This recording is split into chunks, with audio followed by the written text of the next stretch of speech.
is a series of conversations with the with the police, different police officers, detectives. Mm-hmm. And I'm going to go over what you said, and then I want to talk to you about that, okay? The first one that I just announced is the detective asked you, what started it off? Was it really about a windshield? And you answered, no, Nut and Thug had something personal against each other. I want you to hear that, make sure that's what it said, okay? What started it off? Was it really about a windshield? Nope. Nothing. Thug had some personal against each other. Okay. What I said, was that accurate or fairly accurate? This what I heard. Okay. And what you're saying there, you're being interviewed, if you can tell, that's Detective Dennis, and you heard Detective Gaither's voice. Is that fair? Yeah. And you recognize this as June 10th, 2015 meeting. Is that true? Yeah. Okay. Now, at that point, you also said, and this is at JW 240B, Your Honor, is in Barry, State's Exhibit number 378. YE, and it's at time 3:13:02 p.m. to 3:13:22 p.m. And Mr. Copeland, tell us if you hear this. You said, you know what I mean? Honest to God truth. I asked why they didn't kill Kel. Like, you feel what I'm saying? Why and I'm not saying it, but HELL, they kill, like he wasn't a problem. Nut did nothing. And Detective Thorpe, remember who he is, the homicide detective? Yeah, the bald head dude with the script right here. Yes, sir. He said, and then you said, that's what, I don't know what, and then I can't understand it, so you tell us. Them did. That's why I knew it was something personal between him and Thug. I don't know. Just listen to it and tell us if that's what it says, okay? I mean, honestly, very true. Why the hell did he kill Kel? Like, you know what I'm saying? Why the hell did he kill? Like, he wasn't a problem. Nothing did nothing. Like, I don't know what they done did. I knew it was something personal between him and Thug. I mean, but what was personal between him and Thug? I don't know. Okay. And the next one is JW240C is in Colette. State's Exhibit number 378YE from the June 10, 2015 interview, 10:36:47, Mr. Copeland, through 10:36:51. And it's you saying they fell out before me and Cal got into it. And the they, if you need any type of listening to it more, I believe, and you tell us you're referring to Jeffrey and Mr. Donovan Thomas, okay? And tell us if you need to hear more of it. They fell out before me and Kel got into it. Is that what it says? I didn't hear it. Can we redo it, Your Honor? Is that okay? They fell out before me and Kel got into it. Does it say that they fell out, meaning Jeffrey and Mr. Thomas, they fell out before me and Cal got into it? Is that what you heard? I just heard something about me and Kel. I didn't hear what I said before that. All right. Well, the jurors can make a determination, but that's great. Whatever you hear, okay? And the next one is JW241A. That's State's Exhibit number 378YA is in Elisa. That's at 3:01:37 a.m. to 3:02:52 a.m. And Mr. Copeland, this is January 11th. This is about 6-7 hours, 8 hours after Mr. Thomas has got the big shot. Okay? So this is the morning of January 11th, the next day, Sunday morning. Okay? 2015. And Detective Thorpe, remember being with him that day? January 11th, 2015? I don't remember the day, but this will question me. Okay. And on here, just tell us if you hear the Detective Thorpe saying, what made you want to pull you into this situation? And you said, me and him had a problem in the club. Kel, they say, is the little brother. Me and him got into it at the club, probably about no longer than 4 months. So 4 months before January 2015. Just listen to it and make sure that that's what it says, okay? Tell me exactly what you know dealing with this situation. Like now, no, everything. Tell me everything. What made you want to pull you into this situation to happen? Okay. Me and the kill. You know what I'm saying? Me and him, we had a problem in the club. I don't think it's playing through the speakers. Oh. Okay, well, IT's here, and there's not anything I can do about that. They say this the little brother, but I thought they was just saying that, but they said they real brothers. And Okay, let's KEL. let's stop for now. They're here, and maybe they can fix it, even though they had all week last week, and it didn't get fixed.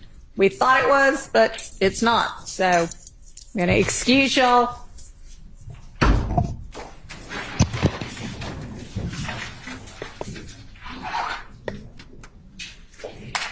The backup also doesn't work, by the way.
Thank you.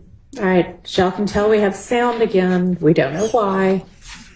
We don't know if or when it will stay with us, but we're gonna, as long as we have it, move forward. Go ahead, Mr. Stewart. Thank you, Your Honor. Mr. Copeland, we are going to go back to when the audio seems to have gone out.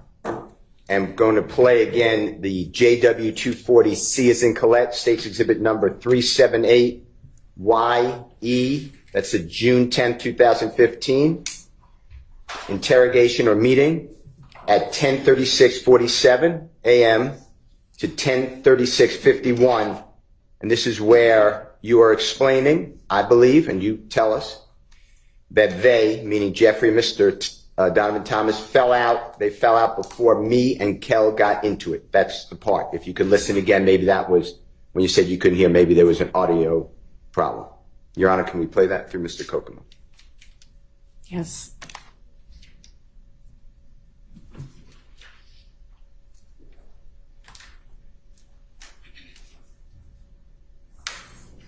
They fell out before me and Kid got to it.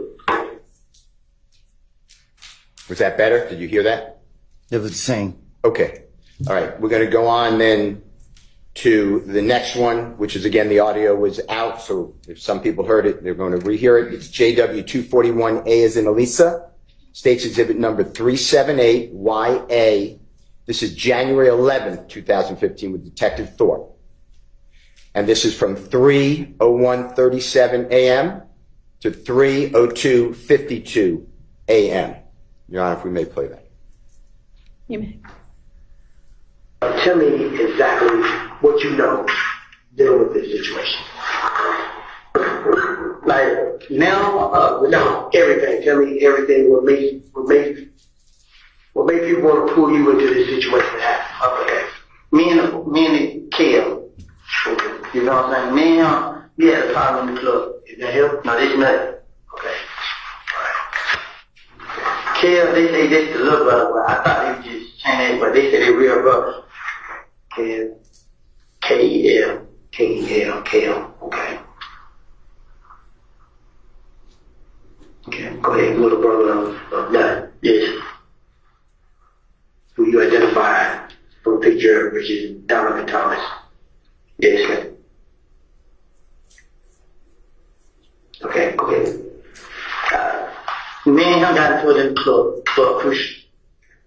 What day was that?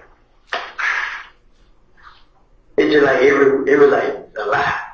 Okay. So, 2 months, 3 months, a year, how long? Yeah, about I'm saying no longer than 4 months. 4 months. So, Mr. Copeland, there, are you explaining to Detective Thorpe that you and Mr. Kel, do you know his given name is, you know the name, Kelvin Watts? Do you know that name? Okay. Nope. Okay. Kel, or Kel, there you're explaining that you and Kel have been arguing, whatever word you want to use, for approximately 4 months before January 11, 2015. Does that sound like what you said on the recording? Yeah. Does that sound right? What you mean? 9, 10 years ago, going back, were you not getting along with Kel for approximately 4 months? So since maybe we'll say September 2014, does that sound right, what you told Detective Thorpe? I don't know what I don't understand. Okay. Let's just do it this way. You told Detective Thorpe on January 11, 2015 that you and Kel have been arguing since approximately September 2014. The way I got that is 4 months before January 2015. So you saying when me and him got into it? Yeah, approximately. That's what you told Detective Thorpe, and I'm asking you, is that true? Yes, me is what true? Maybe in September 2014, October 2014, November 2014, December 2014, beginning of January 2014. By that time, by January 11, 2015, you and Shell were arguing. That sound about right? I don't get what you're asking. Okay, it's me. It's my fault. Do you remember going into the police department, meeting with Detective Thorpe on January 11, 2015? No, what I'm saying is I don't know what you're asking me. You asking me when me and him got into it? Yeah, you and Shell got into it, approximately, if you could tell the jury.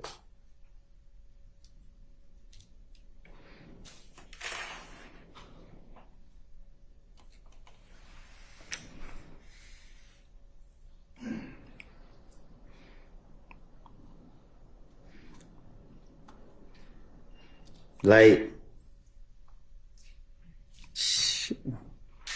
2014. Okay. Now, on June 10th, me and him was into it for a minute. Okay. Does about 4 months before Mr. Donovan Thomas was, God forbid, killed sound right? And if it doesn't, or you don't remember, I don't know. That's fine. That's fine. And I thank you. I'm going back to the June 10th, 2015 meeting or interrogation with Detective Gaither, Detective Dennis. You know which one I'm talking about? Detective Thorpe at the time, ATF agent Cunningham at times. I'm on June 10th, 2015.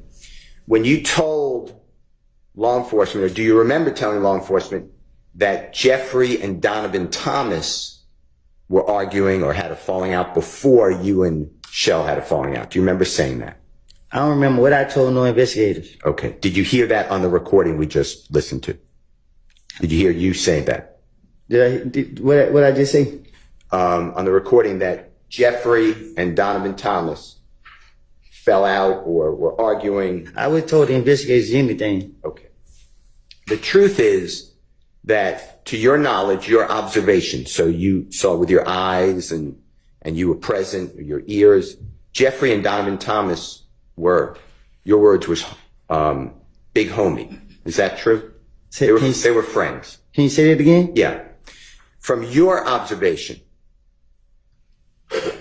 by January 2015, you knew that Jeffrey and Donovan Thomas were friends. Is that true? Right. Okay. And what you said to the police was what you've been explaining. You would do anything to get the police to stop looking at you. That's all you were trying to do, to go home. Right? Okay. Now, were you present on December 4, 2014 at 250 Auburn Avenue in Atlanta? Do you know where that is? I don't remember nothing way back then. I don't know. That's fine. I'm going to show you, with the court's permission, I'm going to show you a photograph of the building, 240 Auburn Avenue. Your Honor, I'll mark this if that's okay with the court. Can I have 1 second, Your Honor? Sure. I'm just looking for a number.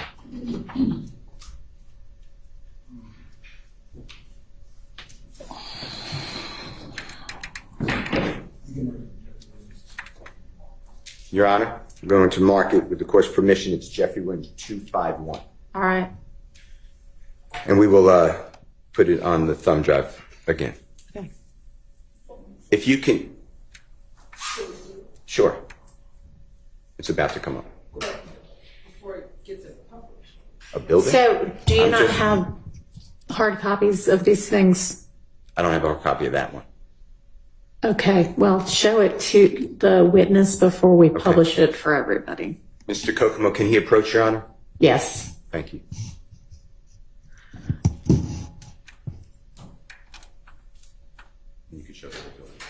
show to the state we used to cook.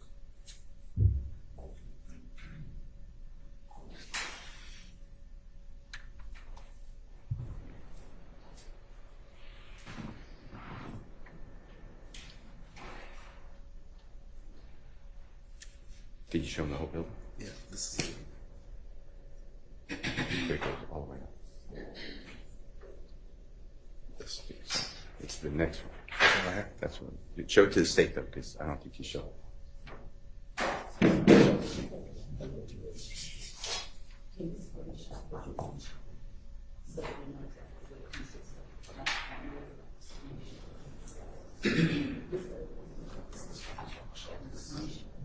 Yes, you were correct. May Mr. Kokomo approach Mr. Copeland again, Your Honor? He may, once he's got whatever this is screenshot. Mr. Copeland, if you just look at this picture, again, it's a more full view of that building that I'm referring to. It's business. This is the building. What about it? I'm going to ask you some questions. Thank you, sir. Do you remember, and the date doesn't matter that much, but do you remember being present, or were you present, for the shooting of a music video on December 4th of 2014 at that location you were just shown by Mr. Copeland? I ain't never seen that building. Okay. Even today. Okay, that's fine. Do you personally know whether Mr. Thomas and Jeffrey Williams were doing a music video on December 4th, 2014 in Atlanta at 250 Auburn Avenue? No, I don't know. Okay.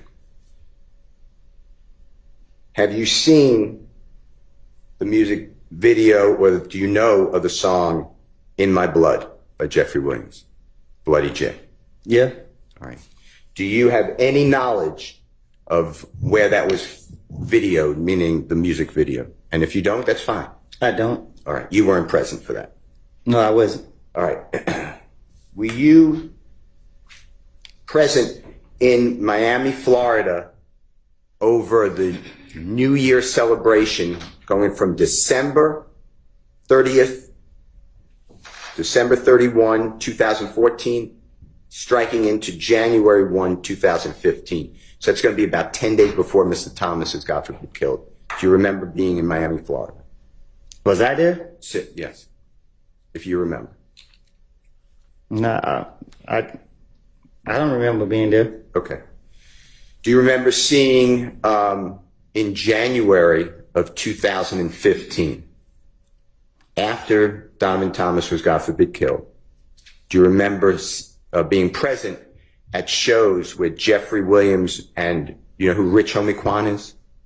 Yeah. The performer? You know? Yeah. Do you know him as Mr. Lamar too, or do you know the name Mr. Lamar? I just only know Rich Homie. Okay. Do you remember seeing, after the killing of Donovan Thomas, seeing Rich Homie Quan and Jeffrey together? What you mean? In Florida, performing at shows. Were you present? You said, when, at what time? Shortly after Donovan Thomas, God forbid, was murdered. So January 2015. Yeah. Okay. Now,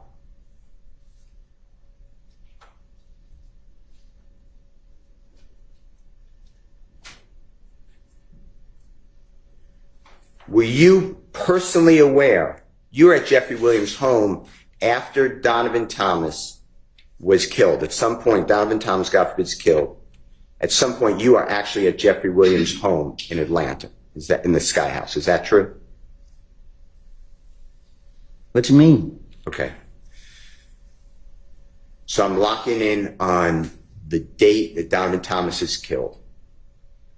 I'm just telling you the date. I'm not asking you to remember, but it's January 10th, 2015, okay? But Donovan Thomas is killed that night. Or he's shot that night, okay? I'm asking you this. After he's shot, do you remember being at Jeffrey Williams' home at some point at the Sky House in Atlanta, Georgia? Man, my mind, I had blanked out. Too many people were calling. I can't remember everything that happened that night. Okay. Like, man, It's okay. I'm just asking questions. You're giving the testimony. It's fine. After Donovan Thomas is killed, after the news got out that he's killed, the information, did you ever see a posting by Jeffrey Williams about Donovan Thomas's death that night, or January 11, 2015? Do you remember that on social media? I don't remember that night. Okay. All right. Okay. Did anybody with the police department, the federal authorities, homicide, I'm including everybody, or the district attorney's office ever come back to you and say, hey, I want to talk to you more about Jeffrey Williams and Donovan Thomas falling out like you told us? Did they ever try to corroborate that? And if that's a bad word, I'm going to rephrase it. Once I got out? Anytime. Did they ever come back to you and challenge you or ask you about this conversation that you had?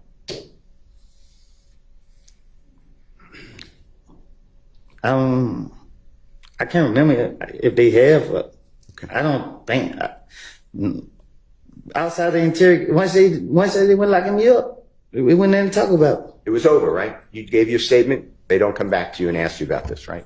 Right. All right. I'd like to go to another part of your statements. And this is where you told the detectives, again, it's June 10th, 2015, that you tried to get Mr. Williams or Jeffrey, and do you know who Bloody J is? I heard of him. Do you know the given name Justin Ussery, excuse me? Who would it? That's fine. I'm going to use Bloody J, okay? Do you remember telling the police, and this is, Your Honor, JW240D, as in David States Exhibit number 378YE, it's June 10th, 2015, meeting, interrogation, whatever word, conference, with law enforcement and Mr. Copeland. It's at 10:40:37 a.m. to 10:41:08 a.m. And Mr. Copeland, tell us if you hear this, okay? And if it's not, you correct us. Detective Dennis tells you, so the night at Crucial, when you were saying they jumped on you, you said, when all the, and I'm just not saying it, but SHI blank popped off. So what happened, this is Detective Dennis, what happened when you came outside with Bloody J? Because you were saying last time, and then there's overlapping conversation, meaning I can't understand it, multiple people speaking. Then you said, then Detective Dennis said, when you were trying to bring everybody back together. And the Detective Dennis said, you were like, is he ready? And Thug, or Jeffrey, kept saying, nah, he ain't ready. You remember that? That was Detective Dennis saying, you remember you told us that when you said, and you said, you mixing things up. You're talking about the time we was in when I called Bloody J and tried to get him and Jeffrey, or Thug, you said, back cool. That's what I'm targeting, okay? So please listen to it. And if I said it wrong, just say it right. Your Honor, can Mr. Copeland listen to this, please? And the jury. So the night at Crucial, when you were saying they jumped on you, right? When all the shit popped off. So what happened when you came outside with Bloody J? Because you were saying the last time you were trying to bring everybody back together. You was like, is he ready? And I Thug kept saying, nah, he ain't ready. You remember that? You remember you told us that? When you said you mixing it up. You talking about the time we just made the shit when I called Bloody J and tried to get him to throw that cool. Remember saying that you were, the discussion, Detective Dennis is telling you were trying to bring everyone back together, make everyone, friends again. You remember Detective Dennis saying that? You just heard that? I just heard. Okay. And then you said that you called Bloody J and tried to get him and Jeffrey, or Thug, back cool. Do you remember saying that? Or did you hear that? Again, I'm talking to the investigators. I'm trying to tell them anything Right. That's not true. Right. You were just trying to get out of custody or jail. You want to go home, right? I've been telling y'all that for the longest. Objection, Davis, the word. Sustained. The statement the jurors just listened to, you were trying to finesse or lie to the investigators to get them off of you so you could go home, right? That was my plan. It was a lie, right? My plan was to spin the police, hoping they'd let me go. And did the police ever show you, or the district attorney's office, any cell phone records of you and Bloody J speaking at all on the phone?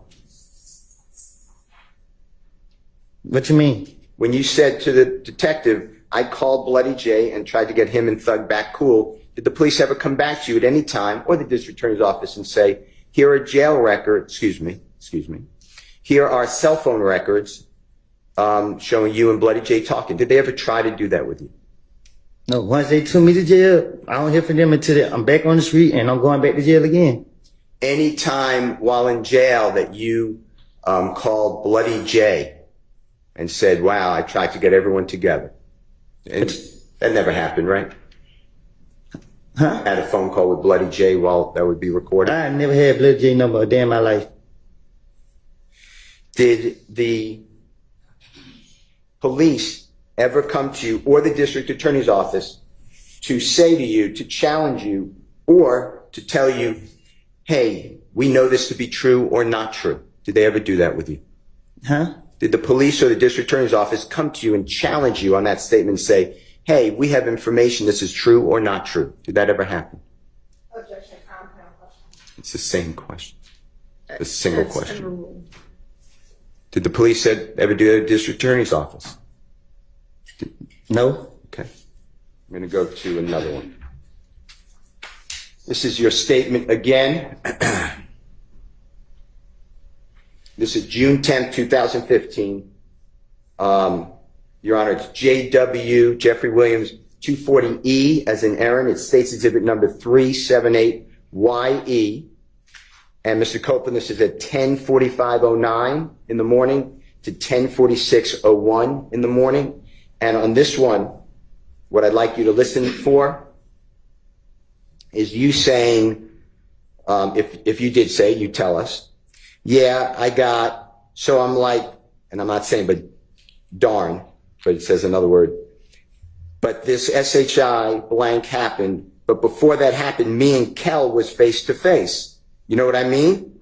Detective says yes, or Then you say, truth be told, I walked up on him, meaning Kel, with Shannon, me and him, it was me, D, my baby mama, and her friend. You said, the text said, You said, it was Kel and about 5 more other, I'm not saying, but ends. All right, look, bruh. You know what I mean? I got a problem with you, bruh. You know what I mean? This SHI blank here, we've been knowing each other. Detective says, right. And you say, I'm telling Kel that, bruh, this SHI blank ain't about them, bruh. You know what I mean? What the HELL? Woo woo. We talked like, while me and Kel talking, Kel, you know what I mean? All this SHI blank really about Thug. The truth, this is the truth. So detective says, so Kel's beef is not with you, it's with Thug. And you say, yeah, it was with Thug. Detective says, well, then why he? And you said, it was a cover-up. You're not listening. It was I was the cover-up. I want you to listen to this and tell me if you hear what I said. If not, just correct it. Yeah, I said something like that. But for the heck of me, kill face. Now, I mean, truth be told, I'm alone with Shannon. Man, it was me, D, my baby mama, and her friend. It was Kill, and about 5 more with me. I'm like, look, bro, I mean, I got a problem with you, bro. I mean, this shit here, we been on each other. Well, I'm telling Kill that, bro. This shit ain't about that, bro. I mean, what the hell, we talk? Why me and Kill talking? Kill really not saying I mean, all this shit really not cool. The truth, this is the truth. So Kim's beef is not with you, it was drugs. Why? I was the cover up. You're not listening, I was the cover up. Listen. Did you hear that, Mr. Copeland? Yeah, I heard. What I said, is that what you heard? I heard it. Okay. And you were doing the same thing you've told the jury over and over again, right? I was lying to the police because I wanted to go home, and I was putting it on Jeffrey, right? That's why I keep telling you. And the police, you knew, wanted Jeffrey. They wanted to make a case against Jeffrey. They made that clear to you, right? Yeah, they did. So it wasn't that hard for you to realize, and I'm not saying you're not, using your finesse, but you knew who the police wanted you to implicate's my word, that's a bad word. You knew who the police wanted you to say is the person responsible for this death, right? I didn't think they were going to go after him. Okay. And you knew that they wanted information from you about Jeffrey. True? Yes. Now, when you talk about your baby mama, did you hear that in the recording we just listened to? Mm-hmm. You're talking about the Honorable Miss Deshawn Quarterman, right? That's her name? Yeah.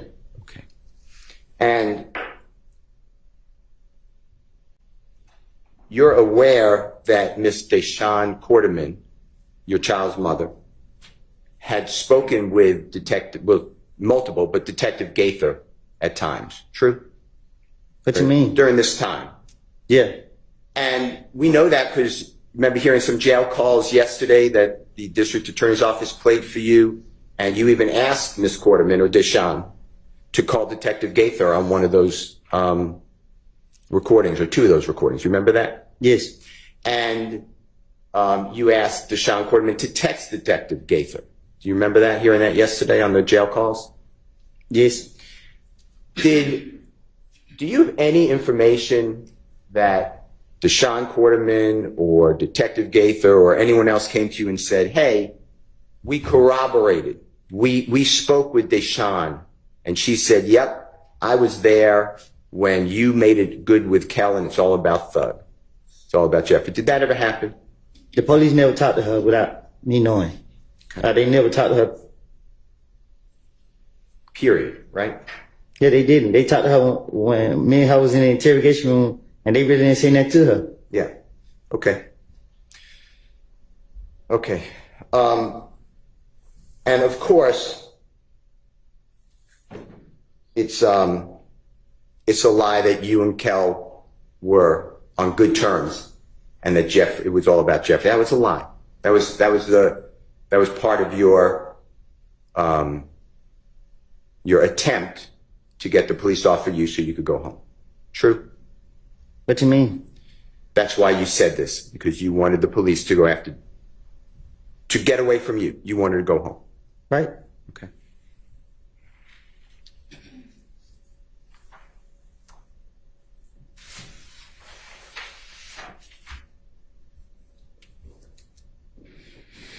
I want to go to, it's Jeffrey Williams number 240F as in Fox, State's Exhibit number 378YE. Your Honor, this is June 10th, 2015. It's already an evidence meeting, interrogation conference, interview, whatever it is called, at 10:49:25 a.m. to 10:50:09. And Mr. Copeland, I want you to listen to this. That you are saying to law enforcement. So when they ended up leaving, we pull up at the studio. This end was there recording a song, meaning Jeffrey. That song that we pull up tonight, he did that song. I mean, like, he did it so fast, like, damn N just shot at you. Come make a song. So this is what I'm thinking. This damn. So we're up there chilling. So everybody was up there at the studio. So Thug dialed 911. He had a bullet hole in his car. So he wanted to know who shot his car. You know what I mean. I want you to listen for this. If I said it wrong, you got to correct me, please. So when they leave, we put up at the studio. This nigga was never going song. That song that Lil Woody put up probably tonight, he did that song. I mean, like, he did it so fast, like, damn, nigga, this shot come make a song. So there's no thing. Damn. So we got that too. So everybody at the studio got paid. So those like yeah, we know his cup. So he like, well, he won't know who shot his cup.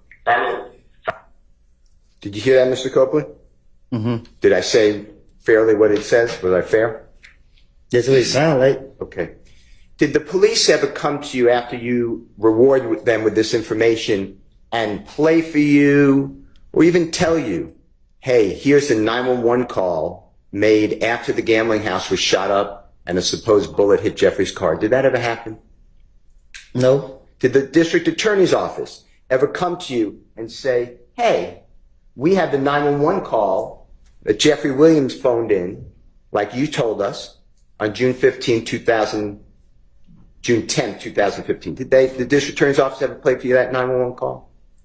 No. There was no 911 call. You were just trying to get out of the police, right? Objection is soon as they find out. Sustained. Was there a 911 call to your knowledge that was ever shown to you to corroborate, to verify, to support that statement? No. Okay. You're aware, if you're not, just say I'm not, that 911 calls are maintained or held by the police? You know what I'm talking about? They're saved. They can be retrieved. If I'm asking a bad question, just say. Yeah, they are. Okay. District Attorney's Office nor the police ever came to you with that 911 call? Did y'all?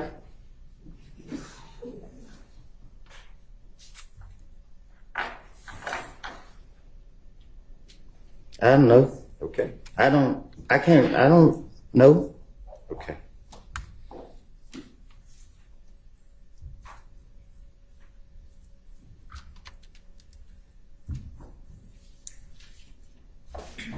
I'd like to go to Jeffrey Williams 240G, as in Goldfeder, State's Exhibit number 378YE, as in Aaron. It's again, Your Honor, the June 10, 2015 meeting with Mr. Copeland and the detectives. Now it's at 3:47:32 p.m. to 3:48 p.m. 00. And Mr. Copeland, if you can just listen for and tell us if this is accurate. You said, and we're still talking about the car windshield. Remember all this conversation about Jeffrey wouldn't let it go until his car windshield was paid for? Remember all that? Mm-hmm, I'm listening. Okay. And it should say, and correct us if I'm wrong, that you said, yeah, so when me and Kel was like, well, we wanted to see what Thug got to say. So I called Kel on FaceTime with Kel, and Kel like, N, I ain't let SHI blank go until you pay for my window. You know what I mean? And Detective Dennis says, Kel said that or Thug said that? You said Thug. Thug, yeah. Detective Dennis said, okay. You said Thug like, I mean Kel like, what? Pay for your window. So he looked at me. I'm about to go. I ain't got nothing to do with it.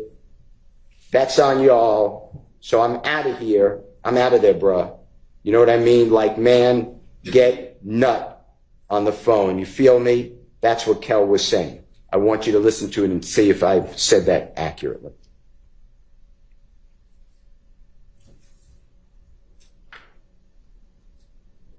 So when me and Kill seen Church Skinny, Kill like, well, you gonna see what Thug got to say. So I called Thug on FaceTime for Kill. And Kill like, ain't that shit go till you pay for my window. I mean, Kill, yeah. Thug like, Kill like, what, pay for your window? So he look at me like, I'm like, bro, I ain't got nothing to do with it. It's on y'all, I'm out of there, bro. Stop that getting that on the phone. You did. They were killing what saying. What I said, was that accurate? Again, I tell the police anything, get them out my face. Okay. And at that time, by 2014, 2015, you knew Jeffrey was wildly popular in music. Is that fair to say? Since I've been knowing that he's been popular. And he was also popular, if you observed it, in fashion, meaning like dress, Yeah. social media. He had influence. Yeah. And he was owning several homes, to your knowledge. True? I don't know what he owned. Okay. How about cars? He had several cars. Yeah. And he would allow people to use those cars. He was free with that stuff, right? Yeah. And he would rent cars for other people too, even if he didn't own it. Is that true? I don't know what he do for other people, but it wasn't no issue. He rented cars for you. Fair? Huh? He rented cars for you if you needed it. Isn't that true?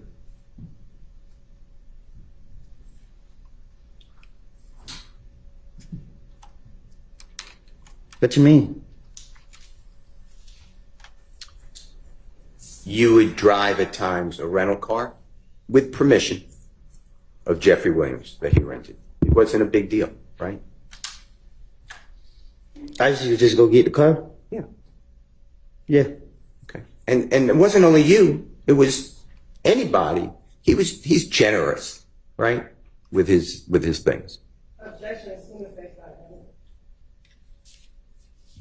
Sustained. You can rephrase. It's fine. All right.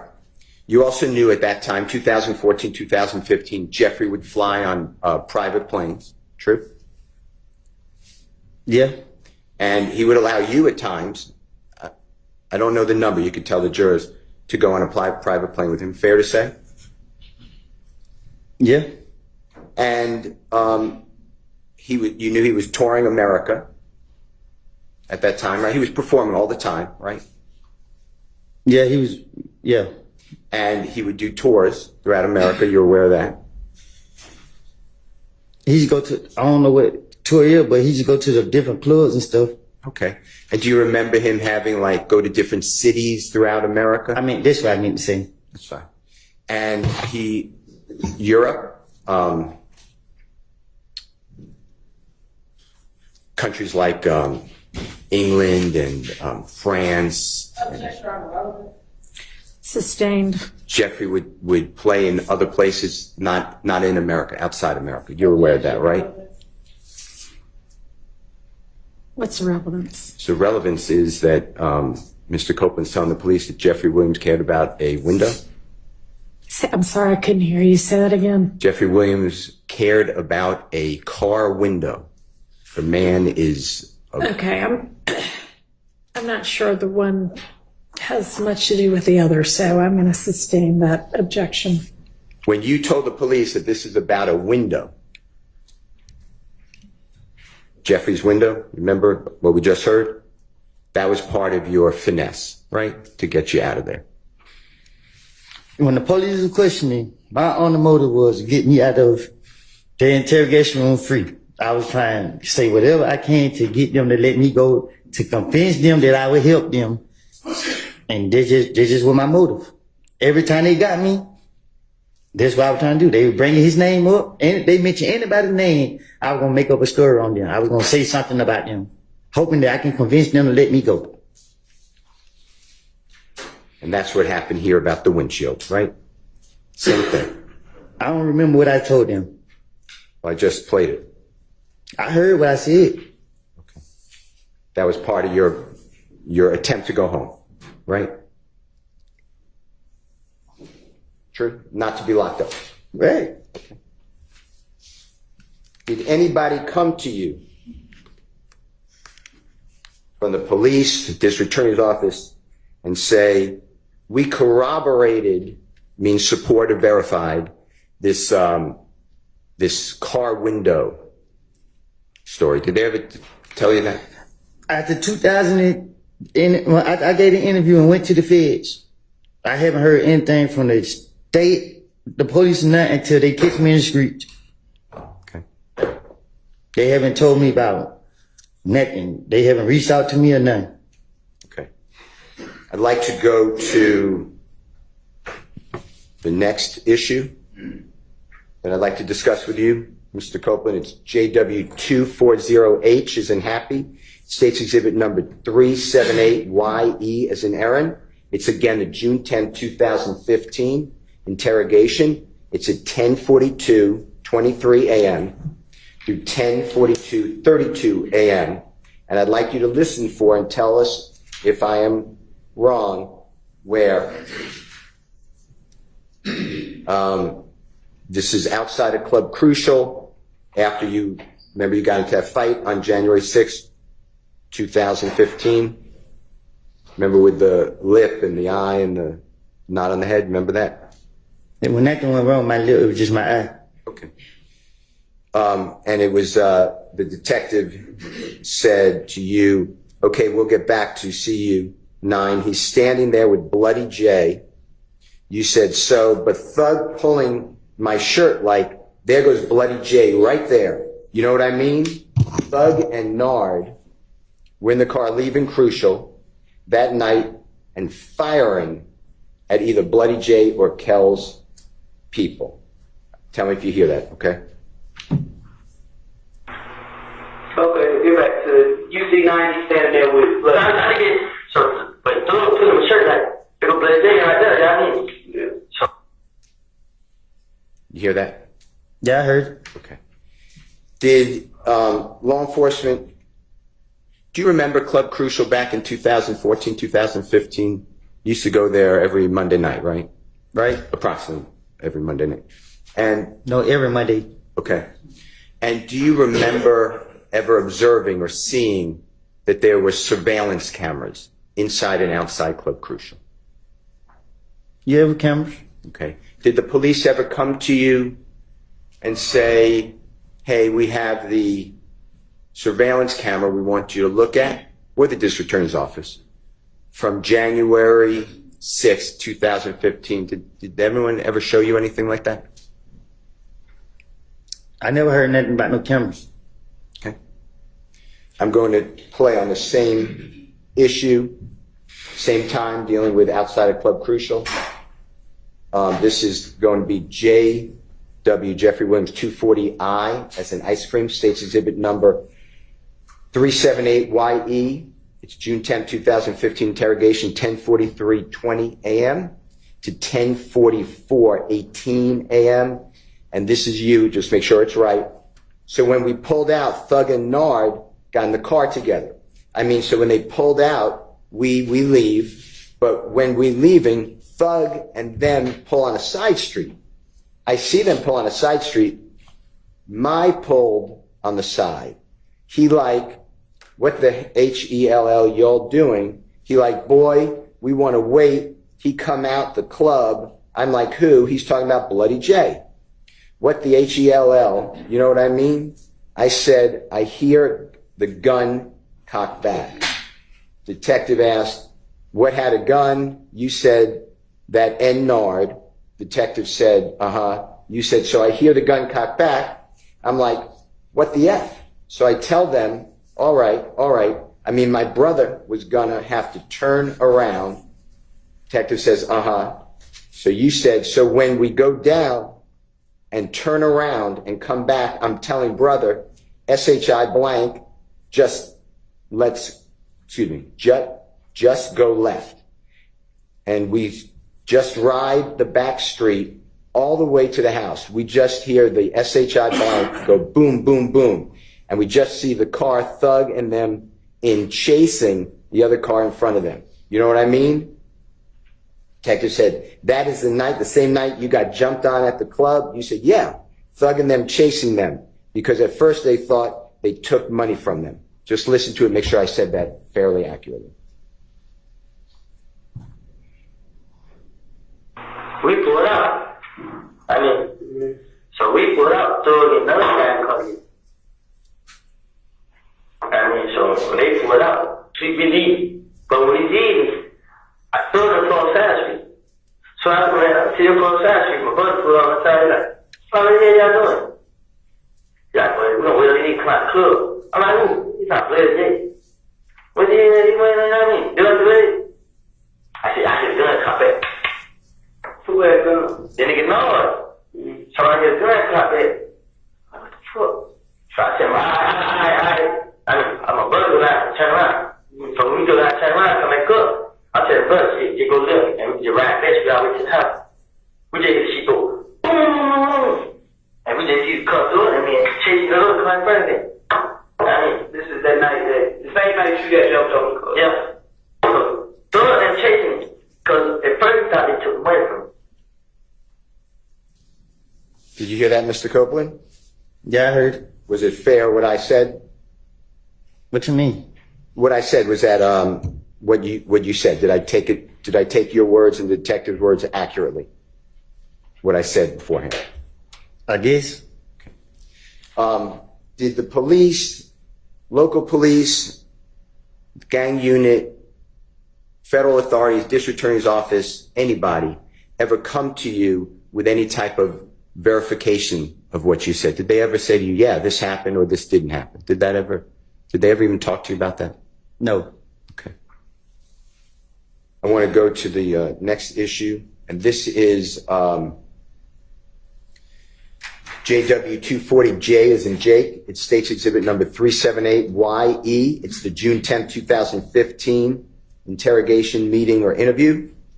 It's at 3:46:40 p.m. through 3:47:45. And here, Mr. Copeland, you are discussing with the detectives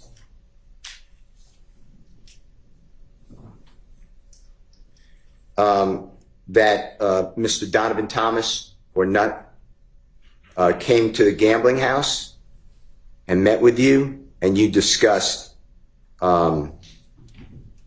your issues with Mr. Shelkel. I want you to listen to this. Specifically, you said, I was just like, darn, but it says another word, bruh, what happened? You know what I mean? What the H-E-L-L? I'm just like, the only thing I did was, you know what I mean? That N-Kel is, that was, cause I was just like, and then I just remembered like the stuff Nut used to be saying. You know what I mean? Like Nut pulled up at the gambling house and he tried to talk to me. You feel me? I let the window down. I cracked the window. He said, darn, it says another word, blood. I ain't blood, bruh. You know what I mean? But darn, says another word. You know what I mean? So I pull over. And when I pulled over in the car, him and Big Boo was talking. I mean, dapped him up. Boom, Shannon right there. Shannon walked right past, looked at me, and was like, you know what I mean? Detective said, uh-huh. You then said, and he was just like, man, what's up with you and Kel? Meaning Nut, or Mr. Thomas. Like, man, these ends, let him trip with y'all. I ain't got no problems with him. You know what I mean? So we was talking. When we got finished talking, he like, man, I'ma holler at the end. I'ma let y'all ends know what's up. You know what I mean? This and that. The detective said, that's what Nuts said. You said, yeah. So when me and Kel seen, Kel was like, well, he wanted to see what Thug got to say. So I called Kel on FaceTime with Kel, and Kel like, and I ain't let SHI go until you pay for my window. You know what I mean? Just listen to it and tell me if you agree with what was said. I was like, damn, bro, man, what is y'all? I said, I don't think I did ever. That nigga ain't the problem. Know what I mean? The nigga Cal is. That was so I feel like, and then I can remember like the stuff Nut used to be saying. I mean, like Nut put up at the camera house and he tried to talk to me. You feel me? I did one time. I cracked the one. He like, damn, blood. I ain't blood, bro. Know what I mean? Damn. I mean, so I pulled over. When I pulled over, I got caught and they did boo talk. I mean, I just walked. Boom. Shannon right there. Shannon walked right there. And he was like, man, what's up with you and Kill? I mean, they him tripping, so I ain't got no problem with it. I mean, so we talking, we got there talking. Like, I'm hollering, I'm gonna let y'all even know what's up, you know, this and that. That's what Nuts said, yeah. So when me and Kill came to the game, Kill was like, well, he gonna see what Thug got to say. So I called Thug on FaceTime for Kill. And Kill like, he ain't that shit, go till he pay for my window. I mean, Kill. What I said, was that fairly accurate, what you were saying with the detectives? I never had no conversation with Ned outside the gambling house. Exactly. Police never came to you in any way to say, hey, we corroborate that or support or verify that, right? That never happened. I never had a conversation with him. I want to talk with you about Jeffrey Williams number 240K, as in Kitten, State's Exhibit number 378YE. Your Honor, it's at 9:56:01 to 9:56:27 a.m. It's June 10, 2015 meeting. Mr. Copeland, I want you to listen for, and then, correct me if I'm wrong, that you said to the detectives on June 10, 2015, so I went and got the car. I pull up at the green store. I ain't seen them out there. So I was talking to Little Rick. Me and Little Rick talking. I called D. D said he was on Cleveland. So Rick asked, where you just go? Because I was going to the girl's house. He all right, boom. I get in the car, I ride. I pull up at McDonald's. When I pull up at the McDonald's, detective says, you went to McDonald's? Bye-bye. You say, on Cleveland. Detective said, on Old Hateville? You said, nah, the one across, and the detective then cuts into your statement. I want you to listen to it. We're talking about, obviously, where you were at around the time of Mr. Donovan Thomas getting shot, okay? Just to orient you. So I got pulled up at Green Store. I ain't survived. So I'm talking to Lil Rick. Me and Lil Rick talking. I called him. He said he's on clean. So Rick asked where you could go. He turned around. And I go to the girl. He's like, alright. Boom. I get in the car. I ride to him. I pull up at the McDonald's. When I pull up at the McDonald's, to the McDonald's side, Cleveland, Wayville, the one right across the street. Yeah.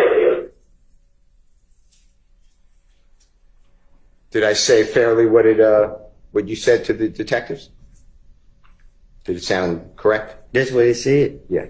Okay. Now, did you ever get word from the district attorney's office, the detectives, the ATF agents, anybody that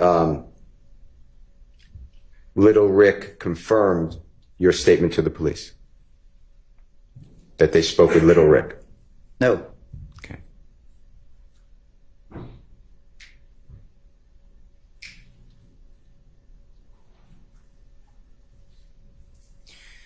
Do you remember the McDonald's we're talking about on Cleveland Avenue?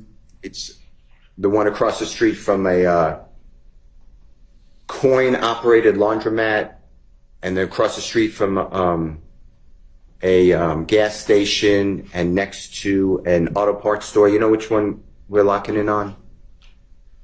I could show you a picture. Yeah, you gotta show me a picture. Okay. Nah, I know what you're talking about, dude. Okay. In 2014, 2015, if you observe this, just tell me, if you remember and you observed it.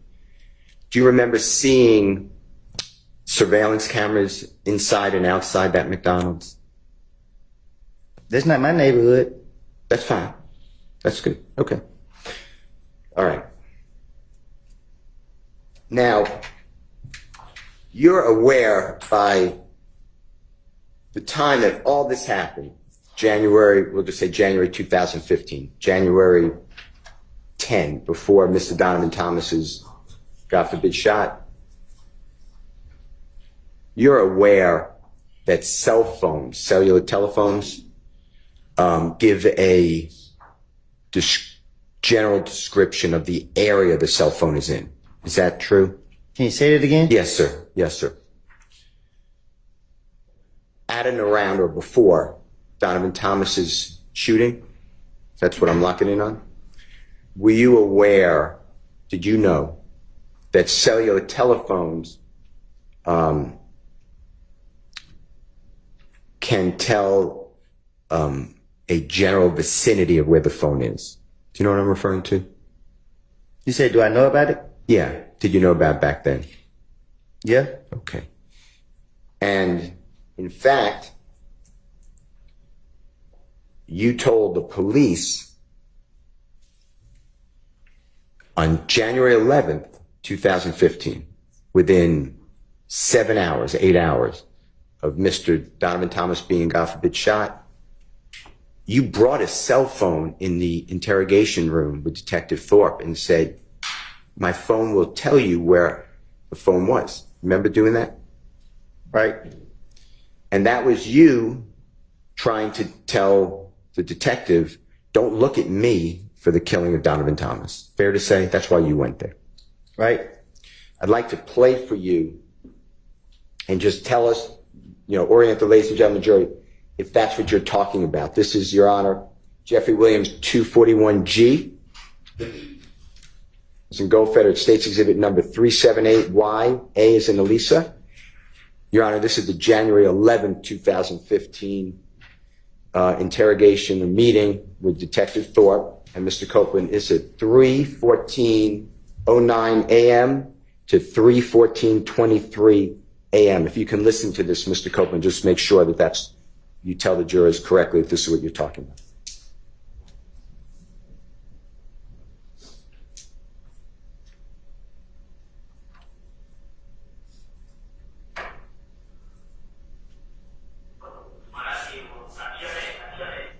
I can't hear it. It wasn't shared.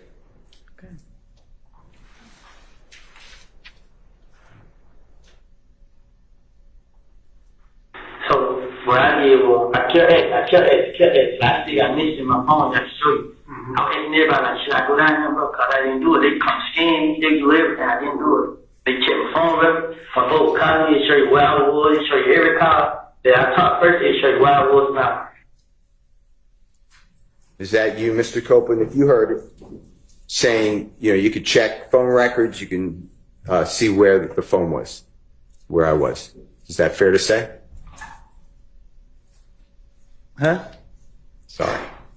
Were you talking about in the Jeffrey Williams Exhibit 241G, States Exhibit 378YA, from the times that I announced? Was that you showing the detective with your phone on the desk? Trying to show him I'm innocent? Yeah. Yeah. And that phone, you see the phone that's in the Honorable Judge Whitaker's courtroom on display? That's the phone you brought in. On the camera? Yes, sir. Yeah. And did Detective Thorpe ever take your phone?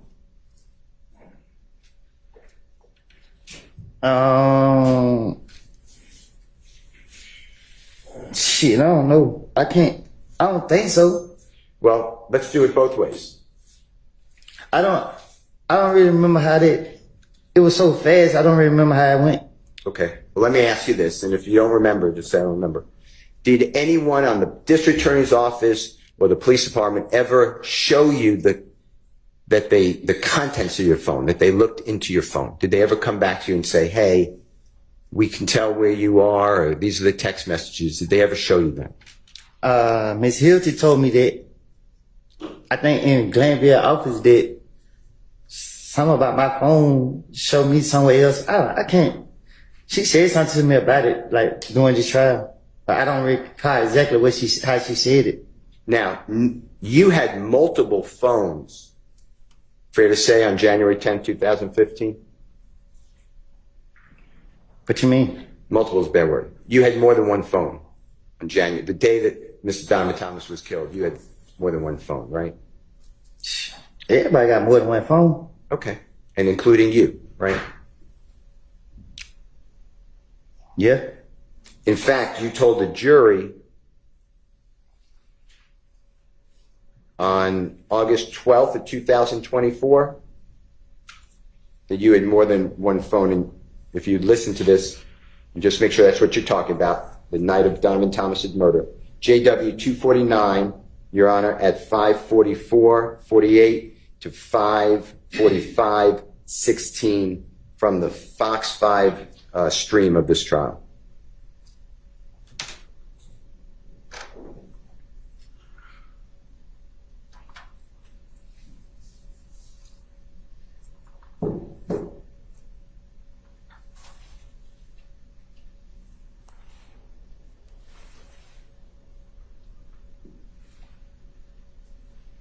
But I might listen to some. I think he's having a little issue. I'm sorry?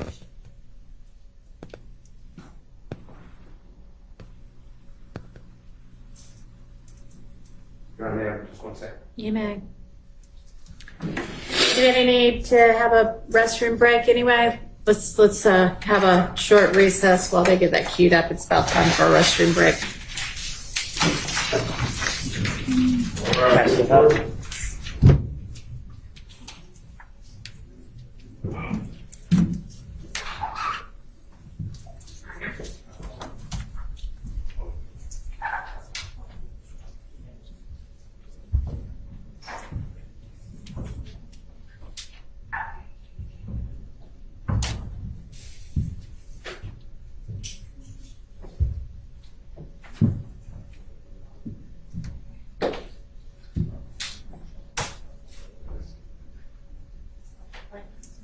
Yeah, thanks. All right, we'll take however long it takes the jury to get back, 10-ish minutes.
failed my technique.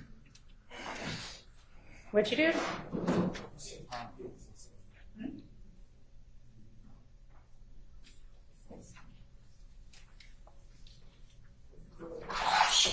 All right, for the jury.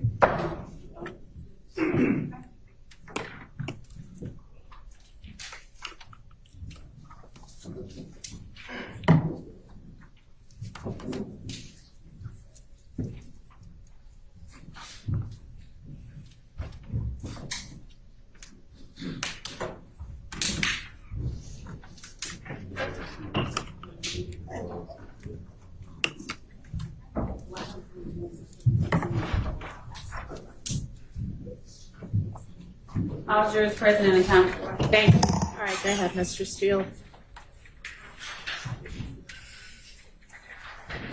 Your Honor, I'd like to play Jeffrey Williams or JW 249.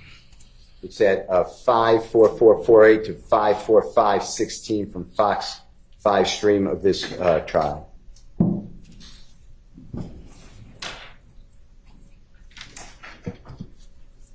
Did you provide us your phone number so we can get your phone records, Mr. Copeland? Which phone? The phone you had in 2015, did you give police your phone number so we can get your phone records? I don't recall. Now you're talking about. Did you give police your phone number in any of these interviews so that we can get your phone records? Which phone? Your phone that you had back in 2015. I had more than one phone. Okay. Is that audible? Mr. Copeland, that's you testifying before this jury, August 12, 2024, where you explained that you had multiple phones on January 10, 2015. Does that sound right? That's what it said. Did the district attorney's office, did the federal authorities, did homicide detective Thorpe, Detective Dennis, Detective Gaither, anybody, Agent Cunningham, anybody, just anybody in law enforcement, did they ever seek to get a warrant, a search warrant for your other phone or phones? Speculation. Sustained. Did you ever get served with a search warrant, a warrant, or even asked to give the police your other phones or the district attorney's office? No. Okay.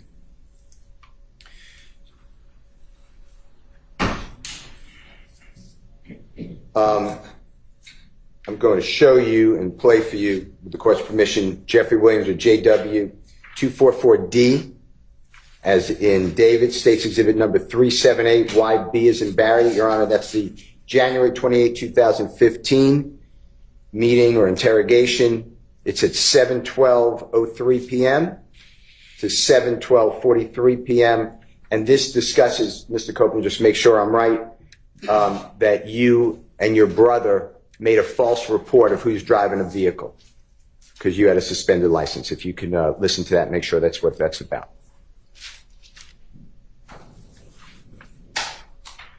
So I jumped back in the car. We rolled. Got off on Lakewood. Got back on the freeway. Went to the house. Told my brother. He didn't get tried to kill me. Why you had your brother file a police report? Cause I ain't got a license. You still a victim though, like They still lock me up. bro, if you ain't in the car, listen, if you ain't driving the car when we get there, we're not gonna waste our time on lock you up for driving because now you didn't kind of, now you didn't kind of sway the investigation that y'all made a false police report. Now I ain't trying to lock y'all up for that shit, but if we get some evidence or get a gun or something to match shell cases or whatever like that, it's kind of like you threw the investigation off by having your brother take the report. You know what I'm saying? Like that. Is that pretty much what it discusses, Mr. Copeland? Huh? Is that what it discusses? What you're discussing with the detectives, you had your brother file a report, a false police report. Is that what it's discussing? Right. Okay.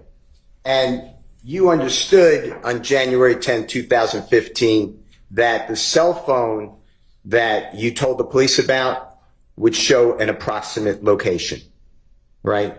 Huh? The cell phone that you had on that desk in front of Detective Thorpe that you told the police about, that would show an approximate location of where the cell phone was, right?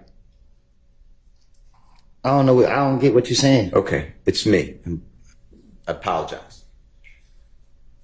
When you were with Detective Thorpe on January 11th, 2015, about 7-8 hours after Mr. Thomas was shot, okay? And you brought with that phone, you brought that phone with you? If that phone was with somebody else and not you, at the time of Donovan Thomas's shooting, the police didn't have all your phones, right? Speculation. Well, you didn't give, I'll correct you. Just rephrase it. It was kind of Sure. confusing. You didn't give the police all your cell phones that you had with you or access to on January 10th, 2015, but you did show one phone. True? He didn't. I don't even think he wanted my phone. Okay. All right. Now,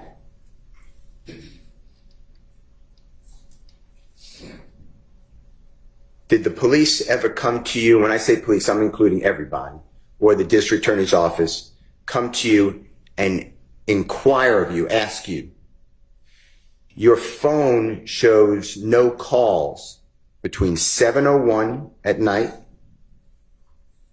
and 7:23 or 24 at night on the night Donovan Thomas is shot? Did they ever ask you to explain or why there are no calls during that time? Did they ever discuss that with you?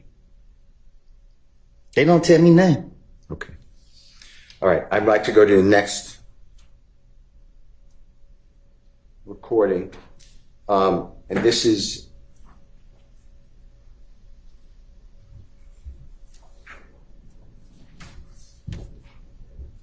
Jeffrey Williams 24 or JW 240L, as in laughter, states exhibit number 378Y, E as in Aaron. Your Honor, this is June 10th, 2015. And Mr. Copeland, June 10th, 2015, interrogation meeting. It's at 9:55:46 a.m. to 9:56:01 a.m. And it is you, I believe, and you make sure, saying that you called Jeffrey Williams from the green store. And it's something like this. You said, all right, so I walk up on my brother's house. Hey, bruh, let me see your car real quick. He gives me the car. Boom. I get in the car. I pull up at the green store. When I got to the green store, this is what I did. I called Thug. I ain't called D right then and there. Detective says, and you say, I called Thug. He ain't answer. I'd like you to listen, make sure that that's correct, okay? Alright. So I'm on my brother's house. I run to the car. He give me the car. I get caught, pull up at the green store. When I got to the green store, they were like, I called Thug. I ain't called you right there. I called Thug. He ain't answer. Mr. Copeland, did the police or the district attorney's office ever come to you and ask you on your phone records whether it supported or did not support that you called Jeffrey Williams from around the green store on or around the time Donovan Thomas was shot? I don't know what you. I don't. Ask me again. Yes, sir. Did the police or the district attorney's office ever come to you and ask you to explain your cell records, your cell phone records, and ask you about this comment that you called Jeffrey from around the green store at around the time of Donovan Thomas's killing? Did they ever do that with you? Can you ask me short so I can catch it? It's too long for me. No, it's my bad. It's my fault. I apologize. Did the police ever share with you, or the district attorney's office go over with you your cell phone records that they may have? Did they ever do that? No. Okay.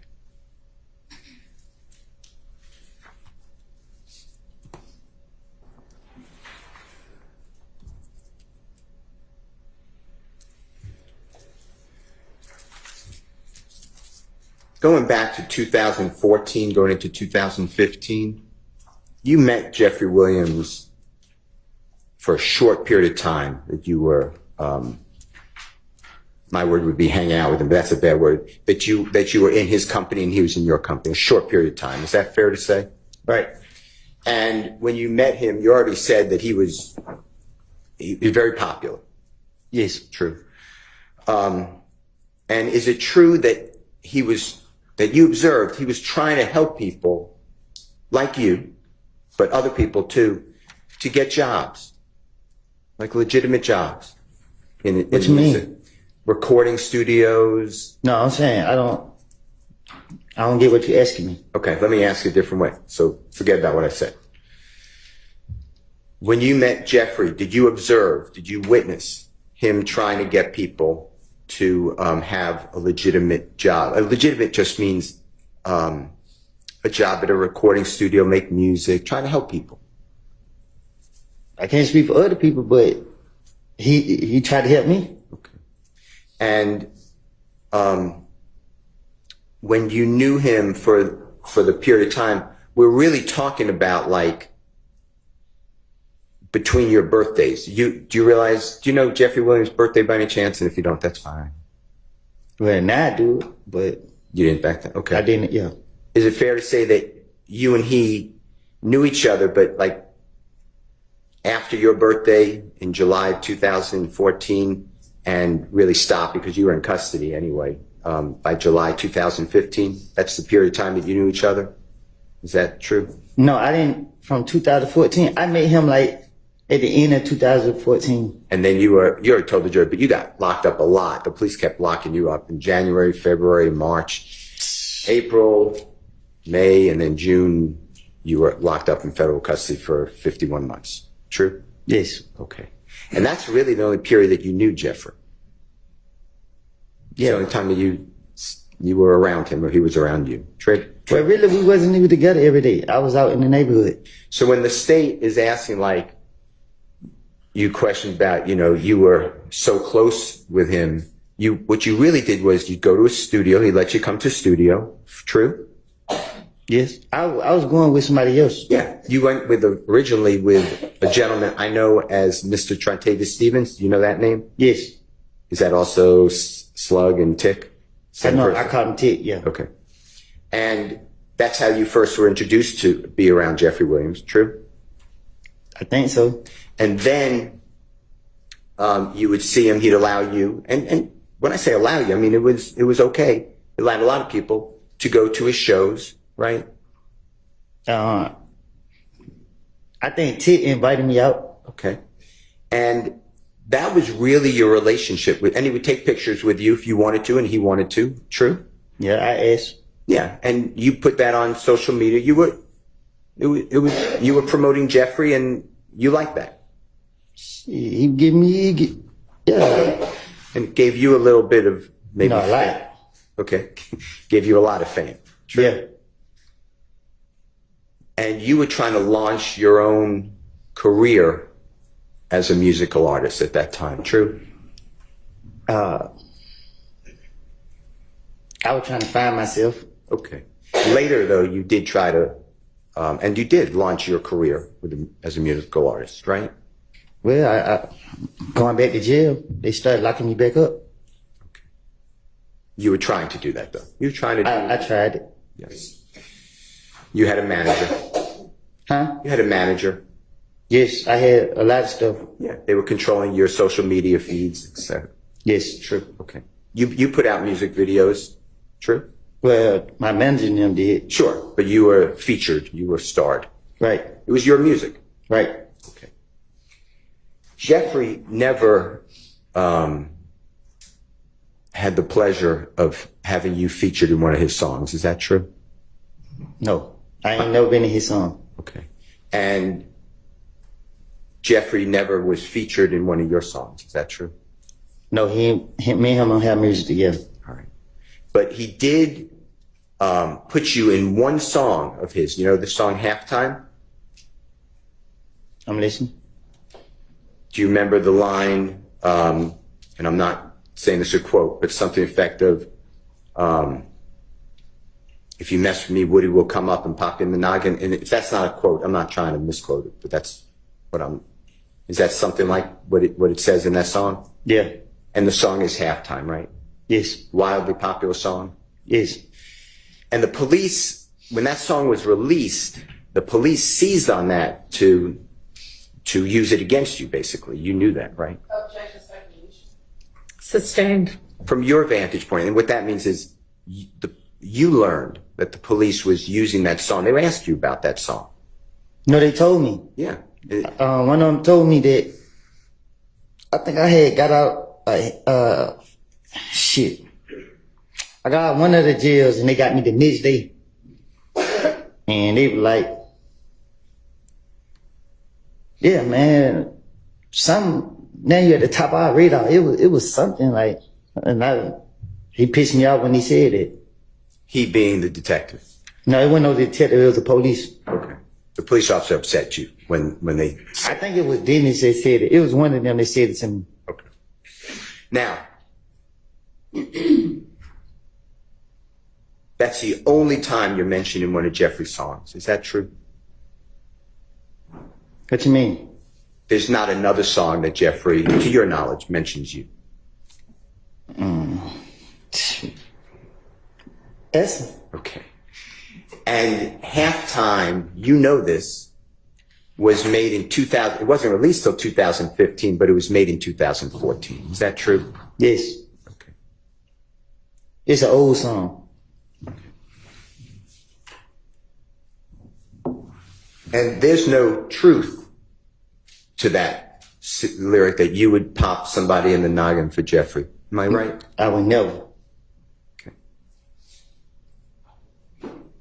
I want to go back to what we talked about earlier, that Jeffrey was in fact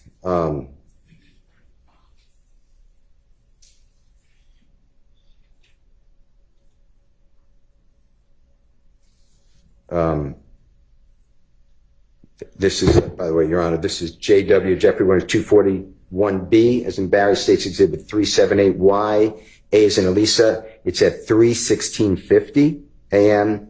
to 3:16:56 a.m. And this is January 28th, 2015 meeting or interview or interrogation with the police. Okay, Mr. Copeland, I'd like you to listen to this about things were good with Jeffrey. If you could just listen to this.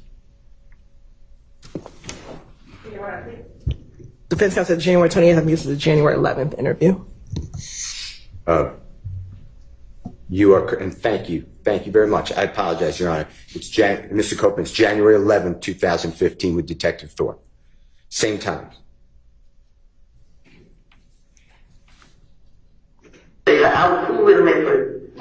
When doors blowed up, doors started letting me hang and put me out in songs and videos. You were telling Detective Thorpe that Jeffrey was cool with Mr. Thomas, right? I guess. And that's the truth, though, right? I don't know. I'm saying I can't hear what I said in the video. Okay, how about this? From your observations, Jeffrey was on good terms with Donovan Thomas. I don't think I ever seen them two. I can't remember being around both of them at one time. You never saw them dap each other up? I'm saying I don't think I've been around with. I don't think I've been around, like, if I never seen them. I don't think I've been around with both of them in the same place. If that makes sense. Yeah, of course. Okay. I don't remember. I can't remember seeing both of them in the same place. Okay. I want to talk with you about what you told the detectives. It's June 10, 2015. And this is when you're telling the detectives you're at the McDonald's and D gets into your car. I want to talk to you about this. This is JW or Jeffrey Williams 240M as in Magic, States Exhibit number 378, YE as in Aaron, 2:45 p.m. to 2:46 p.m. And you say to the police,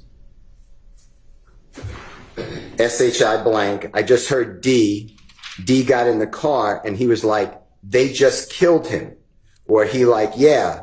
He like, boy, they killed Nut. Detective Thorpe said, who he say killed Nut? You said, I'm telling you.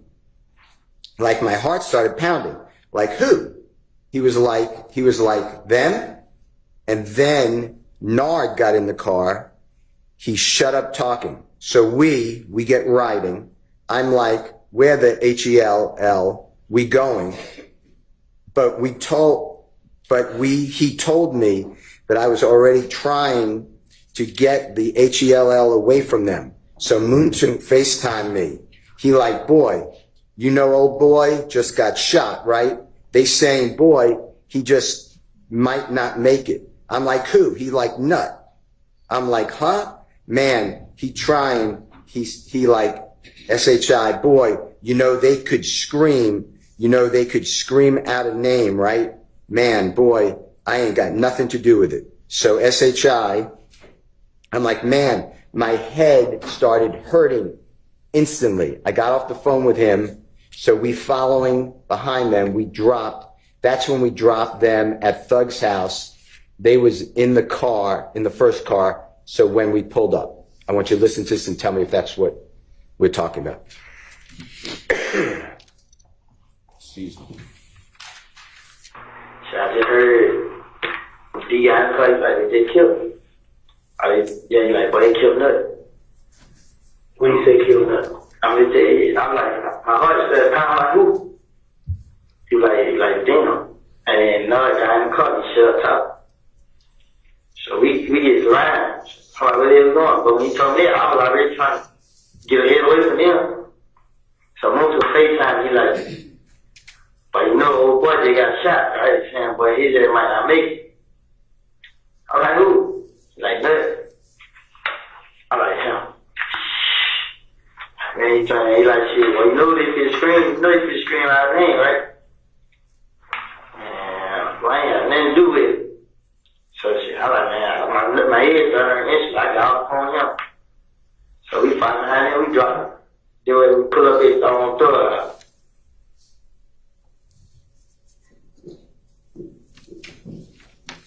Mr. Copeland, did the district attorney's office or anybody in law enforcement, an agent with the FBI who's a cell phone expert or any of the police, did they ever go over with you where your cell phone that you told them about was traveling from the McDonald's area towards Jeffrey's home on January 10th, 2015? Did they ever ask you about that to explain it?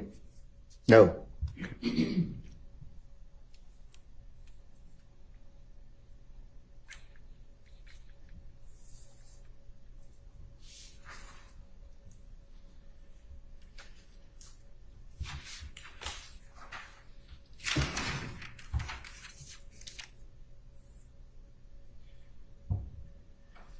Now, when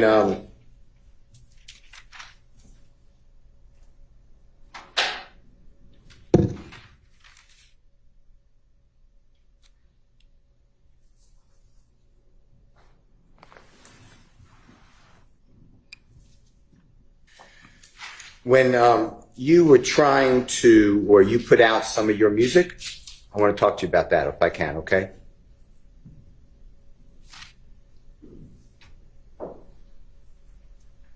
Now, do you remember putting out a song and a music video entitled Homicide? Yeah. And Jeffrey had nothing to do with that song or music video. Is that true? I started doing music with somebody else. Okay. And one of the people that you started to do music with, and he's shown in your video to Homicide, is a gentleman named Mr. Turner, or you referred to him as Threat. Is that true? Yeah. And in the music video Homicide that you put out, would you recognize that music video if it was shown to you? My video? Yeah, of course. It's mine. Okay. I'd like to show you, and Your Honor, move into evidence, Jeffrey Williams, number 243B, as in Barry, and it's a music video by Mr. Copeland. And I want to ask you a couple of questions about that, okay, Mr. Copeland? I'd like to show it first and then ask you some questions, okay? All right. First, I think he needs to show it to the witness. And I think there's a proper foundation. tiny Okay. little clip and see if he recognizes it. Mr. Kokomo, with the court's permissions approaching. You may. Thank you. Mr. Copeland, just do me a favor. When Mr. Kokomo comes to you, just watch this for as long as you need. Just to see whether you recognize it as the music video that is homicide. Wait, you have to show it to the state first. They have it, but just show it. Is this all on the 4 minutes. drive or whatever that you provided already? Yes. So then they've, And Your Honor, I misspoke. It's JW243C, as in Colette, is not B. okay.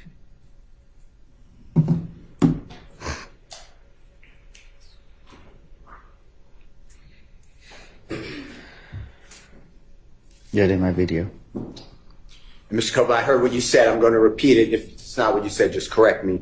That is, you recognize it as your video. Yeah, I shot that video. Okay. Your Honor, I move into evidence. I'd like to play Jeffrey Williams 243C, as in Colette. Relevant, Your Honor. What's the relevance? I believe that there is an indication of an image of that appears to be like Mr. Donovan Thomas, and threat is in the video as well as Mr. Copeland. All right, can we just maybe zoom to those parts Sure. and do those little parts instead of the entirety of it? Yeah. Unless the entirety of it's relevant. No. Okay, We can thank you. absolutely do it. I move for the admission of everything, but for purposes of Sure. expedition. All right, Okay. it's admitted. And I would just need Mr. Kokomo, Your Honor, to announce what time he's Okay. playing, if that's okay. Or he could tell.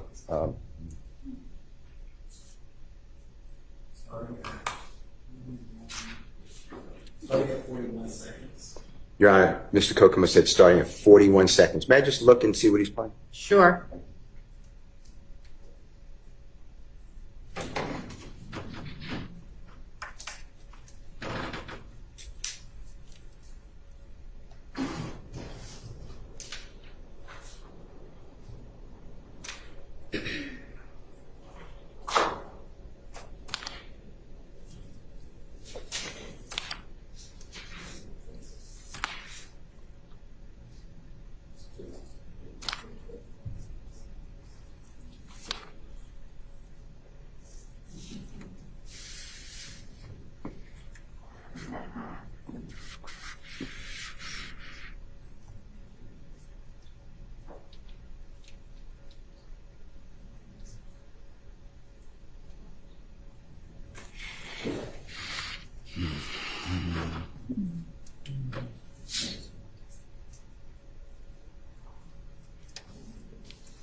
Yes. We would like to play, with the court's permission. I know it's in evidence, but 40:34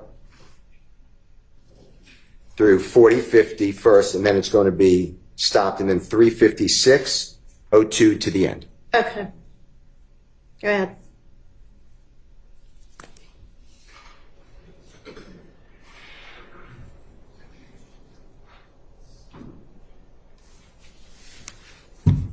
But matter of fact, he's calling right now. Say twin, we got that fuck nigga y'all been looking for. Where y'all at? Where you at? We at the spot. Man, she got it right now. Alright. They on the way now, little bro. And if you can go back, Mr. Kokomo, just for the jurors, Mr. Copeland, I'd just like to explain some things. the person right there in the black, oh, okay, in the black shirt with the red-looking bow tie and the red vest on the cell phone, you see that person? Can you tell the jurors who that is? Threat. And I heard you, but your hands are over your mouth. Do you mind just I telling said that threat. Okay. And then if you go back a little bit, Mr. Kokomo, and Mr. Kokomo, what time is that we just announced? 53:58, Your Honor, is what we were just talking about. And if you just go back a little bit more. Keep coming back just a little bit more. Right up, go just ahead right there. And Mr. Copeland at 4094, is it fair to say that's you? Yeah. Okay. I'd like to go to 5602. That's wrong. 3 minutes, 56 seconds, 02 to the end.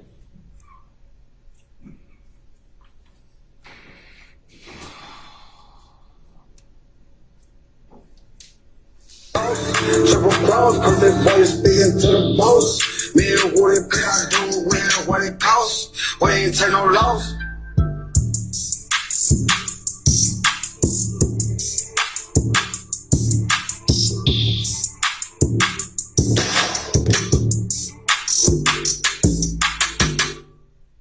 Homicide, we gon' Mr. Copeland, do you remember telling District Attorney Hilton before June 7, 2024, that's the first time the jurors ever saw you come into the courtroom? Judge Glanville was the judge at that time, and you invoked the Fifth Amendment. That's the day I'm talking about, so before that day, okay? Am I losing you? Because I'm not trying to. I lost you? Yeah. Okay. We're finished with the exhibit. Can you take it down? Yeah. Before, I'm sorry. You finished with it? For now, I'm going to go Okay. back to it. Before the first time the jurors saw you testify, on a Friday, June 7, 2024, before that, do you remember telling District Attorney Hilton that you made a video admitting to killing Donovan Thomas? Do you remember saying that? Huh? Do you remember saying on social media or otherwise that you made a video or a statement that you admitted to killing Donovan Thomas? Do you remember saying that? Objection, mischaracterization of evidence. Not even mischaracterization. I don't know how to rule on that. Okay. I mean, I don't have anything in front of me. That's fine. Let me get the, can I have 1 second? Yeah, it's not an evidentiary objection, by the way.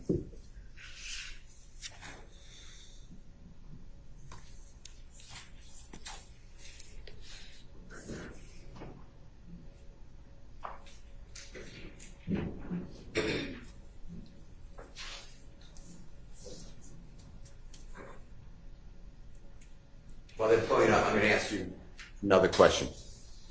On what we just saw on Jeffrey Williams 243C, that man who had money on his head and then was shot in the video, remember that on the homicide video? Did that have anything in your mind to do with Donovan Thomas? I don't get what you're asking me. When you did that video, did that have anything in your mind to do with the killing of Donovan Thomas? No. Okay. It's just a video, a music video? Yeah, just a video. Now, when part of your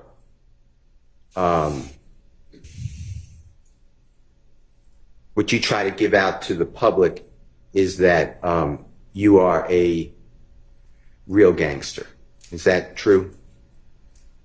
Huh? Do you remember giving an interview on the porch interview? Do you remember that? Off the porch? Off the porch, yes, sir. Do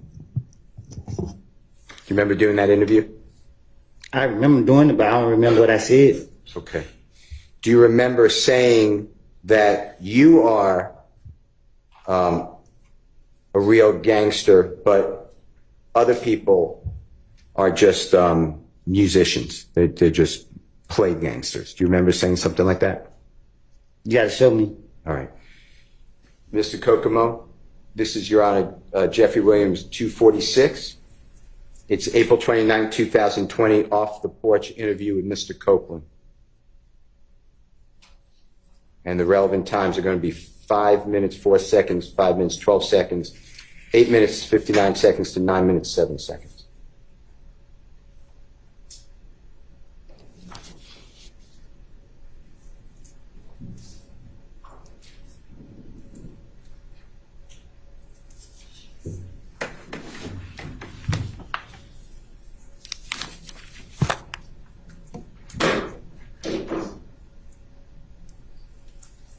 I remember I said, I don't know what he's talking about.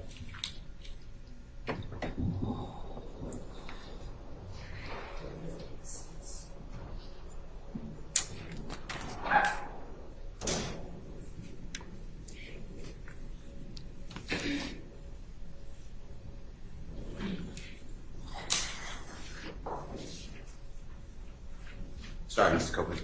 Do you remember that video, the off the porch interview? I remember, but I don't remember what was said. Okay. Was that you in that video that was shown to you? In that picture he showed me? Yeah. Yeah. And do you need to hear what was said? Did Mr. Kokomo play that for you? No, he just showed me a picture and walked off. Mr. Kokomo, would you just show Mr. Copeland the relevant portions, 504, and you can listen to any of it, 504 to 512 and 859 to 907. Mr. Copeland, just listen to this yourself, please. They have it, these statements.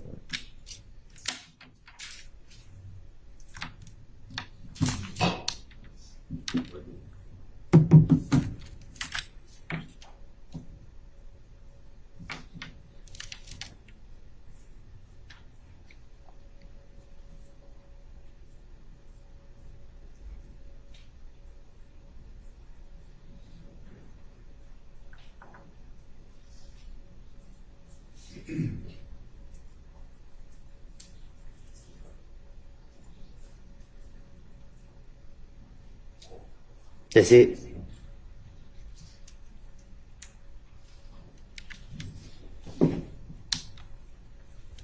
That's you during your interview or part of it? Yeah. Okay. Your Honor, I move for the admission of Jeffrey Williams 246 specifically, and I don't care if the whole interview's in, but specifically the times I announced, Your Honor. Your Honor, we're objecting based on improper character, and we can approach for some other matters, Your Honor. All right. Instead of approaching, 'cause I haven't seen this before, so I'm gonna need to see it as well. I'm gonna excuse y'all to the jury room. I step out too? Yes, for now, but stay Be right close. And I may end up just sending you to lunch, but not yet. If I'm going to do that, I'll send word. Okay, so just step to the jury room for now.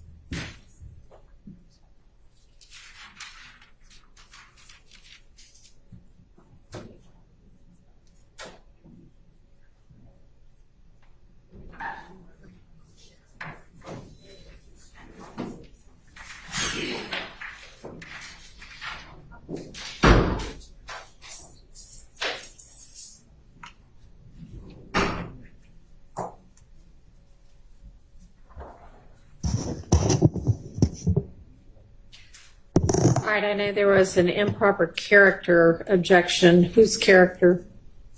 Your Honor, at this point, it seems like Mr. Steele is implying for the witness about him being a gangster. It sounds like he's going down the line of some other dude did it defense, especially speaking about threats and the homicide video, and then this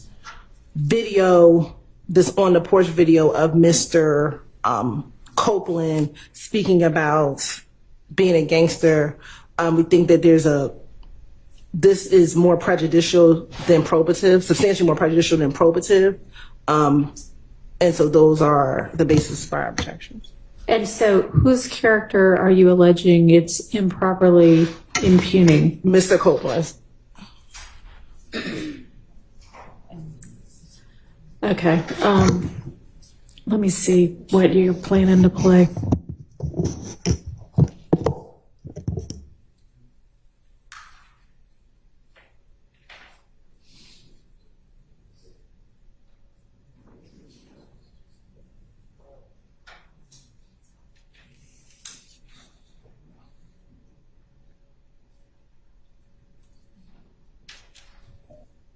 So at the end of the day, I got a story to tell. Yeah. You want to listen to it? Or you gonna keep listening to these niggas that ain't did nothing gangster, nothing tough a day in their life? So.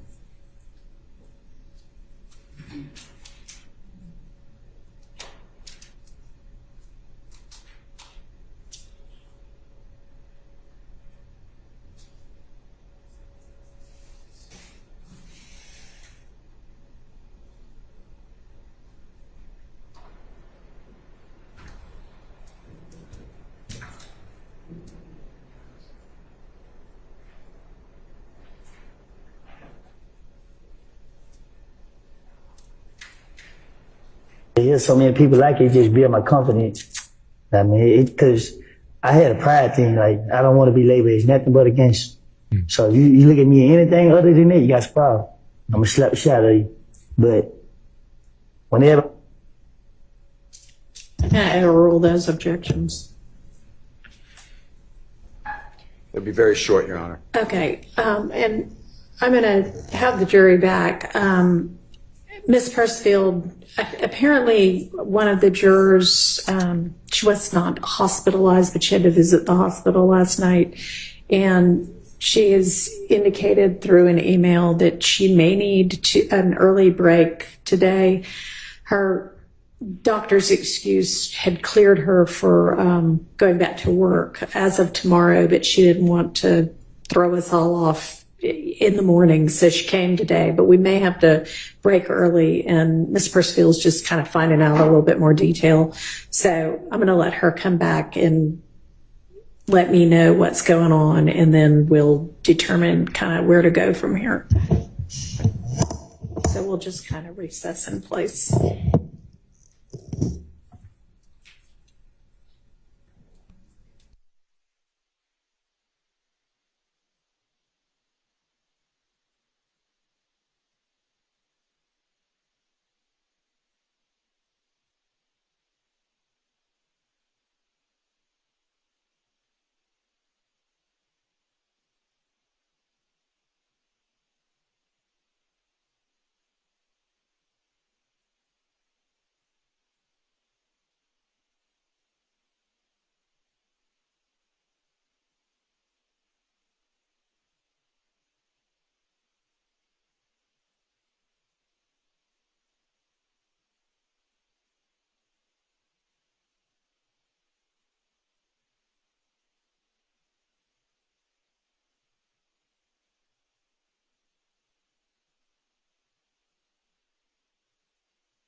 All right, so we're going to have the jury back out, wrap up. I guess you're saying, Mr. Steele, that we can wrap up this topic fairly quickly, and then we'll break for lunch. And it sounds like she's just feeling okay now, but will sort of keep us posted. So, Okay. okay. And Mr. Copeland as well.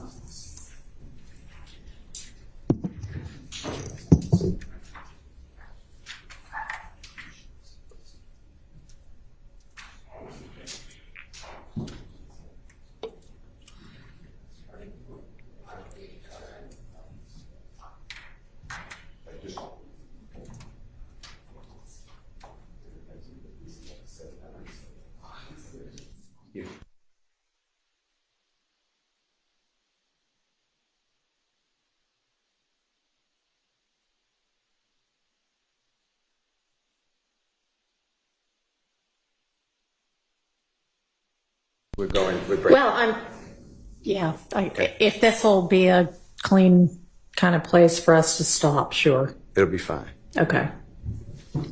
Any way you say, we'll be fine.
It may just be easier to let him go for lunch. I think they're all doing their bathroom break now. So.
Mr. Steele, just, stop wherever you want. I mean, if you've got 15 more minutes or 20 more minutes or whatever before the next natural break, that's fine. Okay. John Alger for president and county clerk. All right, thank you very much. Go ahead, Mr. Steele. Your Honor, with the court's permission, I'd like to publish to the jury Jeffrey Williams of JW 246, specifically the time frame 5:04 through 5:12. And Mr. Copeland, if you could listen to it, and I just want to ask you some questions, okay? All right. You might need your earplugs if you want to use them.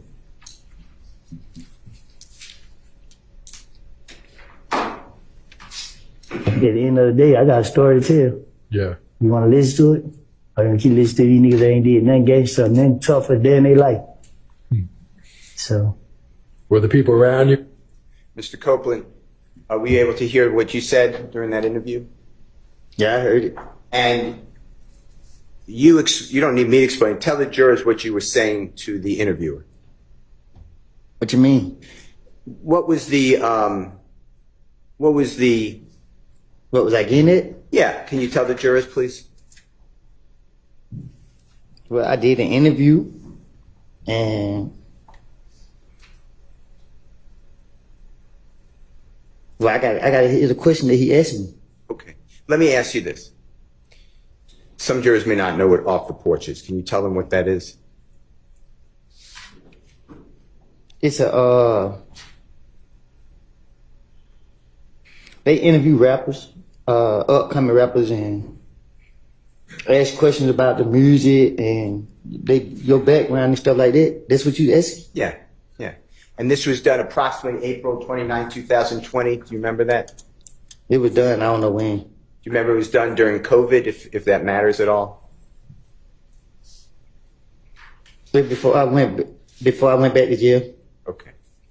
And in that segment, the jurors heard it, but you're explaining that you're a real gangster, not these other people who are pretend. I'm not saying that's a quote, but something like that. That's what you were discussing, or you said. Is that true? That's what I said. Yeah. Yeah. Okay. I'd like to, and you discussed Jeffrey Williams in this. If you remember, I could play for you, but if you remember off the porch interview, is that true? All right. You said he was like a role model. He blew up, or whatever the right word is. True? Well, he showed us that it was real. I'd like to show you, or play for you, if you don't mind. You might need your earpiece again. This is 8:59 to 9:07. I'm going to ask you the same type of questions. Just what did you say? What did you mean? I'm going to ask you the same type of questions. What did you say and what did you mean? All right? Same thing. Because I had a pride thing. Like, I don't want to be labeled as nothing but a gangster. So you look at me anything other than that, you got a problem. I'm going to slap the shit out of you. But whenever I... Did you hear that? You hear what you said? I think we all heard. Yeah. And what you're expressing is that's what you want people to look at you as. That you're tough. Nah, I just wanted people to know. Not to look at me. I wanted them to know. That you're tough. I ain't tough. I just ain't scared. All right. Now, you also put on your social media, I think the state showed it to you, but let me get the exhibit number.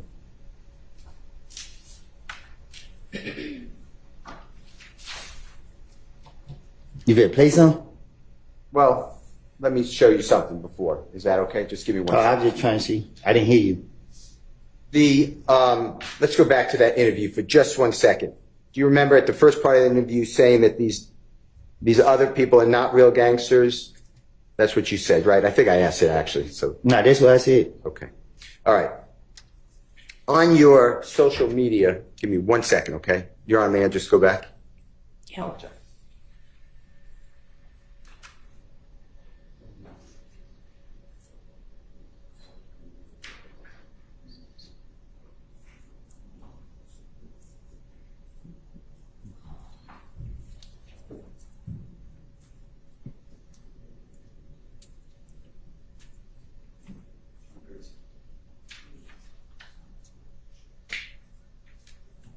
this is exhibit number Jeffrey Williams, 236B, as in Barry.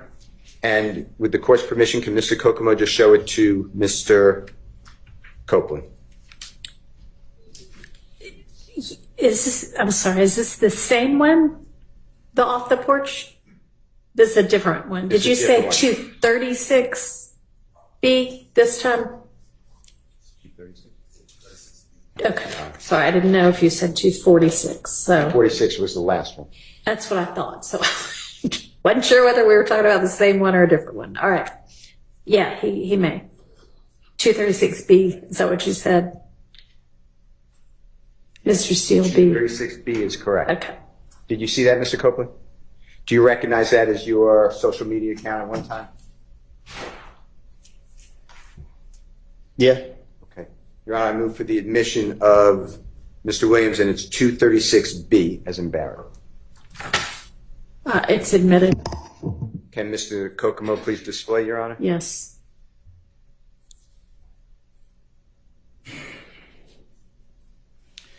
Mr.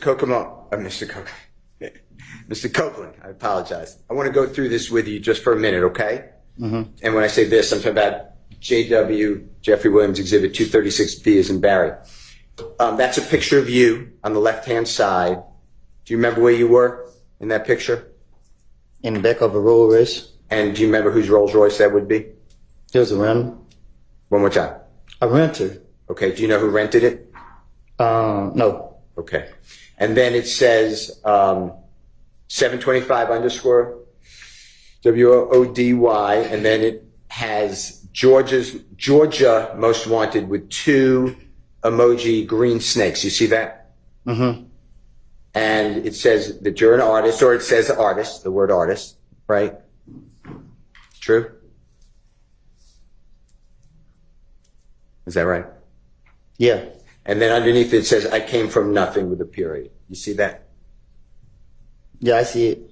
And I came from nothing. Do you know that to be a series of Jeffrey's music?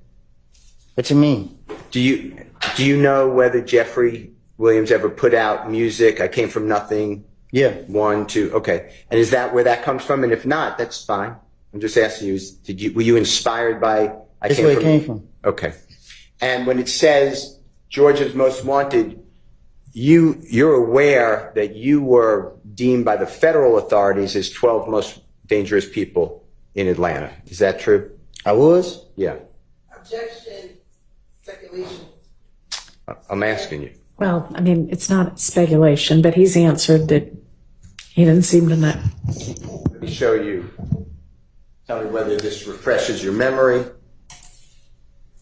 Objection, Your Honor. This is.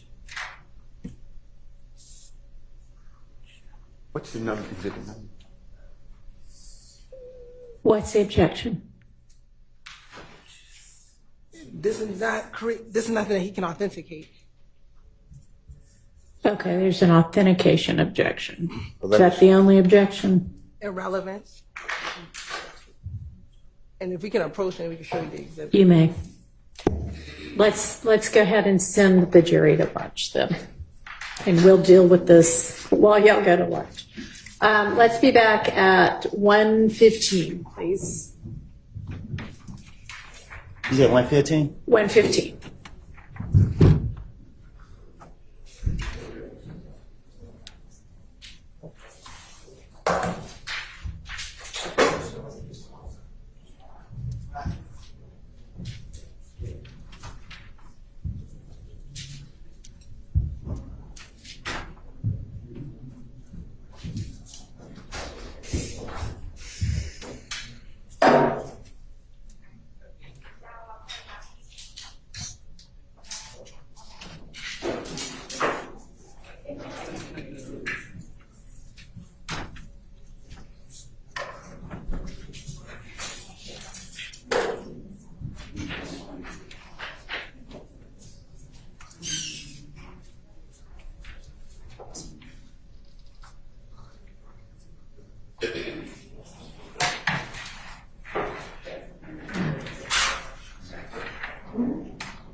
is your intent to show that entire thing with the, whatever that heading is?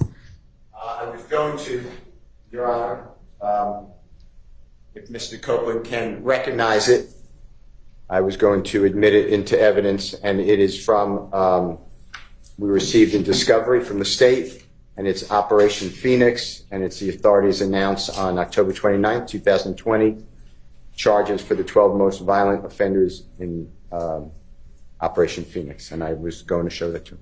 All right, and then he has that on his Instagram, or I shouldn't say Instagram. It's a social media account. And when's that social media post from? That is, it's in his, I'm being told the answer. It's in his biography or bio.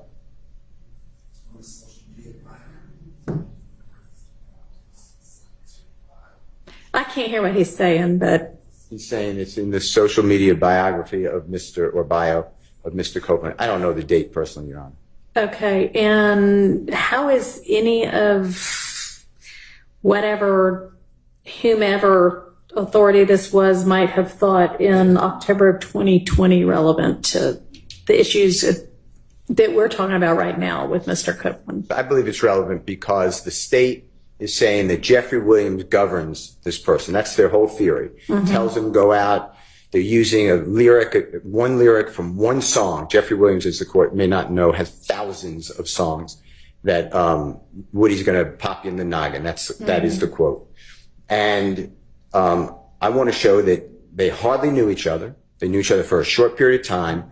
Mr. Copeland did not commit crimes for Jeffrey Williams. Jeffrey Williams encouraged Mr. Copeland to conduct himself lawfully. That was on a jail call that we heard yesterday. In fact, included on that, Jeffrey Williams, through his sisters, saying, get out of the streets, you have a child, you don't have to live that life. And I want to show that Mr. Copeland ignored all of that. And after he has no contact, he has zero contact with Jeffrey Williams, he is still putting on his social media that he is a gangster, or 12, one of Georgia's most wanted. He is by the prosecution. These are federal authorities, by the way. So when I say prosecution, I'm talking about the federal authorities. Deemed him one of the 12 most violent offenders in Georgia in 2020. And he has done a interview with Off the Porch in April 2020, where he's stating that he's a real gangster, the other people are not.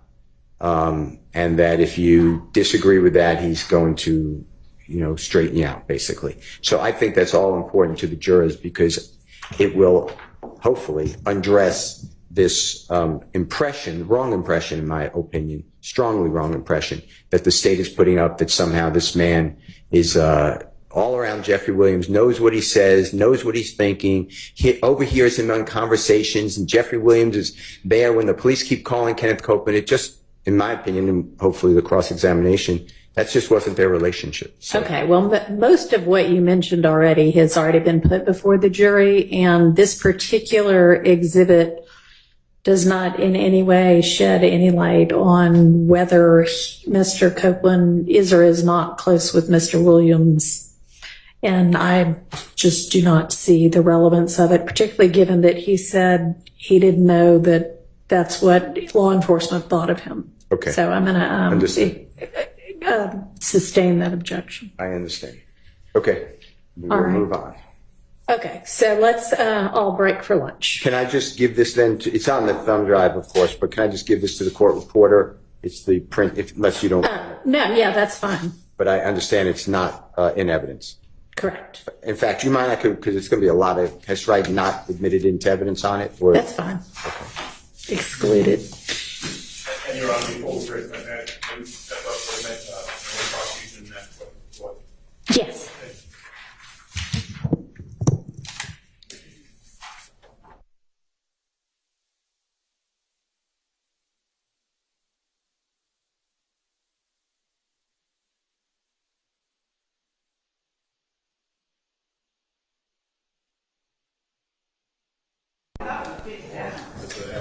What?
Go let y'all all know the question and the answer.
That matters. Yes, Your Honor. Your Honor, Mr. Steele has provided to us in that Dropbox link an exhibit that I assume he may intend to use with Mr. Copeland, and it's going to be Exhibit 236A. It's a Instagram posting. I believe the posting may have been on June 27th of this year, in which Mr. Copeland appears post, he is an innocent man in real life. The demons that has been on me at certain times in my life had full control. And he goes on, I think I know who he is the innocent man that he might be referencing, Your Honor. I'm not sure how this is going to come out during Mr. Copeland's cross-examination. However, the state's concern would be the initial part of he is an innocent man, and that's invading on the province of the jury, depending on what he is innocent of or determining from this post what he may or may not be innocent of. I'll cite the courts of Fordham v. State, which is 352 Georgia Appeals 520. From what year? 2019, Your Honor. Okay. And essentially that Georgia law generally precludes a witness from testifying. Slow down. Sorry. Georgia law what? Generally precludes a witness from testifying as to his or her opinion regarding an ultimate issue in the case, because to do so would invade the province of the jury. And so if you're trying to say he's an innocent man, that could be perceived that you're trying to invade what the jury ultimately has to decide about Mr. William or any of the defendants' guilt or innocence. And so I'm just bringing to the court's attention, I don't know how it's going to come in, but that is the state's concern regarding this posting. Mr. Steele.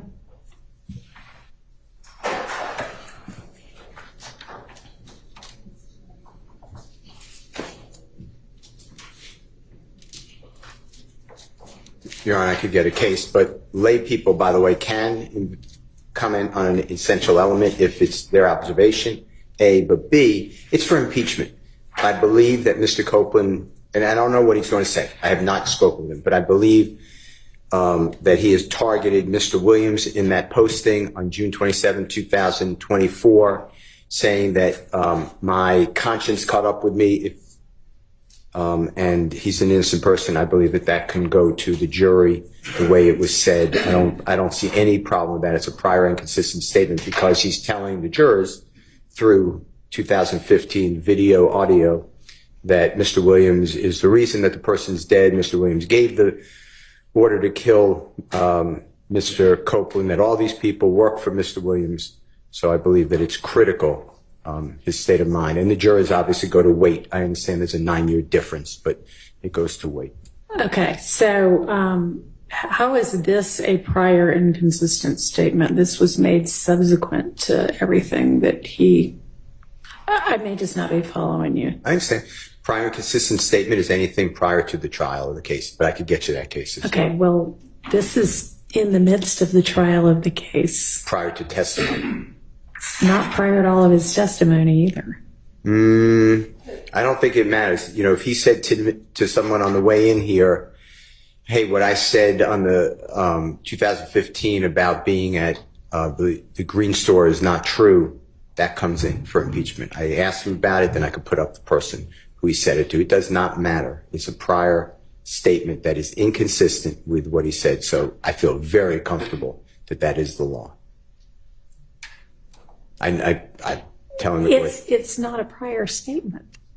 It can't possibly be a prior inconsistent statement if it's not a prior statement. This is not a statement he made prior to any of his 2015 statements to law enforcement. Let me get you the case, but Okay. It does not have to be prior to the statement that you're impeaching. It's a prior statement of that witness. He made a prior statement on June 27, 2024 that is inconsistent with his previous statements, but I can get you those cases. Okay, I don't know that it's inconsistent with his trial testimony, though. He's testified at trial. Everything I said to the police, I just said it because I wanted to get out of there, and none of it was true. So this is not inconsistent with that either. Well, it is for two reasons, or I believe it's admissible. One, he's saying that what he said was about an innocent person, which is different than I just wanted to get out. So I was saying some truth and some non-truth. And second, it impeaches his 2015 statements. It may do that. And that's admissible. But let me get you a case instead of just me saying it's prior inconsistency. Okay. Let me just get you a case. All right. Was there an objection other than? Yes, Your Honor, because I don't believe it's a prior inconsistent statement based upon his testimony in trial.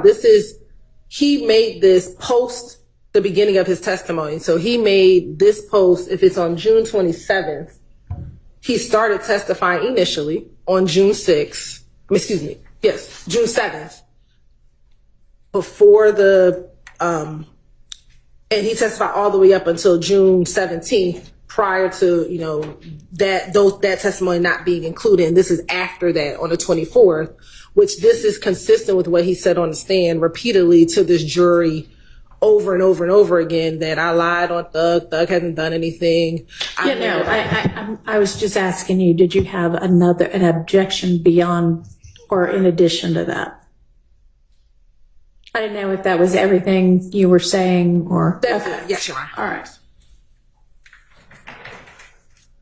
And then, Mr. Sharp, did you have something?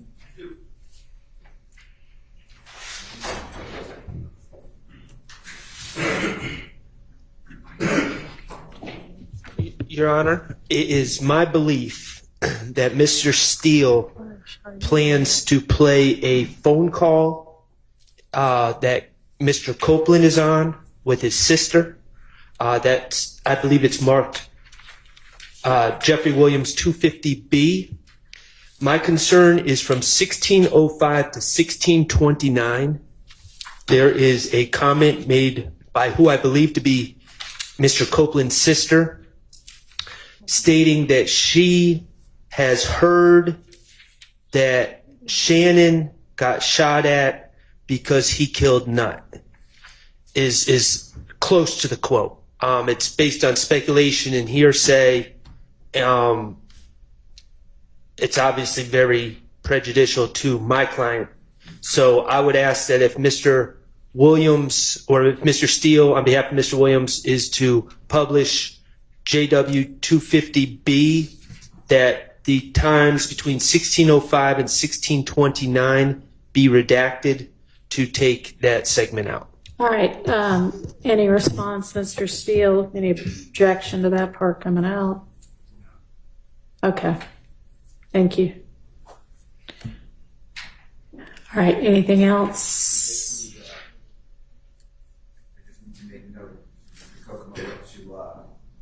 Which is silence. But I'll do that. All right.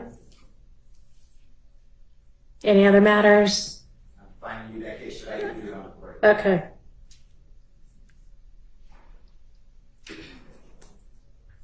All right, then let's get Mr. Copeland and the jury in.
All right, Mr. Jordan.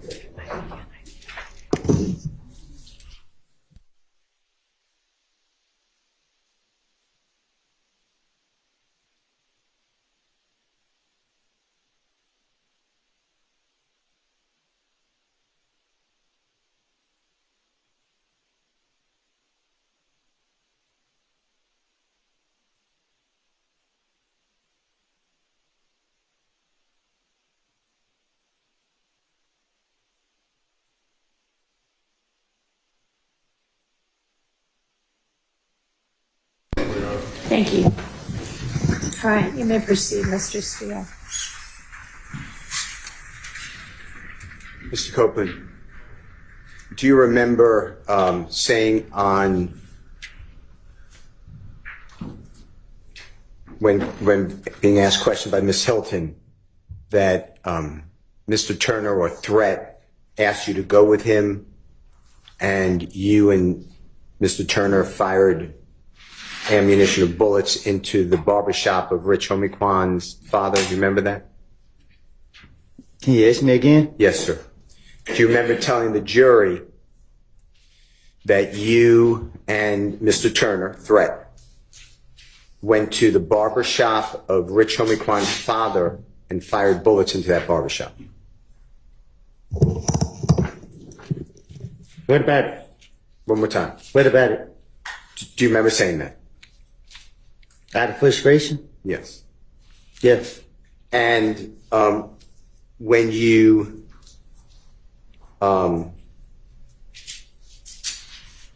did that, do you know whether there were people inside that barbershop at that time?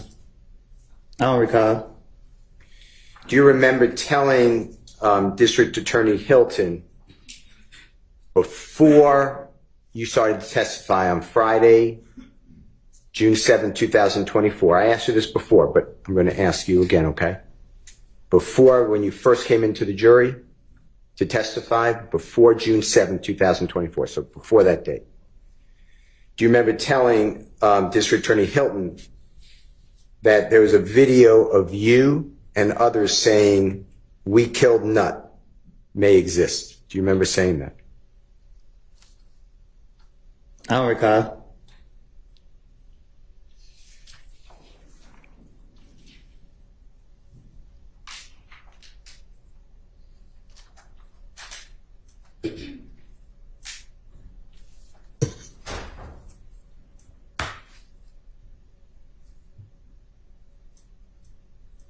Did you tell District Attorney Hilton that? That's how it. That there's a video with you and others admitting that you killed Donovan Nut, but Donovan Thomas.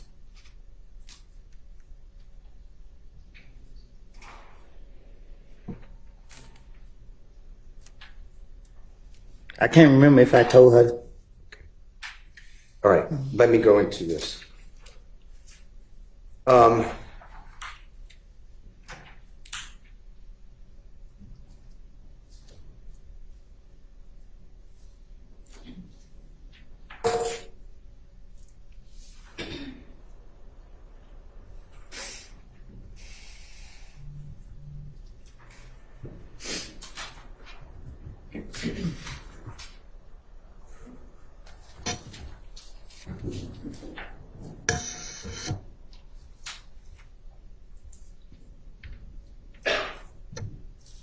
I want to ask you about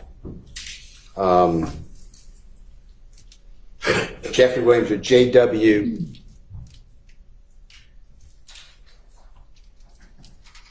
$240P as in perfect, and that's State's Exhibit number 378YE. So, Mr. Copeland, that's going to be the June 10, 2015 interrogation or interview with the police. And it's at 248:22 through 248:57. And this goes into you stating that when you pulled up, you told Deshawn is your child's mother, right? That's her name? Okay. That I was like, she got in the car, she was at her friend's house. This is on January 10, 2015. You're recounting. She got in the car. You said, "Man, these ends just killed Nut, bro." She like, "Who?" I told her, "It's Thug in them." She like, "Huh? What happened?" Like, SHI, I don't know. D just got in the car and like, SHI, boy, they just, you know what I mean? They just told me that. So she like, "What you gonna do?" "What the F you mean what I'm going to do? I ain't got nothing to do with this, SHI." She like, "Yeah, you know, like we all know they was going to say my name. So I was like, I don't know. So we got in the car and we rode home. Okay? I'd like you to listen to make sure I said that right, if you don't mind listening.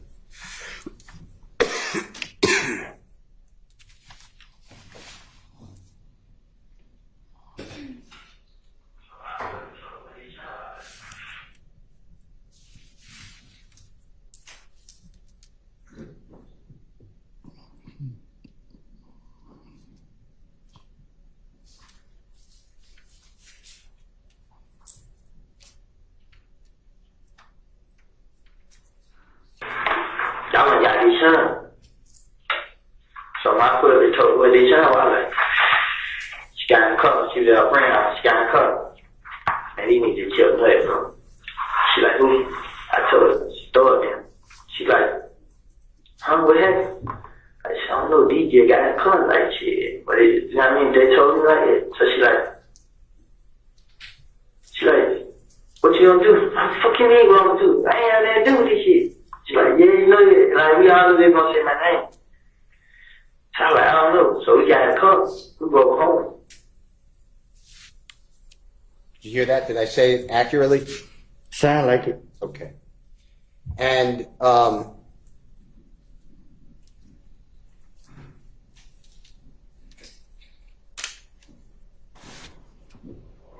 do you remember telling the police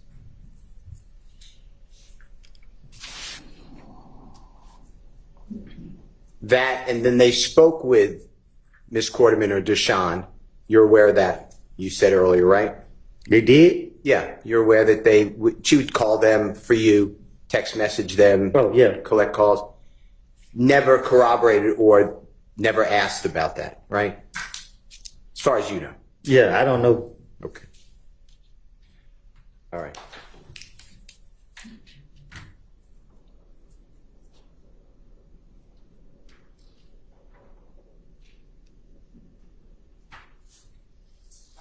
Your Honor, may I have 1 second? Sure.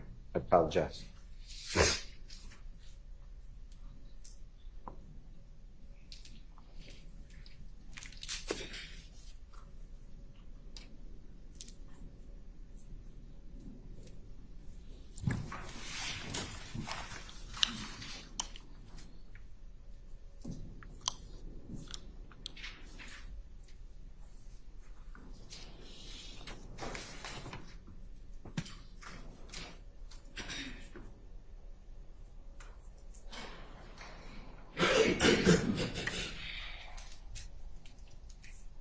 Sorry about that. Thank you, Your Honor. Okay. The next one,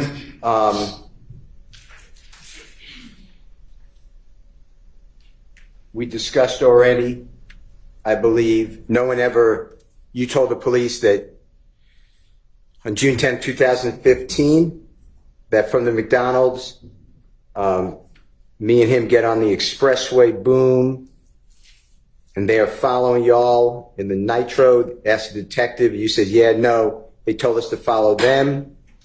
So y'all following them, the detective said, and you said, yeah. But when D told me this, O-H-E-L-L, no, I ain't fixing to follow them. But D didn't get out of the car with me, but I'm trying to trick D so I can see what the H-E-L-L is going on. Boom, so we followed them to Thug's house. They stayed downtown at the Sky House. I'm going to play for you, make sure that's right.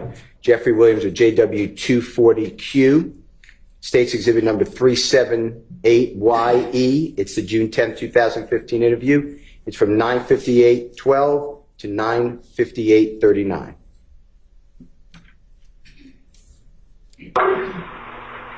So we will get on Spiller. Wait, are they following y'all? Yeah, Nitro? Nah, they told us to follow them. Okay, so y'all follow them. Yeah, but when he told me, hell no, I ain't gonna follow them. But I didn't even get out the cover. I'm trying to keep these, I see what the hell going on. So we followed them to the door. They stayed downtown on the Sky House. What I said, was that fairly accurate? He said, I told you, I heard it, but man, I'll tell the police anything. And the truth is, you didn't follow Jeffrey Williams to Sky House. I don't remember that night. so much going on. I don't know what happened that night. When I say follow to Jeffrey Williams Sky House from the McDonald's. What I'm saying is, so much what happened that night. I can't say I was all over the place. I don't remember exactly what happened that night. Let me ask you this. Did you ever drive by at any time, the scene where the barbershop is, where Donovan Thomas was shot and killed? On January 10th, 2015. What you mean? Did you, at any time, I understand there was a lot going on, but did you drive by the scene, you know where Donovan Thomas was shot? You know what I'm talking about? Yeah, I know what you're talking about. One more time? I said, I know what you're talking about. Okay. Did you, on January 10th, 2015, drive by that street where he was shot? I can't recall. Okay. Let's do this. Did the police, detectives, federal, anybody, district attorney's office ever come to you and inquire of you whether or not your phone records show from the McDonald's area, cell phone tower, to the Sky House? Did they ever ask you about your phone records to see if it tracks what you told the police? They never told me nothing about my phone at all. Okay. All right. I want to talk with you about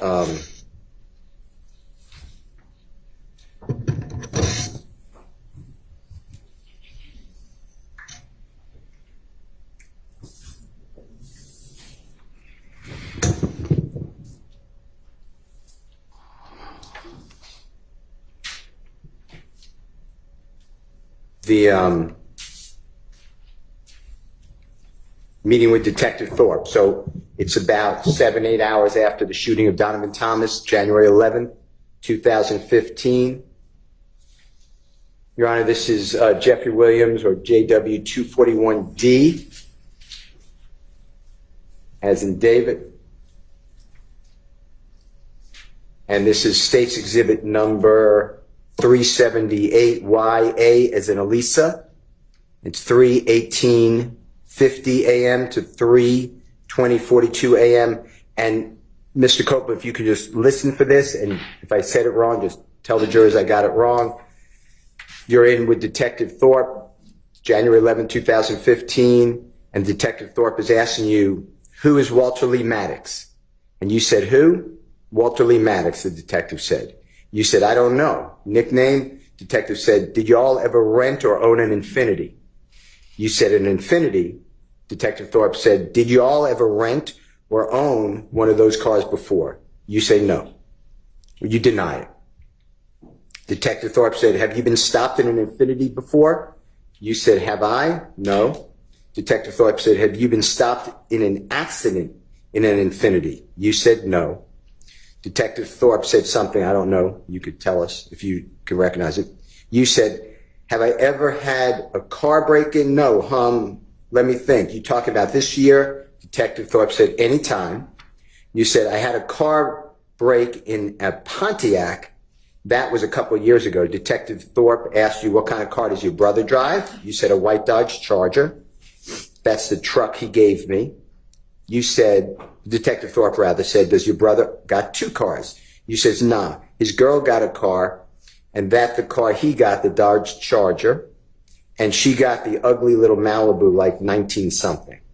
Detective Thorpe said, a 2014 Dodge Charger. You said yes. Detective Thorpe said, white. You said yes. Who drives a Nissan? Detective Thorpe asked. You said, a Nissan, what color? Detective Thorpe said, it is gray. You said, I don't drive no Nissan. Detective Thorpe said, okay, y'all ever have an Infiniti Gray Q45 before? You said a truck. Detective Thorpe said no. You said a car. Not that I know of. I want you to listen to this. If you don't mind, tell me if I did that wrong. Who's Walter Lee Maddox? Who? Who's Walter Maddox? Huh? No, y'all. Did y'all ever rent or own an Infiniti? Infiniti. Y'all ever rent one of those cars before? Have you ever been stopped in an Infiniti before? Have I? Yeah. An accident in an Infiniti? No. cover again? Mm-hmm. No. Let me think. This year? Anytime. I had coverage in the Pontiac. That was a couple years ago. I ain't had no coverage. I ain't had no registry. I ain't have none of it. Gotta call your brother, John. Who was that in there? A white Dodge Charge. This truck car he gave me. Your brother got 2 cars? Nah, his girl got a car in the car. He got the Dodge Charge. Then she got the little ugly little Melody. Like a 19 something. 2014 Dodge Charge? Yeah.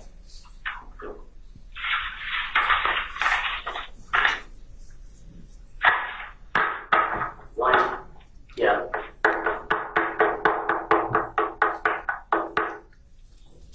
We drive a Nissan. A Nissan? Mm-hmm.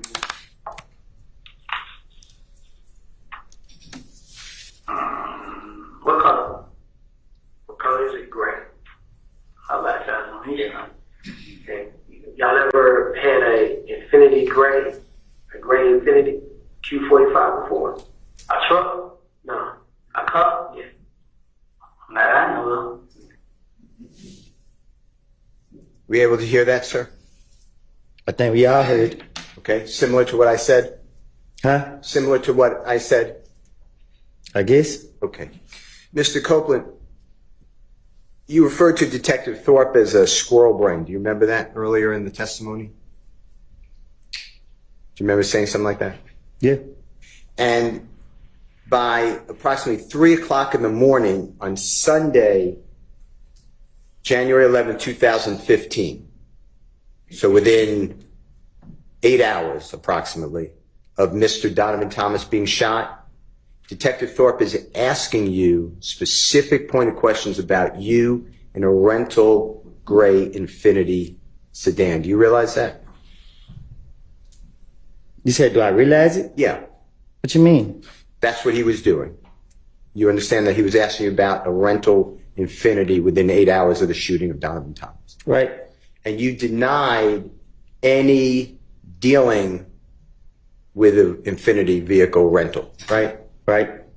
And that's not true, right? What you mean? You were dealing with a rental Infinity vehicle. I was? Yeah, weren't you? I don't recall. The car that you were driving that Jeffrey Williams rented for you was, do you know that type of car that was?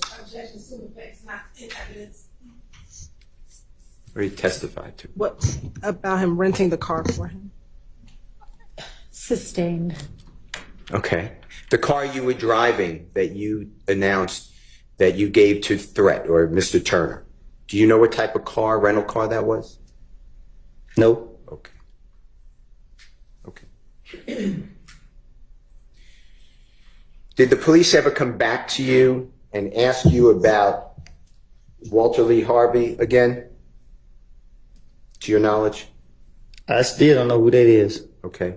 Did the police ever come back to you and talk with you about wrecking that 2015 Infinity vehicle? Besides this? No. Now,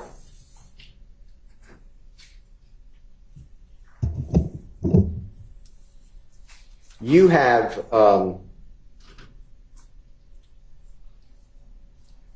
used other people's, like when other people rent cars, you know Miss Quarterman's mother rented cars, allowed you and Miss Quarterman to use, you know what I'm talking about?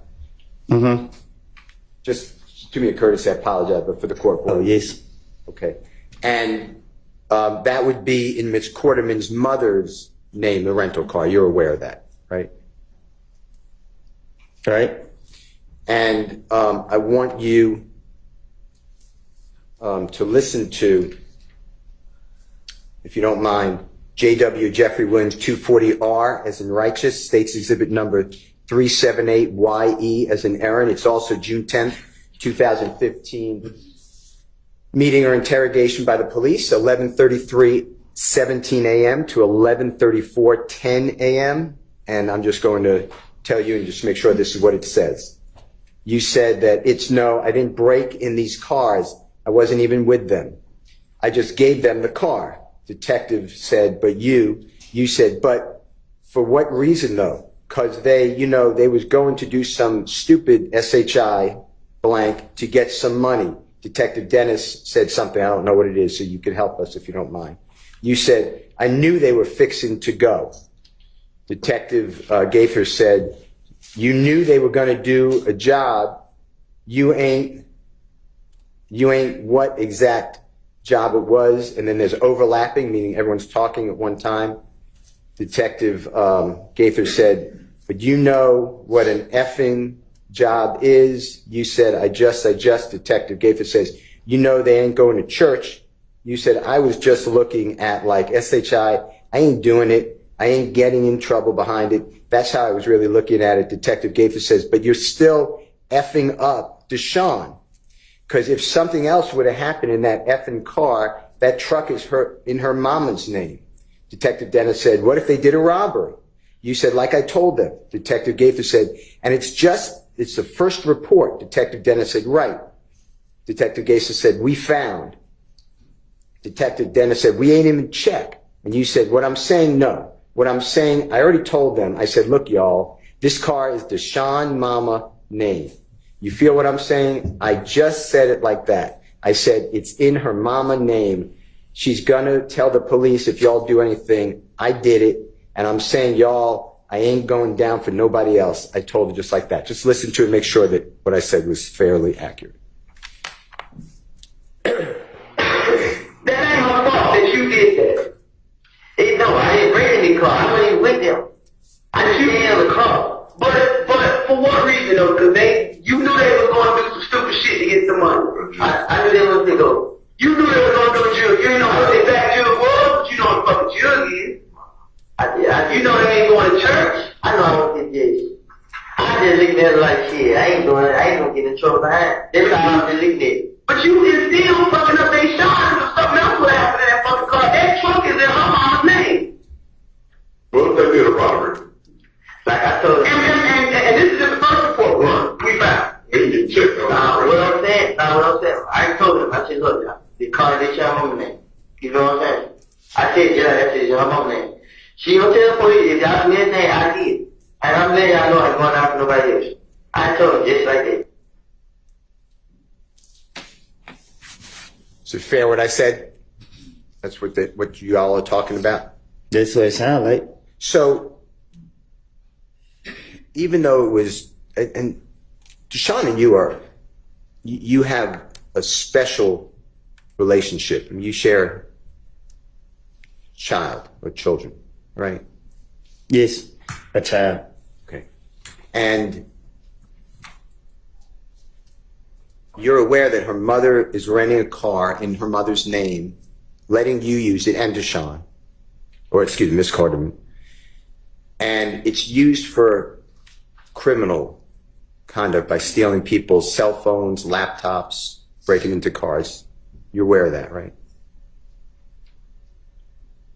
No. You're aware on June 10, 2015, when the police came to arrest you, they searched that rental car in Deshaun Quarterman's mother's name and found other people's cellular telephones, laptops, identifications. You're aware of that, right? Yeah, after they locked me up. Okay. And you were involved in breaking into those cars and stealing, using her mother, Deshaun Quarterman's mother's rental car, right? Objection, Your Honor. Assume effect's not in evidence.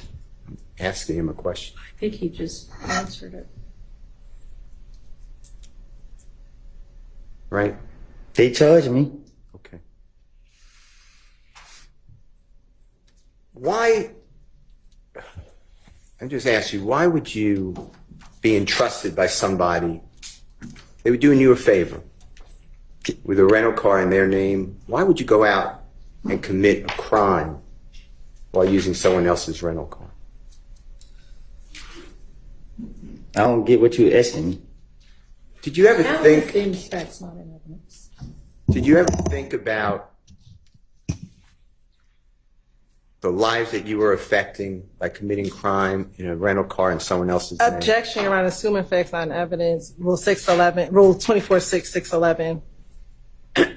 How about relevance? And relevance.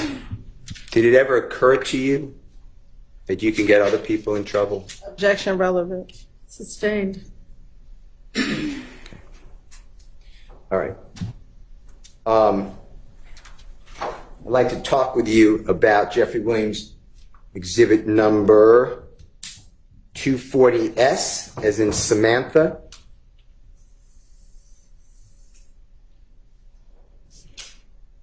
This is at State's exhibit number 378YE, as in Aaron. It's June 10, 2015 interrogation. It's at 10:0031 a.m. to 10:0046 a.m. And please listen and make sure that what I'm announcing is accurate. You're talking about, if you remember, and you'll listen to it, O.G. Bentley. Do you know the name Kelvin Treadwell? Do you know O.G. Bentley by a government name? Do you know who that person is? I don't even know who O.G. Bentley is. Okay. All right. Where you said, you feel what I'm saying? This is what D's saying. Bentley's supposed to went and hid the car and the guns. Detective said, where? You said, I ain't never heard it. Like, they just cut me off. They seen all the police just kept coming at me, talking to me. I want you to listen to this if that's what you said, okay? You know what I'm saying? This what he said. Bentley supposed to went to hit the car and the guns. Where I ain't never heard. Like it just cut me out. Like they seen all the police just kept coming at me and talking to me. Did the police or the prosecution ever come to you and say, hey, we would like to talk to you about corroborating or supporting or verifying what you told us here? Did that ever happen? Can you say it again? Yeah. When you're telling the police that O.G. Bentley supposedly hit a car and guns, did the police ever come to you or the district attorney's office and say, we want to talk to you about that statement and see if we could verify it? Did they ever do that? And then I said to the police, they came back to me and asked me to verify whatever word you using. They never, after I said what I said to them, that was it. I didn't hear nothing else from them until I was back in handcuffs. Okay. Yesterday, you were shown State's Exhibit number 22CC. Could you help me out if you don't mind? Thank you.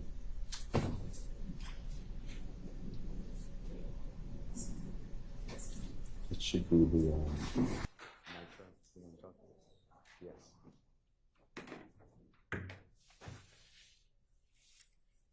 This is already in evidence, Your Honor. Right.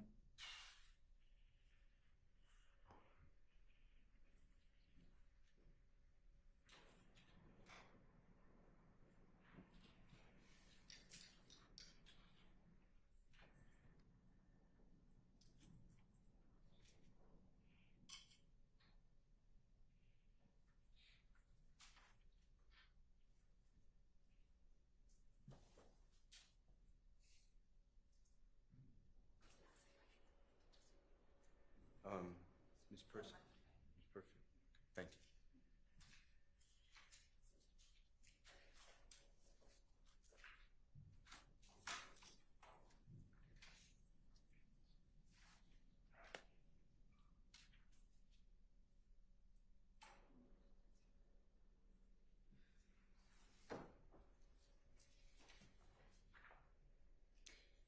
If you could just blow up the actual image. Mr. Copeland, if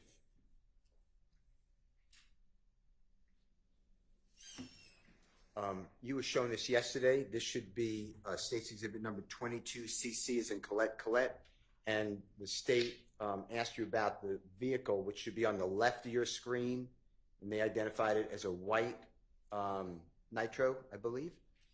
Do you remember this from yesterday by any chance? Yeah, I seen it, yeah. Now, I just want to make sure the jurors know, and if you could make it smaller. This is not the Texaco gas station that you were shown pictures of with the Infinity and the Pontiac and the gentleman walking into the convenience store. This is a totally different gas station. Do you recognize that? I don't know what he said. I just want to make sure that there was clarity.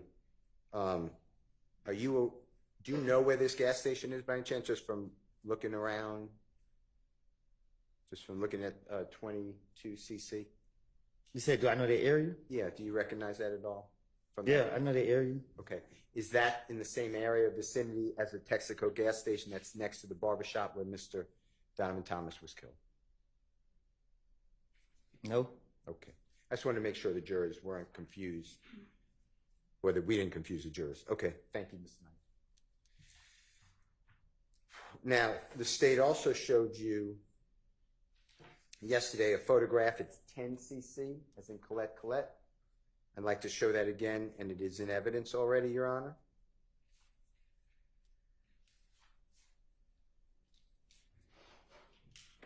And if you could blow it up, if you don't mind. Do you remember seeing this yesterday by any chance, Mr. Copeland? Do you remember being shown? I don't see that. Oh, it's not on your screen? It might be, it's behind you. Yeah, I see it now. Okay. And the gentleman in the white shirt, kind of in the center but left of the screen, do you know that person? No, I don't know that person. Okay. Talking with the white shirt or the black shirt? I don't know neither one of those. Okay. That doesn't, being shown that yesterday by the district attorney? Let me be clear. Yes, sir. I see him around, but I don't know him. Okay, thank you. But that doesn't verify any of your statements to the police, does it? Huh?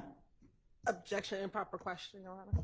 I'm not sure he can answer that question. Do you believe that by seeing that picture of that person, whoever it is, the person you see around sometimes, did that in any way verify what you told the police? I mean, that's basically just, you put a do you believe in front of it, but what he believes about it isn't relevant. Did the police ever do anything to show you, or the district attorney, to corroborate your statement to the police? I understand what you're saying, that it was made up. But did they ever do anything to try to tie it to that person? Did the police ever do that to you? Or the district attorney's office?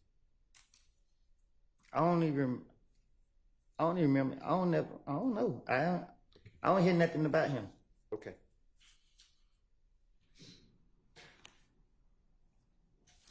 All right. I want to talk with you about your statements to the police. That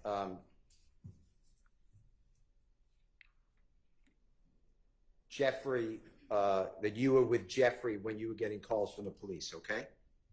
There was some discussion like that. And it's, Your Honor, is J.W. Jeffrey Williams 240T, as in terrific. State's Exhibit number 378YE, as in Aaron. It's again June 10, 2015. This is at 9:50:35 a.m. to 9:51:48 a.m. I'm sorry. Of course. 9:50:35 a.m. 9:51:48 a.m. And if you hear this, Mr. Copeland, if I'm, just make sure that after you listen to it, I'm correct. You said, I'm like, don't worry about it, N. But anyway, long story short, the detective was calling my phone. You know what I mean? And he was right there. The detective said, Thug was right there? You said, yeah.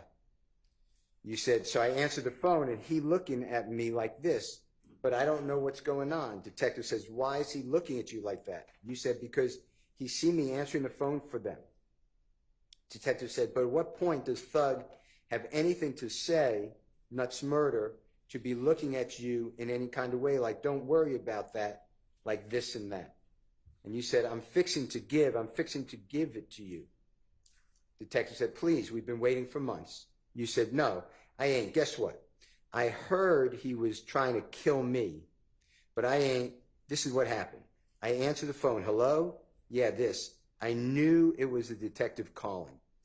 Detective said, the one that's handling the murder case? You said, no, different detective. Detective said, okay. You said, I thought one of them was you. My sister said that she described, you know what I mean? But she was just like a man. Detective said, right. So you said, so I just thought she was talking about you. Detective said, okay. You said, so she was like, detective's called. All right. So I answered the phone and he's right there. So I was like, yeah, indiscernible. So I don't know what that means. I couldn't understand it. This and that, man, they just talking to me. And he was just looking at me, but I ain't think, because I ain't did nothing. So I'm like, SHI blank. I'd like you to just listen to this if you don't mind and tell me if this is what you're saying, and I'd like to ask you some questions. Okay, don't worry about it, nigga. But anyway, long story short, the detective was calling my phone.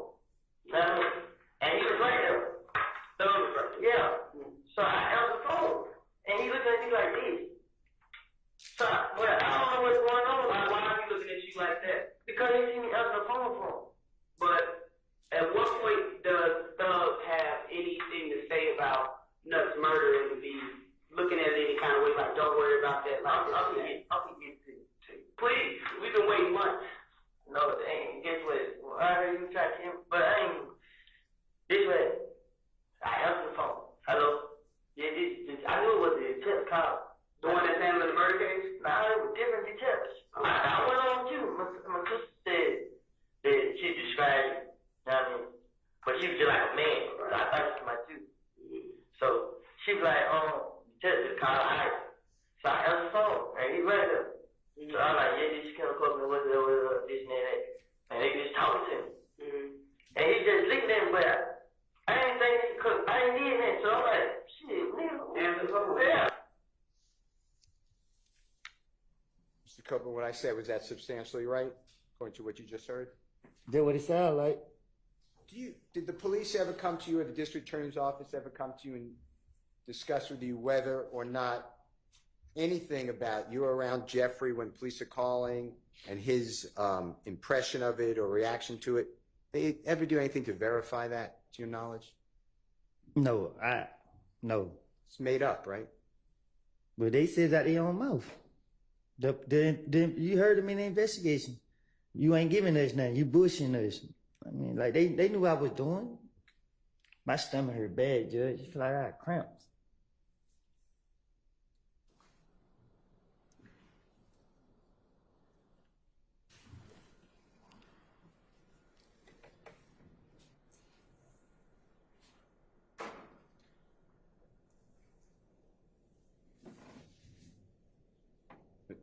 Can I ask you a question?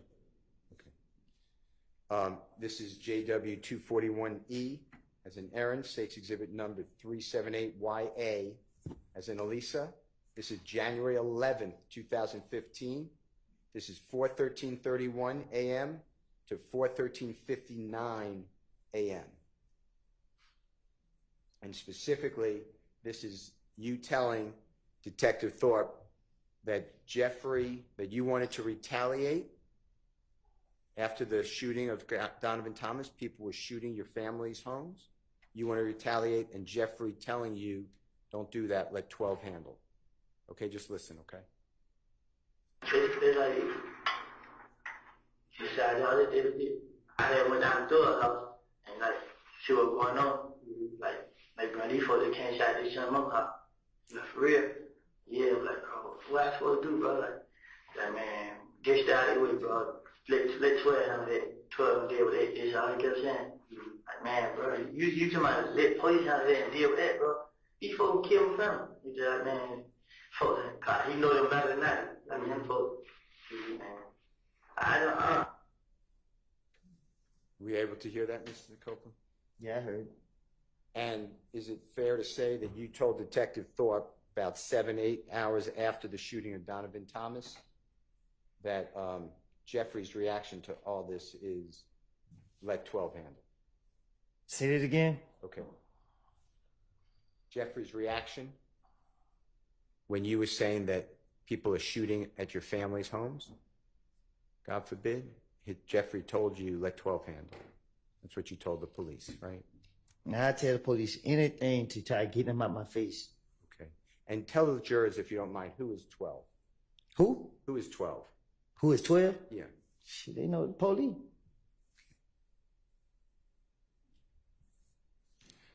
I want to talk with you about your statements to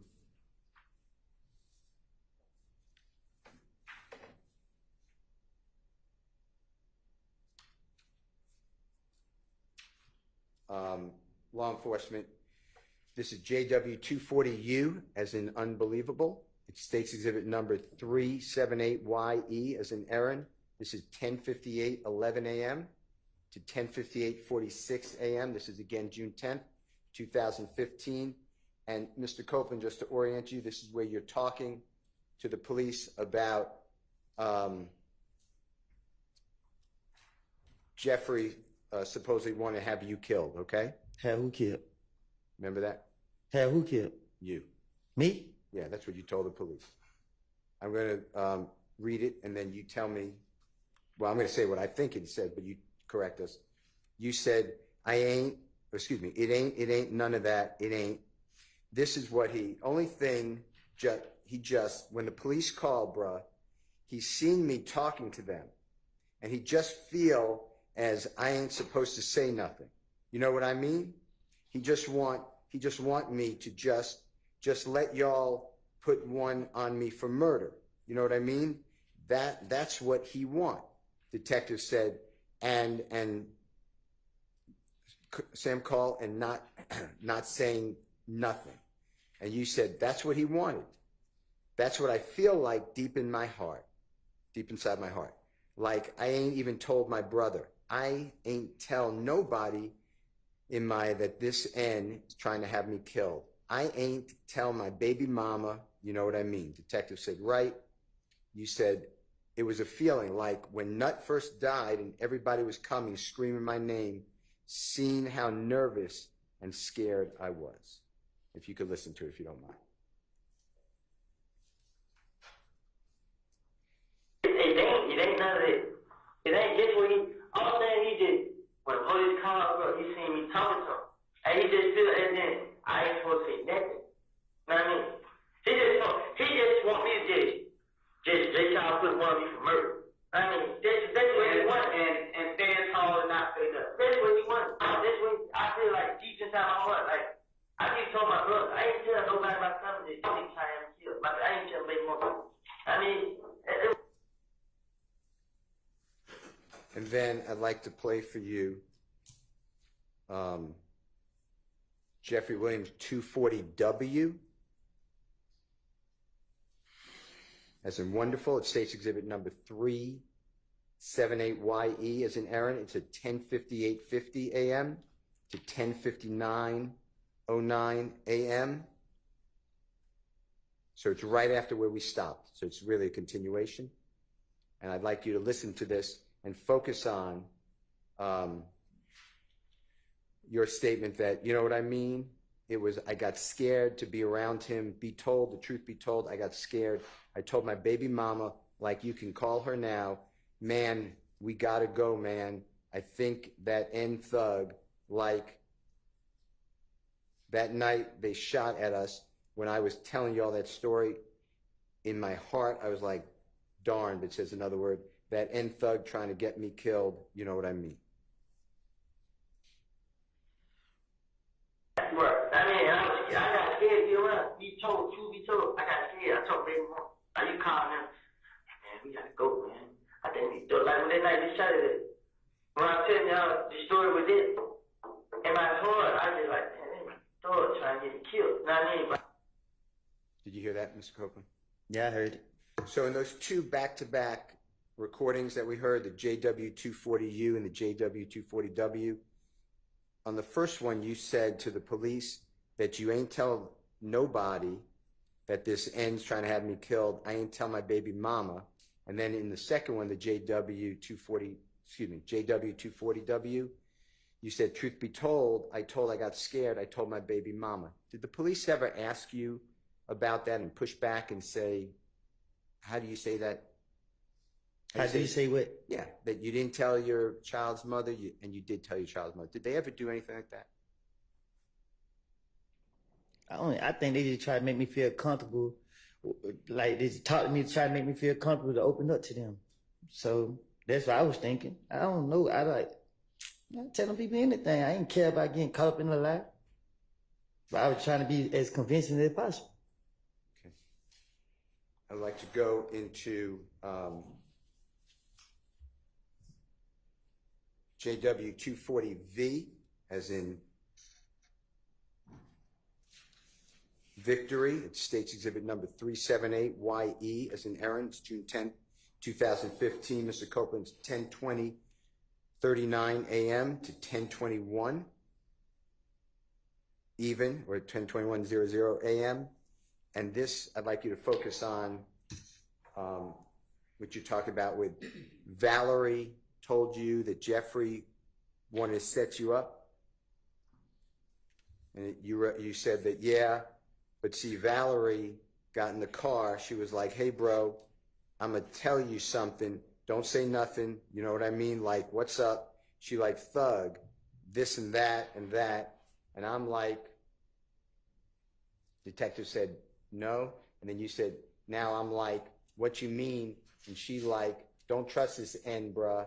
You know what I mean? He trying to set you up, talking about every time I go out, I got out of jail, something got shot up. Detective says, uh-huh. Can you listen to that for me? All right. Thank you.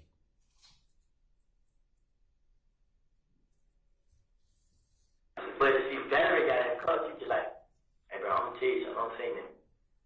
You know what I mean? I'm like, wait till she's like, dog, this and this.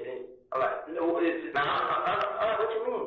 She like, but then don't trust this nigga, bro. You know what I mean? They would be trying to set you up. Like, every time I got in jail, someone got shot up.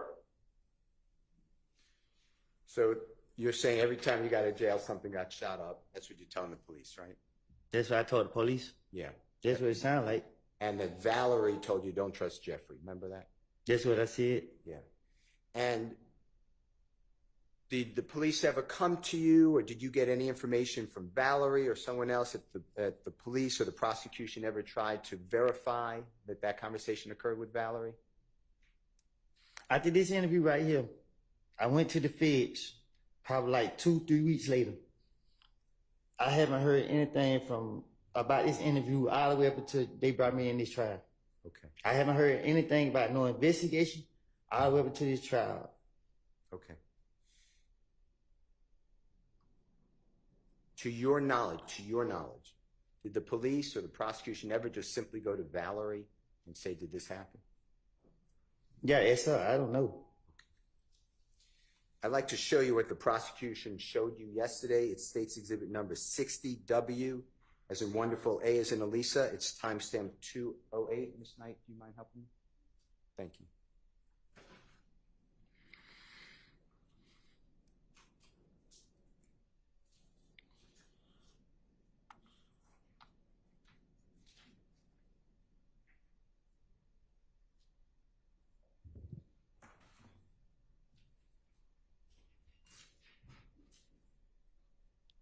Do you remember seeing this yesterday, Mr. Copeland, this photograph that Ms. Hilton showed you?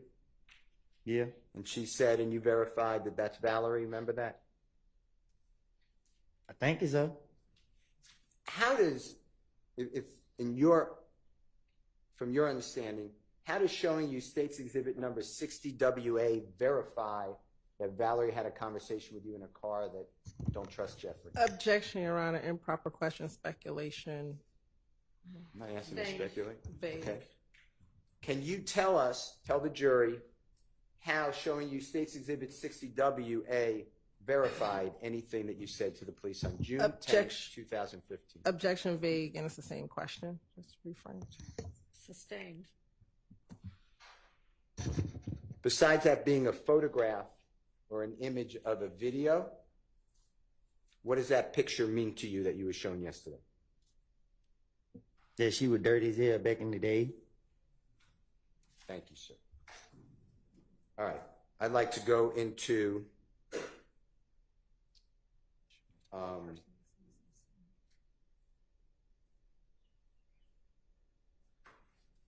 JW24X as an X-ray. That State's Exhibit number 378YE, as in Aaron, June 10, 2015, from 4:13:34 p.m. to 4:14:46 p.m. Specifically, Detective Dennis asked you, what does Birdman have to do with all of this? And you answered, Birdman's quiet. Detective Dennis said, he don't tell them to calm down. You said, Birdman, he don't talk in front of us. Detective Dennis said, he don't. Y'all like that?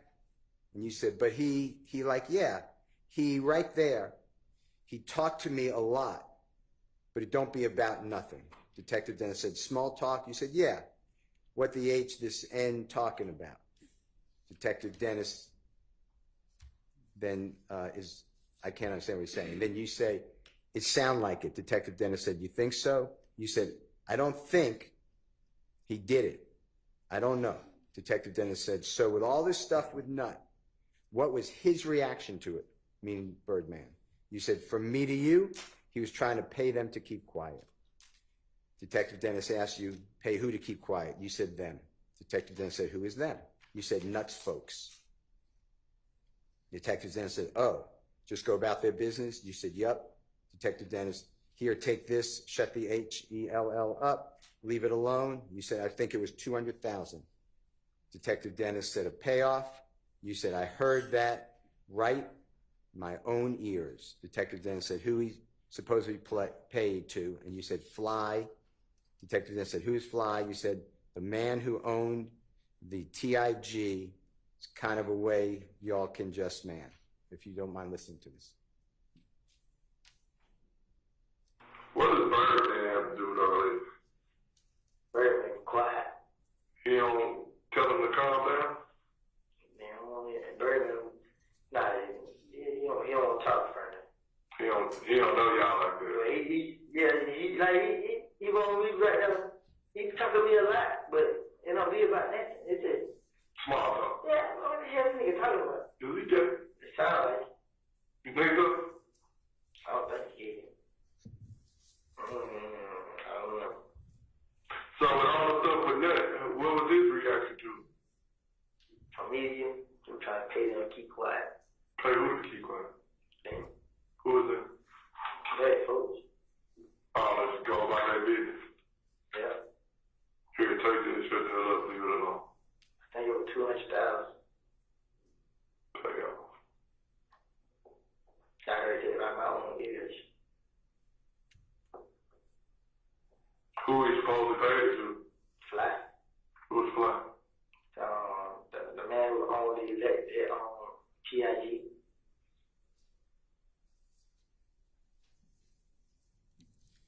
Copeland, what I said, was that fairly accurate to what you told the Detective Dennis? I tell the police anything. Sure. Did the police ever come to you, the district attorney's office, and ever discuss with you anything to, let's corroborate this? All the way up to this point, even today, they never sat down and asked me nothing about nothing I said in the interviews. I'm the first one to do this? Yeah, you're the only one that did this to me. Did you bring up Birdman, or did Detective Dennis bring up Birdman? I think he did. And then you just started talking about him, like you. That's what I'm gonna do. Like you've been telling the jurors. He bring up your name. I'm gonna have something for you.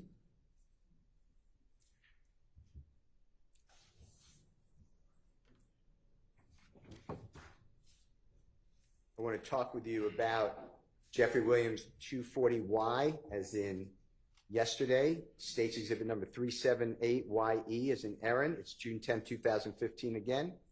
Interrogation. It's from 10:23 a.m. to 10:51 a.m. And Mr. Copeland, if you can listen to this and tell us if this is you talking about Jeffrey was going to buy the gun that was found at the Dunbar Recreational Center for $1,000, if this is what you're talking about with the police, okay? So when I got it from Greenfield. So I went up to the pub to go play baseball, but I'm waiting on them to come get it. So waiting on who to come get it? Legina. So his brother pulled up. I mean, Lil D, you talking about to be careful with that, let's be clean. Okay. His brother pulled up to get it. I mean, they like, so don't give me a time for it. I mean, so I'm just telling them that they're gun. But I don't know, he is. It's going to be my same question. Anything besides what you told the police to verify that Jeffrey was going to buy a gun for $1,000 at the Dunbar Recreational Center gun? They didn't even believe me. Miss Hilton asked you yesterday towards the end of your testimony with her. She said, but all you were talking about were people, the only people committed crimes was Jeffrey and other people maybe here, like Little D and Nard, etc. Do you remember that type of question that she asked you? I don't even understand what you're saying. Okay. Do you remember telling the police that Rich Homie Quan took out, put $25,000 to kill Tay? Remember telling him that? See, I told the police that. Told you, I wanted them to believe I knew information and that they can rely on me. That's my whole motive when they were questioning me. If they go for it and they let me walk away, they got to catch me on the back end. Okay. Do you remember telling the police that Rich Homie Quan would buy guns for YFN Lucy and his people and store them? I can't tell the police nothing that's going on in with people that I'm not around. So it's self-explanatory that I made it up. Did the police ever come to you or the prosecution, meaning the district attorney's office, and say, hey, we want to go over what you said to see if we could verify it? No. I haven't heard anything until this trial. Only person come talk to me is Miss Hill.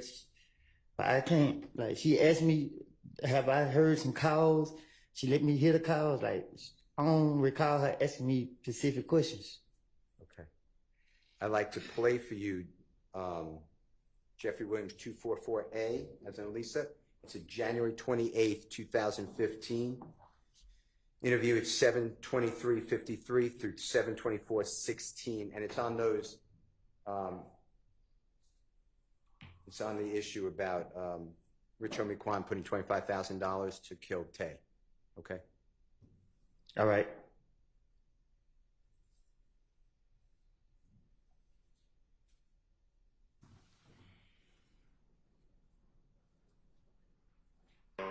Rich Homie Quan supposed to give him $50,000 to meet a new club. Like Rich Homie Quan told me this out his mouth. Yeah. Then Rich Homie Quan like he got $25,000 have Tay killed.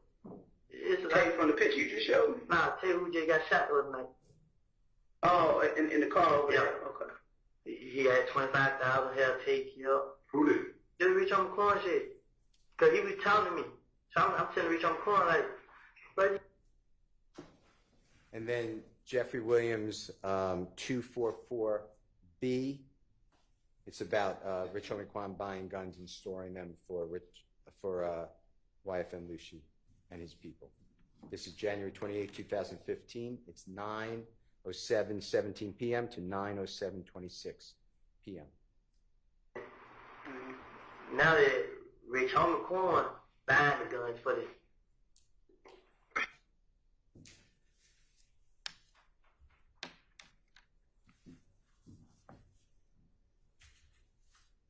Is that it? Okay. And Mr. Copeland, this is just the same thing you've been saying the whole time, right? You're just going to talk about me. If the police bring me up or want to know, you're just going to be a fountain of information so they let you go. Man, this is crazy, man. Like, throughout my whole life with interacting with the police, they never believed nothing I said. I don't have a clue why they even got me in here. You know what I mean? Yeah, Man. I'd like to talk with you about Jeffrey Williams, number 240Z, as in zebra, States Exhibit number 378YE, as in Aaron, June 10, 2015. It's 1:16:56 p.m. to 1:17:36 p.m. You said, you know what I mean, this N You know what he did to me? He gave me $300,000 to hold, and he left and came back. Detective Dennis said, and you ain't getting none of that? And you said, I don't care about money. I don't. Detective Gaither said, you care about some money. And Detective Dennis said, you kind of dissing yourself, man. And you said, listen, the N would give me money. What is N? N-I-G-G. Oh, nigga. You feel what I'm saying? I didn't need nothing. I didn't. Detective Gaither said, how much? You said, but when I went to jail, he didn't help me. Detective Gaither said, you just said the most amount of money Thug Dunn gave you. Detective Dennis said $300,000. And you said, but he left with you 300. This is Detective Dennis, and I guess came back and gave you 1,000 and you were good. I just want you to hear that and make sure that's what it said.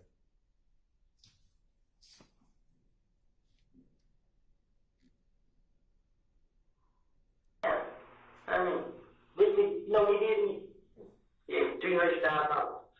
The whole. And he left. Came back. And you ain't getting none. I don't care about money. I don't. You care about money. You be contradicting yourself, man.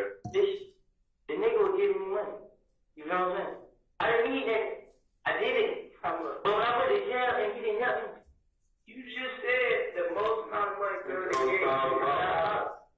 But he left you with 300, and I guess he came back and gave you a 1,000 again. You was good.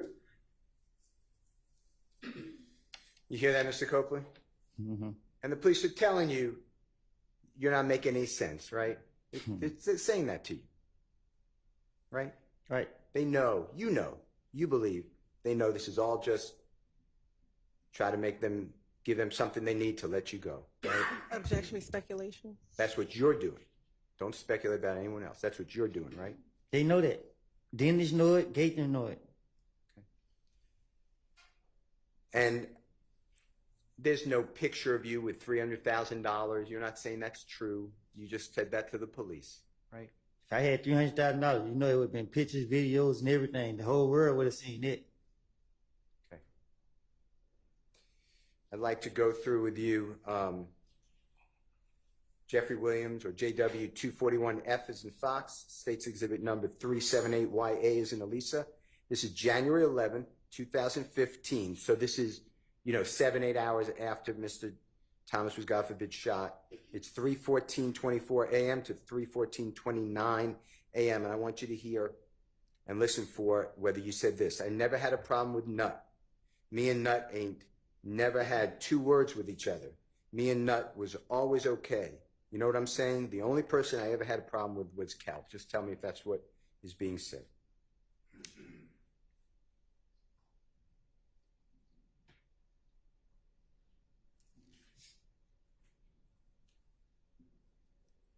I never had a problem with nothing. Me and Nut ain't never had two words to each other. Me and Nut was always okay. You know what I'm saying? Now, Mr. Copeland, what I said, that was fairly accurate? What you say? What I said when I asked you to listen for it, that was accurate? That was... we heard it. Okay. And actually, a little time before January 6, 2015, I'm using that date for when you got into that fight at Club Crucial. You know what I'm talking about? When Shell Cal and other people jumped on you with your eye. You know what I'm talking about? You know I know what you're talking about. Okay. So before that date, before January 6, 2015, you stole from Mr. Donovan Thomas's Tahoe vehicle his cellular telephone, his identification, his chain, his nut chain, and his wallet. Is that true? I gave it back to him. Okay. I'm going to get there, I promise you. And what happened was Mr. Donovan Thomas called his own cell phone and you answered it. and made arrangements to give him back his property. Fair to say? Sound like that.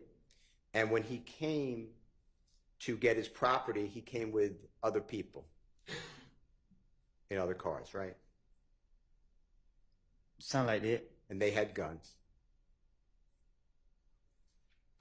Objection, assuming facts, not evidence. Well, he's asking the question of whether Mr. Copeland knows, so I'll overrule that. What going on? Did they have guns that you saw? Yeah. And shortly after that, you learned that Donovan Thomas and others were going to hurt you. True? Objection, improper character of the victim. Sustained. You knew that Donovan Thomas and others made statements that you heard that they were going to hurt you. Objection, Your Honor, assuming facts, not evidence, and improper character evidence. Sustained. Did you ever listen to Donovan Thomas have a meeting with others where they discussed you?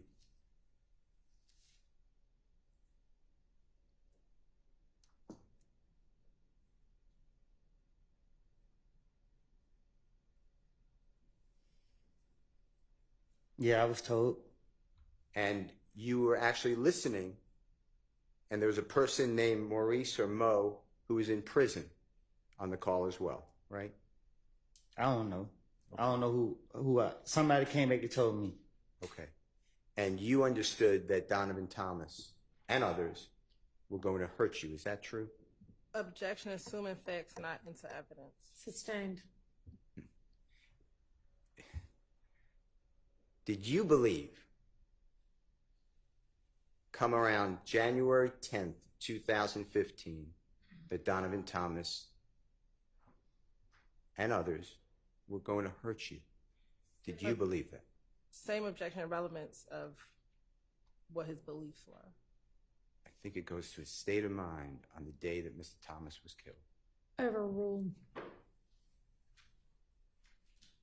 What you asked? Did you believe that on the date that Donovan Thomas was killed, that he and others, his friends, were going to, had a plan to hurt you? Physically? I was told it. Okay. So when you told the police on January 11, 2015, that you and Nut ain't never had any words, never had a problem, your only problem was with Kel, you just didn't want to tell the police about that, right? Say that again? You did not share with the police what you believed to be a problem that Donovan Thomas was and his friends were trying to hurt you. You didn't share that with Detective Thorpe, did you? I don't know. You told Detective Thorpe that you never had a problem with Mr. Thomas, right? We just heard that. That's what I told him. Okay. I want to go into what you have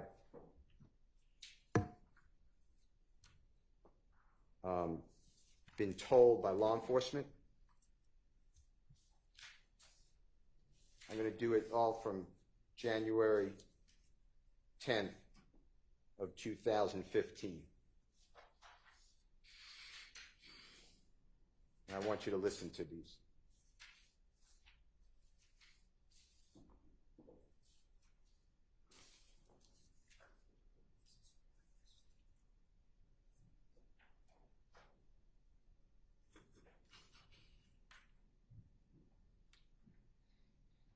I want you to listen. This is JW240AA, Elisa. States Exhibit number 378YE. It's June 10th, 2015. It's 1:15 p.m. to 1:51 p.m. and tell the jury if this is accurate. You said, "It is though. I sat right here. You know what I mean? I promise I wouldn't back out for nothing. You know what I mean?" Detective says, "I'ma find out." You said, like I said, man, if that was to keep me out of jail and y'all can help me, I promise you, want Birdman, Kente, any of them, I will go right there and do what I have to do, right? I am good with anybody. You know, even though all this SHI blank going on, you know, and detective says, you mean, right? And you said, I put it on my mama's soul. I mean it. I want you to listen to this, okay? I promise I'm gonna back out next. I mean, I'm fine now. Like I said, man, if they was to keep me out of jail and if y'all can help me, man, I promise you, you gonna throw up Birdman, Kente, and one of them. I'm gonna go right there and do what I have to do. Like, I'm good with anybody. Now, you know all this shit going on. I mean, it was 2015, 1:16 p.m. You mean that, right? Put on my own soul, I mean. Now, did you hear Detective Gaither say June 10, 2015, 1:16 p.m.? You mean that right? And you said, I put on my mama's soul. She's saying that what you said, that you're going to help them. You'll do anything to get out of jail, right? Right. Okay. I want to go back in time, same day, but this is going to be 9:45 a.m., so about 4 hours before, 3 hours before. This is JW240B as in Barry, B as in Barry, States Exhibit number 378YE as in Aaron. And this is 9:45, 19 a.m. to 9:48, a.m. And it's Detective Cunningham, not detective, Special Agent with the ATF, Alcohol, Tobacco, Firearms, Explosive, Cunningham. She's a female, and she says, and I want you to make sure that it's accurate, she says, okay, I need you to listen. You know you're a felon. You know that you got a gun today, so you can't even dispute that. I don't even want you to try because you're just going to be wasting my time and yours too. And let me finish. You said no, and there's overlapping conversation, meaning multiple people speaking. The ATF agent Cunningham says, me and investigator Gaither, but the gun today, the one we found today in the apartment, meaning when you were arrested from your apartment on June 10, 2015. You said, ATF agent Cunningham said, now, when it comes to the federal system, it's not you go, when you go, do your time, there's no parole. There is no what it is. And then Detective Gaither says, early release. And then Agent Cunningham says, no early release. You may get good behavior, but that's only like you get nothing. And they typically don't let you stay in Atlanta. They might ship you off somewhere clear across the country. So whatever you do, and then you say, darn, but you said a different word, my head hurt. Agent Cunningham said, I'll go back and tell the United States attorney that's assigned to this case, this is what he did to help himself out. It pans out. Or I can go back and tell her, this is what he said. We found out it was a lie. He's continuing to play games. The judge do what they want to do. So, before we can even get started, especially while I'm sitting here, everything is on you. Because I've never talked to you before. So with me, you almost get a clean slate to help yourself.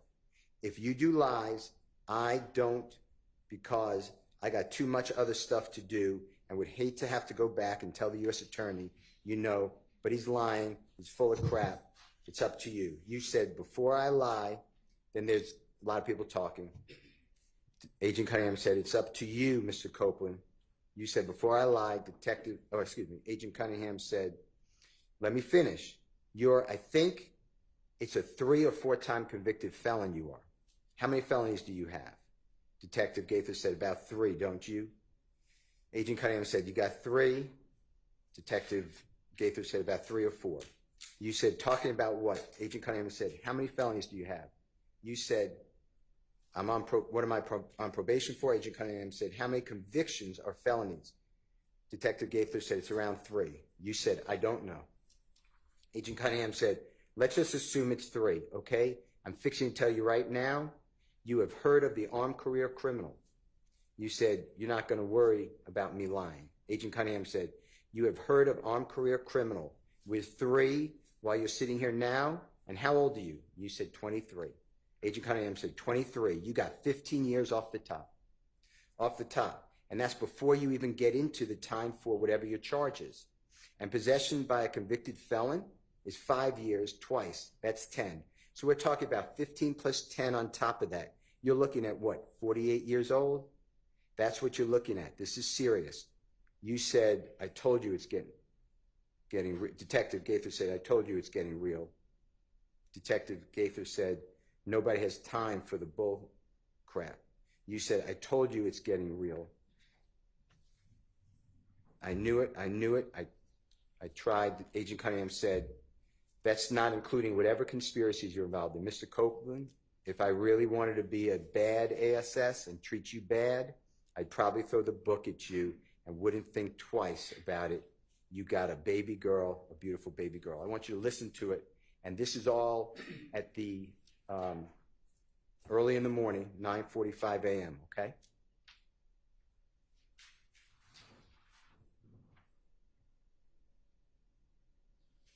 Okay, I need you to listen. You know you're a felon. You know you got that gun today. Today, so you can't even dispute that. So I don't even want you to try because you're just going to be wasting my time and yours too. And let me finish. With the gun today, the one we found today in the apartment. Now, when it comes to the federal system, it's not no, you go do your time and there's no parole. There is no, what is it? I mean, no early release. You may get good behavior, but that's only like, you get nothing. And they typically don't let you stay in Atlanta. They might ship you off somewhere clear across the country. So, whatever you do, I go back and tell the U.S. attorney that's assigned to your case, this is what he did to help himself out. It pans out. Or I can go back and tell her, this is what he said. We found out it was lies. He continued to play games. The judge do what they want to do. So, what I'm trying to tell you before we even get started, especially while I'm sitting here, everything is on you. Because I've never talked to you before. So with me, you almost get a clean slate to help yourself. I don't do lies. I just don't, because I got too much other stuff to do. And I would hate to have to go back and tell any U.S. attorney, you know what, he just lying and he full of crap. It's up to you, Mr. Copeland. You are I think, is it a 3 or 4 times convicted felon? How many felons do you have? About 3, You have 3? About 3 or 4. Right.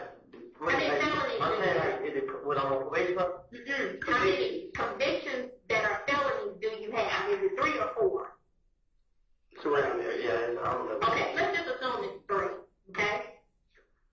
I'm going to tell you right now. With 3, have you ever heard of armed career criminal? No, I ever heard of me lying. Have you ever heard of armed career criminal? With 3, where you sitting at now, and you how old? 23. You get 15 years off the top. Off the top. That's before you even get into the time for whatever your charge is, and possession by convicted felon is 5 years. Twice is 10. So we talking about 15 plus 10 on top of that. You looking at, what, 48 years old? That's what you're looking at. This is serious. I told you. Nobody has time for the bull crap. I told you it's getting real. Did I not? I knew it. I tried to.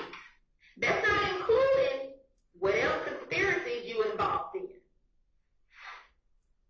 Mr. Copeland, if I really wanted to be a badass and treat you bad, I would probably throw the book at you and wouldn't think twice about it. You got a baby girl. Beautiful baby girl.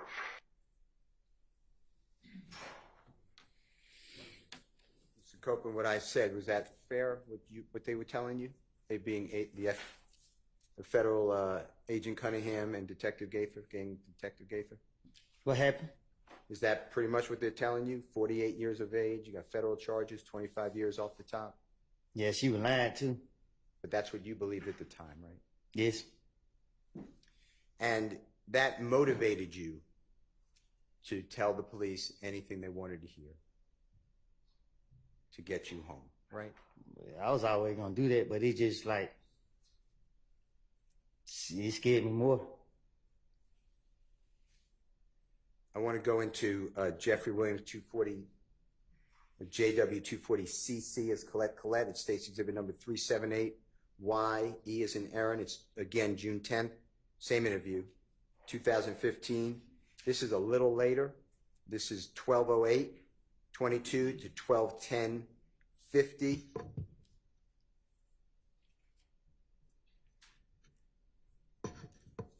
And on this one, you said, man, so what can I do? I don't know why. I'll do whatever, man. I'll wear a camera. Detective said, listen to me. I'll do whatever, man. I'm glad you mentioned that, said Detective Gaither. I'll do whatever, man. I promise to God, man. Detective said, I'm glad you mentioned that because last Thursday, Miss Kim Dammers is a United States attorney, like the head person for the federal prison system. And I basically broke down to her everything we had so far in your case. All of them, shootings, all of this, all right? She said, you guys have great cases, but we need somebody with direct knowledge that can take down the main culprits.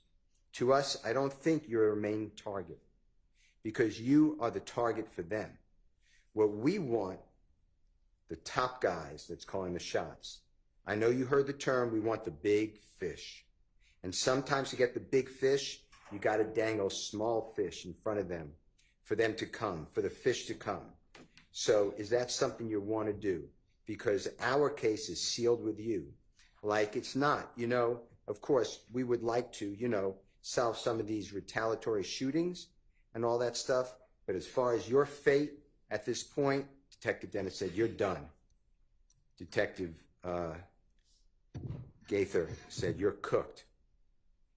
The only thing that may possibly help you is helping yourself by speaking what you know. You said, I just. Then Detective Gaither said, right. And then, but that's Shannon. And Detective Dennis said, he's on the same level as you. Detective Gaither said, basically, I don't consider Shannon a big fish. Detective Dennis said, he's a small fish. You said, I know what y'all want to throw. Detective Gaither said, like, he's a gopher. You understand? And that's why he's less. In my opinion, he's less than you with your status, in my opinion. And you said, so what do I need to do? And Detective Gaither said, I want to know what the F-U-C blank thug doing. I want to know what the F thug doing. Oh. I want to know what the F, goddamn, excuse my language. Where is his money from? If they got to get Birdman, we want to talk about the darn, or it says, damn, Wayne Bus. I want to play that for you. Tell me if this is what you were told. So what can I do to make the strange up? I do whatever, man. I do whatever, man. I'm glad you mentioned that. I do whatever, man. I promise God, man. I'm glad you mentioned that. Because last Thursday, Miss Kim Dammers, the U.S. attorney, like the head person for the federal system, and I basically broke down to her everything that we had as far as your case, all the retaliatory shootings, all this, all that, right? She said you guys have great cases, but we need somebody with direct knowledge that can take down the main culprits. To us, I don't want to say you're not a main target because you are the target for them, but we want top guys that's calling shots. I know you heard the term, we want the big fish. And sometimes to get to the big fish, you got to dangle small fish in front of them to come. for the fish to come. So, if that's something that you want to do, because our case is sealed with you, like it's not, you know. Of course, we would like to, solve some of these retaliatory shootings and all that stuff. But as far as your case, at this point, you could. And the only thing that may possibly help you is you helping yourself by speaking what you know. Right. But you know what? That's not Shannon. He on the same level as you. Basically. I don't consider Shannon a big fish. Like you said, he a gopher. You understand? And that's the way he's less, in my opinion, he's less than what your status is. In my opinion. I want to know what the fuck Thug doing. I want to know what the fuck goddamn where his money is from. If they got to get to Birdman, we will talk about damn Wayne Bus.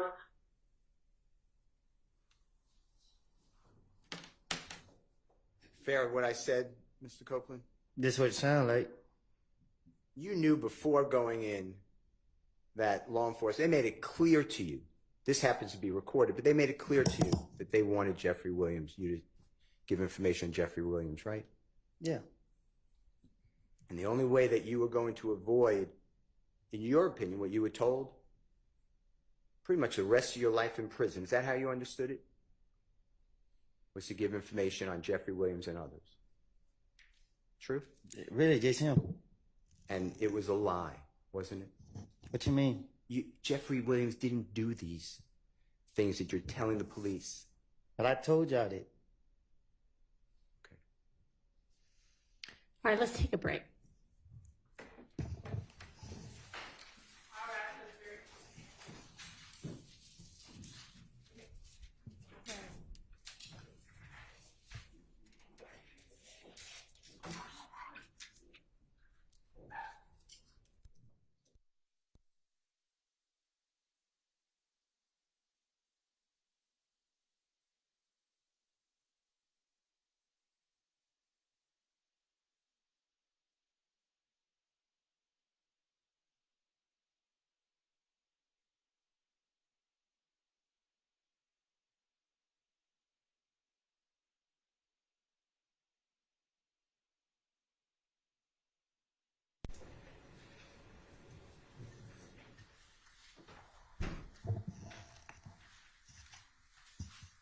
All right. I asked Ms. Persfield to check on how the juror is doing as well, so I'll let y'all know what we hear back. Anything before we take our recess? I will get you those cases. Okay. All right. Thank you, Your Honor.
would really appreciate if us wrapping up early today. So if we can go maybe about 45 more minutes or so, and then at least let them go for the day after that. All right. And if they're ready, I think they are. Let's get Mr. Copeland and get them back and try to make some more progress.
You all right?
Break a little early. All right. Go ahead, Mr. Steele. Mr. Copeland, I would like to discuss with you Jeffrey Williams, JW 240DD, David States Exhibit number 378, YE as in Aaron, that's at 11:52:04 a.m. to 11:52:28 a.m. And what it specifically, I believe, says, and then you tell us if I'm wrong or correct, that you said, because right now I just need help. If y'all can promise y'all could help me, I promise. And then there's some break. I don't understand what's being said. And then you say, I'll sit here, tell y'all everything I done heard and everything I done saw and everything I can tell y'all, stuff that y'all can go get. You know what I mean? Like, and then Detective Dennis said, are you willing to do that though? And you said, I promise. I'll do it right now. I can show y'all houses. Y'all can go bust your head right at the spot. I don't care, man. I just want y'all to protect. Detective Dennis says, what do you want out of it? You said, me, my baby girl. Excuse me, I said that wrong. Me and my baby and my girl. Can you listen to it for us? Because right now, I just need help. If y'all promise y'all can help me, I promise you, bro. I'm gonna sit right here and tell y'all everything I done heard, everything I done thought, and everything. I can tell y'all stuff that y'all go get. Like, Are you willing to do that now? I promise I'll do it right now. I can show y'all how. I can y'all go butcher everybody's spot. I don't care. I just want y'all to What do you want out of it? like that. Mr. Copeland, what I said, was that fairly accurate of what you just heard? That's what I just heard. Okay. And then the last one I want to focus on for this series is Jeffrey Williams or JW 240EE, Aaron, that states exhibit number 378YE. It's the June 10th, 2015 meeting, interrogation with the police, and now it's a little early. It's 10:01:46 a.m. to 10:01:59 a.m. And you said something to the effect of, I hate jail, man. And I'm just saying darn, but it says another word. I let an N get me sent away for man, them N's trying to kill me and my child, bruh, I ain't. And then he talking about killing me, bruh. Listen, I'm a tell you anything. Okay? If you could just listen to this for us. You know what they did to me? Tell us. Tell us. After January the 10th, people started shooting at me and my family. February, I went to jail for trying to protect me and my baby and my girl at the time. They put me in Rice Street on some stuff called medical flow. It's somewhere hid in the jail. It stink. It's crazy people in there talking, yelling through the door, putting feces all on the window and on the wall. They locked me in the room. It's one door right here. It's one door right here. And it's another door back here. And it's another door back here. I'm behind this door. I don't see nobody. I don't talk to nobody. I'm by myself. I'm at the verge of losing my mind. People trying to shoot at me while they got me locked in this room. I can't talk to nobody. I can't see nobody. I'm locked in this room. They held me in that room for 3 weeks. I got out of jail. I had a court date for another county where I never even been to for some charges I never even did. I don't steal out of stores. I went down to that courthouse and tried to get it situated. Went in the wrong courtroom. Told the deputy, hey, my name is such and such, such. I missed court. I'm here to fix it. He said, oh, I gave him my name, told him what happened. He said, oh, you got a warrant. And he locked me up. They put me right back in jail. I stayed in jail a whole month. I had to use the money for selling, my four-wheeler to pay an attorney to come represent me. I got the lawyer to come represent me. That lawyer, he got me a bond. A friend of mine, gave my baby mama the money to pay my bond. She paid my bond. I got out of jail. The very next day, Atlanta police came into the gym with a whole lot of them. They got me, said that this my bag, this my gun. They took me from my neighborhood to Turnerfield. They questioned me. I told them it wasn't my gun. They let me go. They came back and get me, June 10th. They questioned me. I was at the verge of losing my mind because every time I come outside, they keep locking me up. They got me. They did it. They held me in the interrogation room for a whole day, probably. I don't know. They put me right back in Rice Street, put me right back behind all these doors. They constantly kept doing it to me. Now, I mean, I don't, at this point, like, man, I'm tired of keep reliving this stuff. I'm tired of it. I'm tired of it, man. I'm sitting right here. I got cramps, man. I got knots in my stomach, man. I haven't ate none. I tried to eat yesterday. I haven't ate today. Y'all sitting up here. I asked for a break. I asked. I'm in pain right now. I understand it might be my fault. I'm telling y'all, I made it up. I lied. Damn, man. This is crazy. I'm telling y'all, my stomach hurting, man. Well, with the Honorable Court's order, we're going to be leaving in a little bit of time. Can you try to just listen to the JW 240EE that I just said?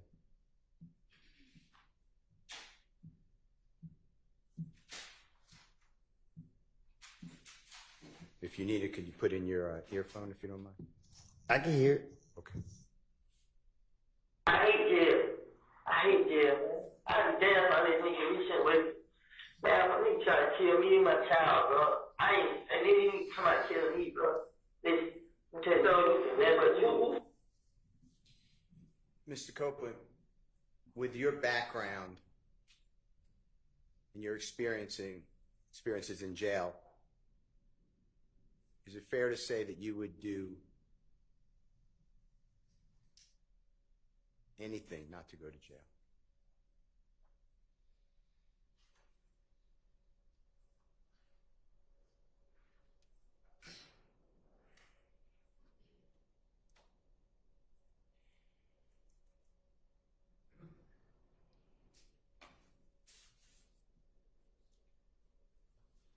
Mr. Copeland, can I ask you a couple of questions?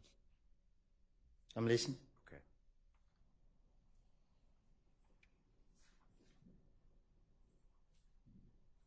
For people who've never been to prison or jail,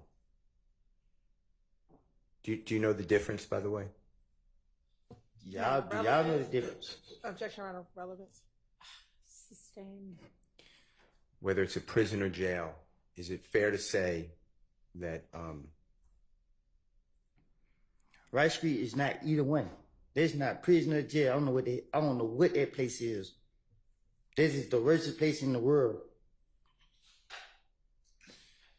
Do you remember being in custody after Friday, June 7th, 2024, after the first time you testified before the ladies and gentlemen of the jury, and before you came back in the late morning of Monday, June 10th, 2024? Do you remember where you were held? You talking about they locked me up here? Yes, sir. What about it? Do you remember where were you held in the Fulton County Jail, another jail? Do you remember? When they took me out of here? Yes, sir. Yeah. Where were you held? They took me to Rice Street, and then the next day came, they took me from Rice Street to DeKalb County Jail. And they damn near just as worse as Rice Street. And DeKalb County Jail, describe to the ladies and gentlemen jury what it was like when you were in that jail. Objection relevant, Your Honor. Goes to his motivation for testifying here. I don't know that we need to get that far afield. He's already told us that Rice Street is horrible. It's the worst place in the world, and DeKalb is even worse. So let's move on. Okay. Mr. Copeland, after giving law enforcement officers this information that the prosecution has played for you, January 11th, 2015, recorded interview,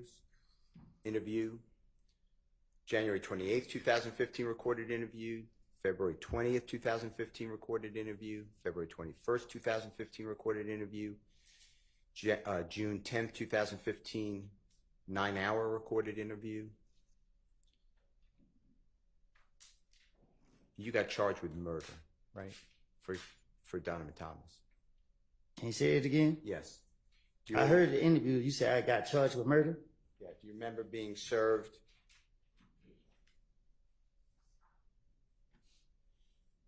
No, I'm marking Jeffrey Williams number 245. May I approach, Your Honor? You may. I'm going to show you this, Mr. Copeland. If you need any assistance, let me know. Do you remember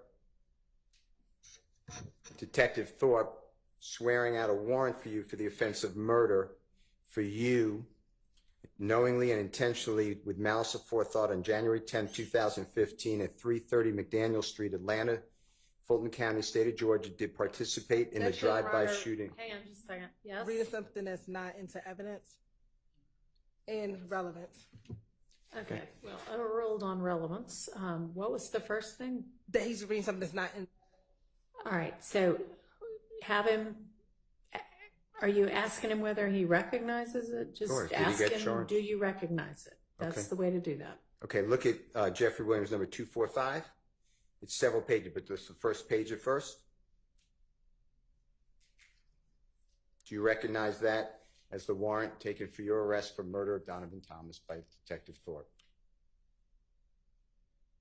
on October 20th, 2015?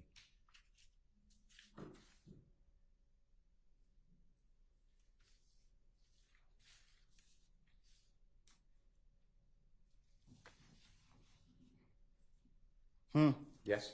Wait. Do you recognize that? It's a warrant paper. For you. True? I see my name on it. Okay. And that's Detective Thorpe? Swore it out, right? Do you see that? You gotta show me. May I approach your honor? You may. May I approach you, Mr. Copeland?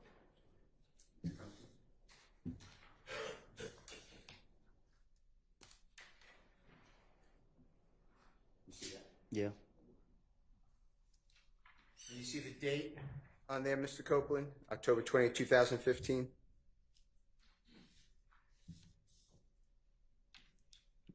You said who? October 20th, it says 10/20/15, 2015. No, I don't see it. May I approach your honor? You may. Are you going to ask him whether it was served on him? Because he didn't really answer whether he recognized it.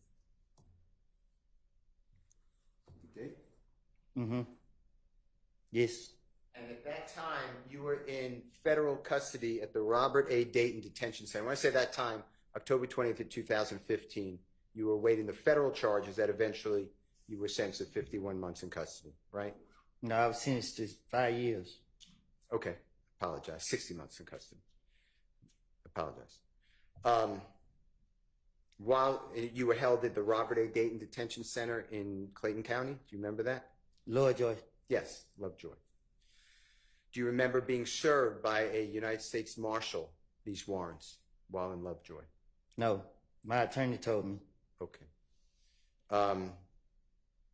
And you were charged with what crimes? He just said murder. All right. For Donovan Thomas, right? That's what he said. Okay. So after Detective Thorpe, you knew that he worked with Detective Gaither, right? What you mean? They were co-workers. They were working. They interviewed you together, interrogated you. You knew that he worked with Detective Dennis, right? Right. You knew he worked with federal ATF agent Cunningham, right? Right. And he took out a warrant for you for murder of Donovan Thomas just 4 months after you gave the last interrogation that we have, June 10th, 2015, right? Right. Mr. Copeland, eventually,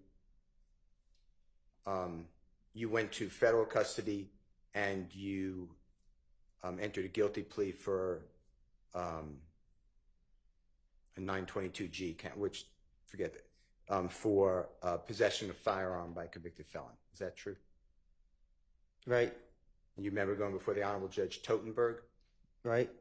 And she gave you the maximum sentence for that, 60 Right. months. And you served 51 out of the 60 months. Is that fair to say? Right. Okay. I want to show you some of your prior convictions and tell me if you recognize them, okay? I'll be right back. Your Honor, may I have a second? You may.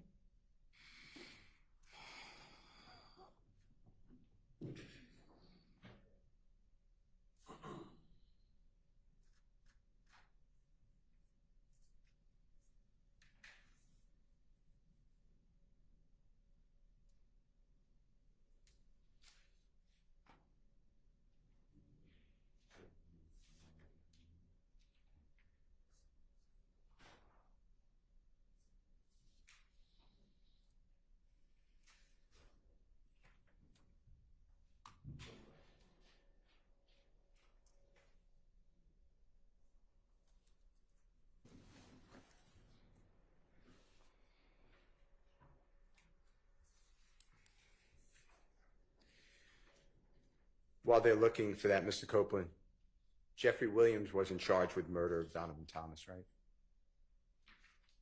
I don't know. Not to my knowledge. Okay.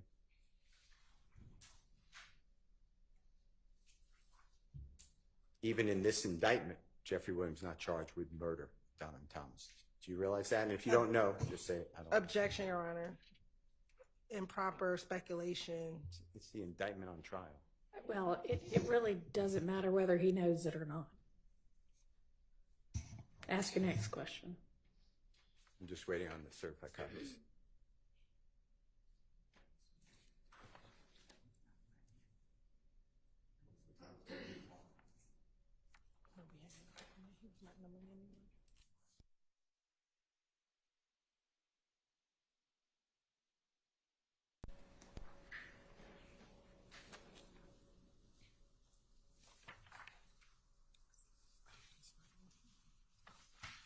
Mr. Copeland, I'm just going to ask you some questions while the prosecutor is looking at this, okay? While in jail, in the Fulton County Jail, as well as were you held in the Fayette County Jail? Do you ever remember that? Mm-hmm. Yes. Just to be fair, say yes? Okay. Or no? And you are aware that jail calls are recorded. Is that fair to say? Yes. Now, is it true that at times people in jail, I'm not saying you, but people in jail have contraband cellular phones, like cell phones like you would use today? They have them in the jail. A person who's in custody. You said, do people in jail have phones? Or in prison, yeah, or both. And if you don't know, just, I don't know. Yeah, people in jail, yeah, I guess. Okay. Okay. I'm going to show you what I've marked. I'm starting at 252J, as in Jake. May I approach, Your Honor? You may. Mr. Copeland, may I approach you? Mm-hmm. This is, I'm just going to show you what I've marked as Mr. Williams 252J, okay? And if you could just take a look at this for me. Do you see what it says here? United States District Court, Northern District of Georgia. Mm-hmm. Atlanta Division, United States versus you. United States of America versus you, Mr. Copeland. You see that? Mm-hmm. And do you see your lawyer's name, Ms. Durrett? Mm-hmm. And that's D-U-R-R-E-T-T. And do you see the Honorable Judge Totenberg's signature on there? Mm-hmm. And that was your judge, correct?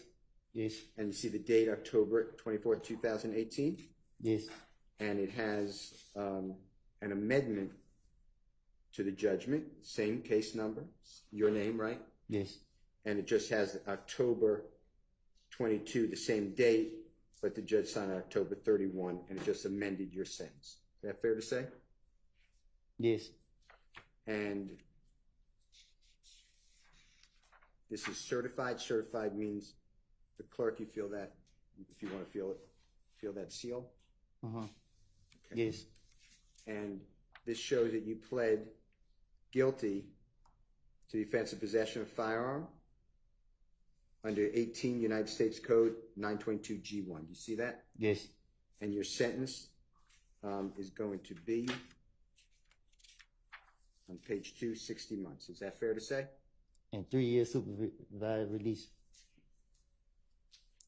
It's not on there. Is it? It'll be on here, yes, sir. And I will show it to you. And supervised release is like what? Probation? Yeah. Okay. And it's right here on page 4. You see that? 3 year supervised release? Mm-hmm. Yes? Yes. Okay. Yes.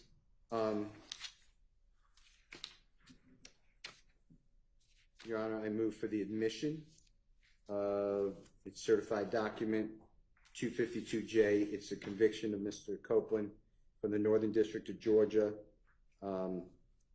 The offense date is April 28, 2015. Your Honor, the judgment date is October 24, 2018, but then it was amended. It was a correction. It's October 31, 2018. All right, send a minute. I'm just going to move this to court.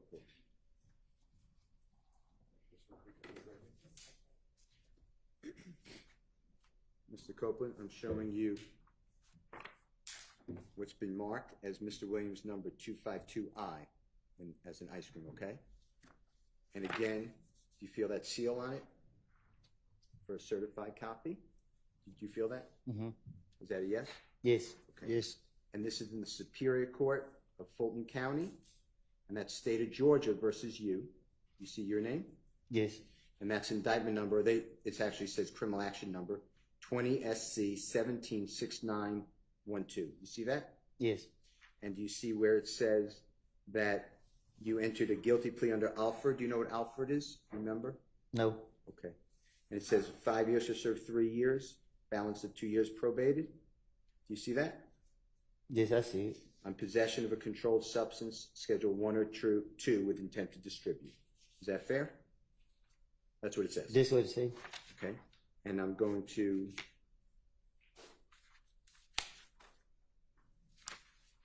turn to, you were sentenced by the Honorable Judge Ingram in this courthouse. Do you remember that by any chance?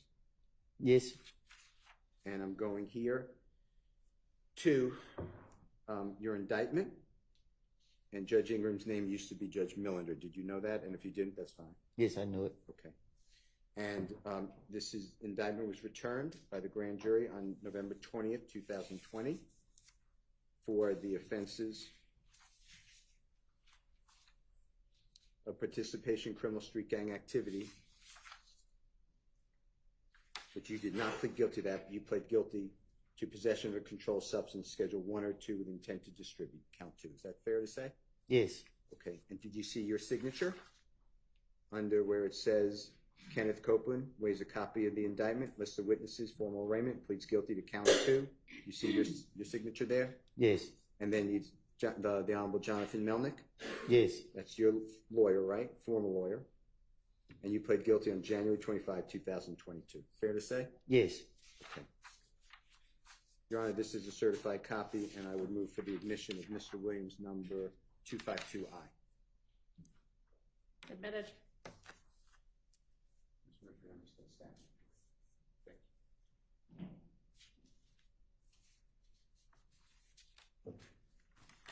Mr. Copeland, if you don't mind, if you could feel the seal, that shows certification. Again, Fulton County Superior Court, State of Georgia versus Mr. Kenneth Copeland. That indictment number, I'm just looking at it and reading it, 22 SC 182134. Do you see that? Yes. And this charges you, and you pled guilty under Alford again to possession of firearm by a convicted felon. Do you see that? Yes. And you were sentenced to 5 years to serve 10 months in prison, balance of 4 years, 2 months to be served on probation. Do you remember that? Yes. And this is, again, you're represented by the Honorable Jonathan Melnick. You see that? Yes. And I'm going to the indictment in the same indictment number that we just said. And do you see your signature here? Yes. When it says you plead guilty, and it is only to the count 3. You got that? Yes. Is that all true, what I said? Possession found by a convicted felon. You see that? Yes. And the grand jury, and you pled guilty to possession of firearm by a convicted felon in the county of Fulton, State of Georgia on the 27th day of October 2021. Did knowingly and without a lawful authority possess a certain firearm, a Glock handgun, accused having been convicted of felony in 10 SC 96938 Superior Court of Fulton County, offensive aggravated. Sorry. Yes, ma'am. Having been convicted of felony on indictment number 10 SC 96938 in the Superior Court of Fulton County, Georgia, for the offense of aggravated assault with a deadly weapon on March 7, 2011. Is that true? What's true? That's what it says. Yes. Okay. And that's the count that you pled guilty to. True? Yes. Your Honor, I move for the admission of Mr. Williams, number 252M as in magic. Admitted.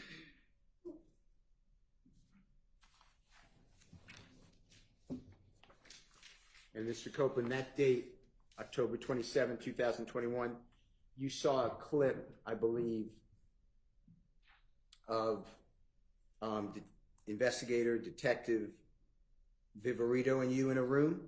Yes. And that was the same day, October 27, 2021. Is that fair to say? Yes. Okay. Mr. Copeland, I'm showing you Mr. Williams, number 252G as in Goldfeder. And this again in Fulton County, State of Georgia versus you, Mr. Copeland. This indictment number is 20 SC 17 68 51. You see that? Yes. And this has you pleading guilty under Alford to count 2, possession of a vehicle with an altered VIN number. You know what a VIN number is? Huh? Do you know what a VIN number is? No. Vehicle identification number? Yes. Okay. And it says 15 years to serve 3 years in prison, balance of 12 years on probation. You see that? Yes. And this date is also before Judge Ingram on the 25th day of January 2022. Is that fair to say? Yes. And here's the indictment. Same number that I announced before. State of Georgia versus you. And charging you to count 2 with possession of a vehicle with an altered VIN number. And you pled guilty to that count and count 3. Yes. Willful obstruction of law enforcement. You see that? Yes. And that's your signature, or the judge? Maybe try turning that backup mic off. I don't know if that'll make any difference or not. Okay. I don't know why that's started happening. Go ahead. And you pled guilty to Jonathan Melnick's your lawyer, 25th day of January 2022. Fair to say? Yes. Your Honor, I move for the admission of Mr. Williams' certified copy, Your Honor, 252G as a book. Admitted.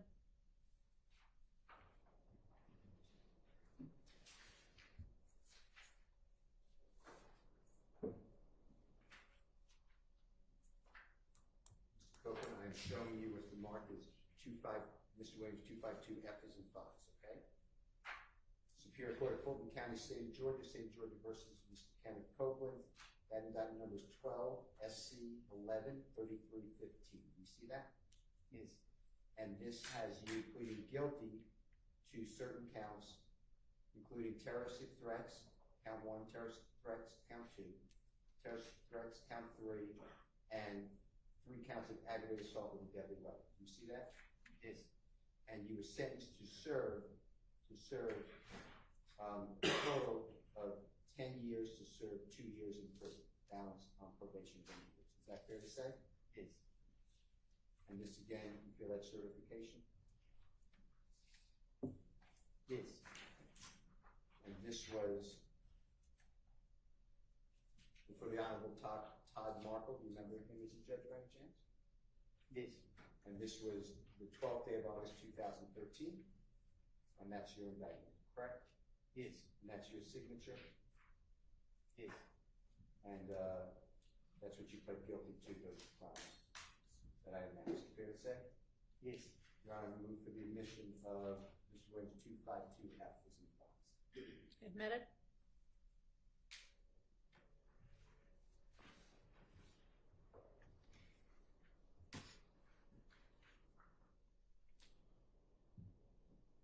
Mr. Copeland, I'm showing you what's certified, and if you don't mind just feeling, just make sure that you feel the same seal.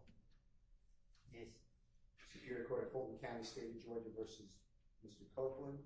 Criminal action number 12 SC 110195. And this charges, and you pled guilty to 3 counts of entering an automobile. And then I'm skipping the 2 misdemeanors. I pled guilty to, but I'm skipping them. And then actually, that's all I'm going to announce, please. There are 3 counts of entering automobile. True? Yes. And you were sentenced to 5 years, so 2 years in prison and the balance of 3 years on probation. Fair to say? This would say. And this was on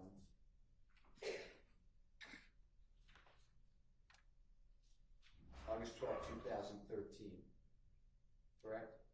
Yes. Also before Judge Markham? Yes. The Honorable Judge Markham. And here's the indictment charging you that you signature you pled guilty to those counts. Correct? Yes. Your Honor, I move for the admission of 252B as in parent. Admitted. Certified.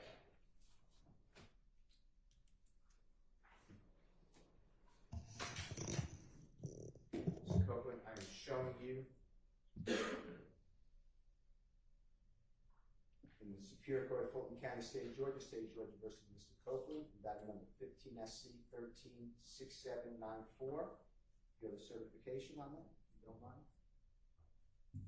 And this is Jeffrey Williams, 252D as in David, okay? Go ahead. And this has you pleading guilty, sentence of 5 years to serve in prison, community time served, with theft by receiving stolen property and felony. You see that? Yes. And this was also before the Honorable Judge Markle on the 13th of December 2018. You see that? Yes. And this is your indictment. That's your signature pleading guilty. Is that true? Yes. Your Honor, this is the admission of Mr. Williams 252D as indicated. Admitted.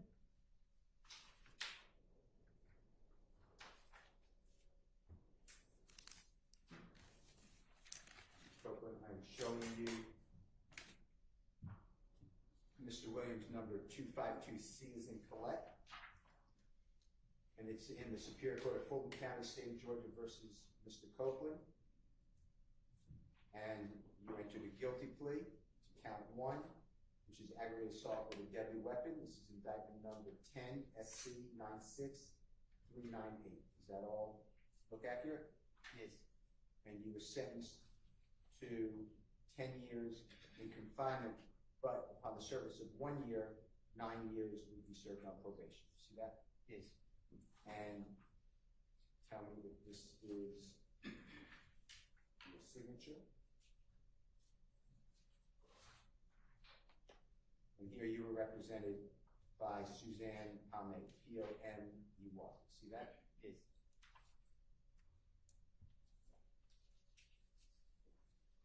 Here's your indictment, and that's your guilty plea under Alford versus North Carolina. You see your signature? Yes. You entered that plea on the 7th day of March 2011. Fair to say? Yes. Your Honor, I move for the admission is a certified copy of Mr. Williams 252C as in correct. Admitted.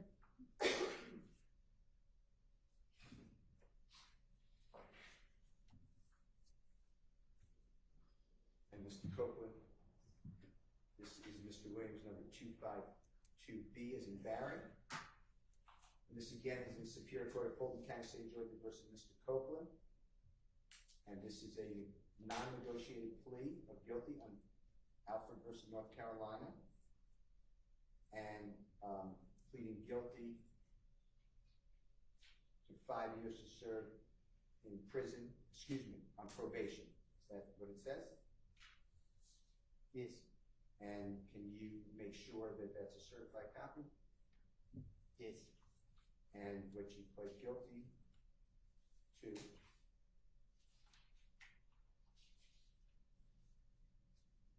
with your lawyer, Jessica Stern, S-T-E-R-N-S. You see that? Yes. And this was August 31, 2009, correct? Yes. And you pled guilty under Alford versus North Carolina to count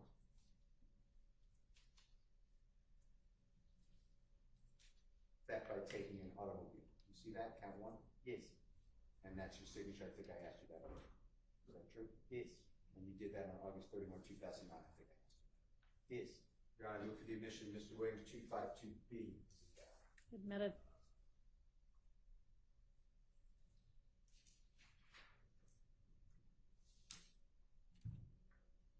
Mr. Copeland.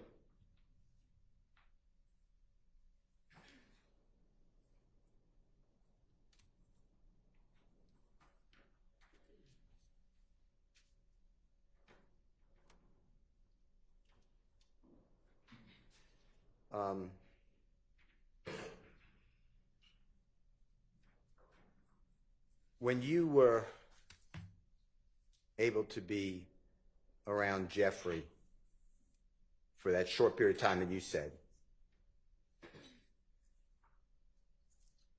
that benefited you because it made you more known. Am I saying that right? Is that true? Objection on vague as to what period of time? Can you rephrase your question, please? Sure. You testified already that you were with Jeffrey for a short period of time from the end of 2014 to 2015, and you were arrested and didn't get out of custody on June 10th, 2015. So somewhere in that period. Is that fair to say? I didn't hear you. Okay. You were around Jeffrey Williams at times, the end of 2014, year 2014, and then sporadically, because you kept getting arrested, but no more after June 10th, 2015, because then you're arrested and then sent to federal prison for 51 months. True? No. Okay, explain. I was on around him from 14, and then we started hanging in 15. Say it again, I couldn't hear you. I wasn't hanging around him in 2015. Okay. Only the end of 2014. Okay. And that was beneficial to you because it boosted your notoriety, meaning people took more note of you because you were around people like Jeffrey Williams and the people that he knew. Is that true? It really was based off the experience. Explain that to the jury. What you mean?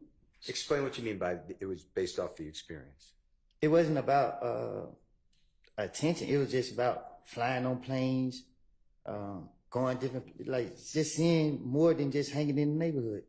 Before Jeffrey Williams allowed you, took you, asked you, or Tick or Mr. Trentavious Stephen, whoever, how far outside of the Atlanta area had you ever been?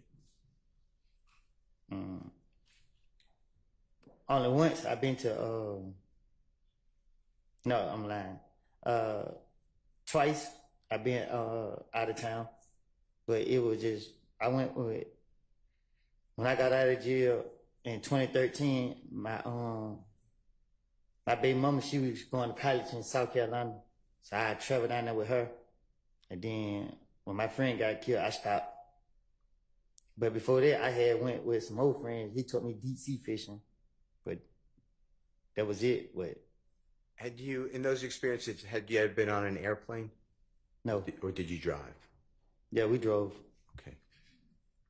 Okay.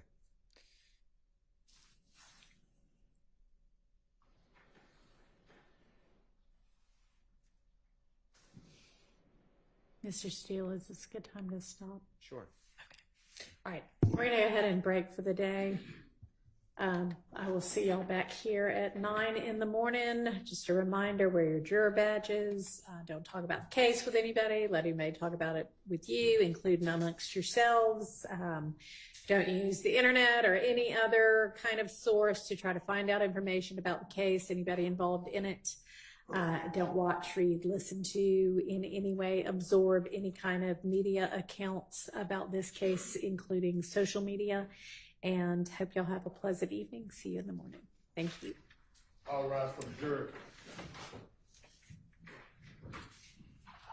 Can I leave? Yes, we'll see you back at 9 also.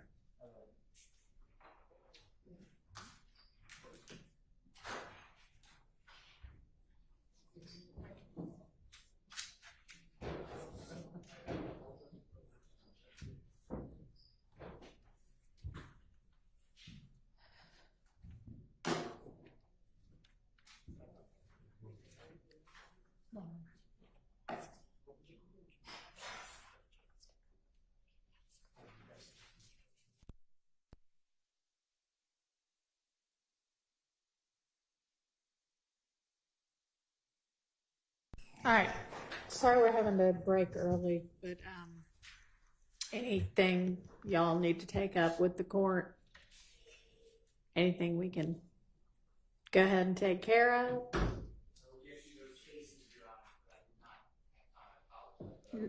No problem. Hang on just a second.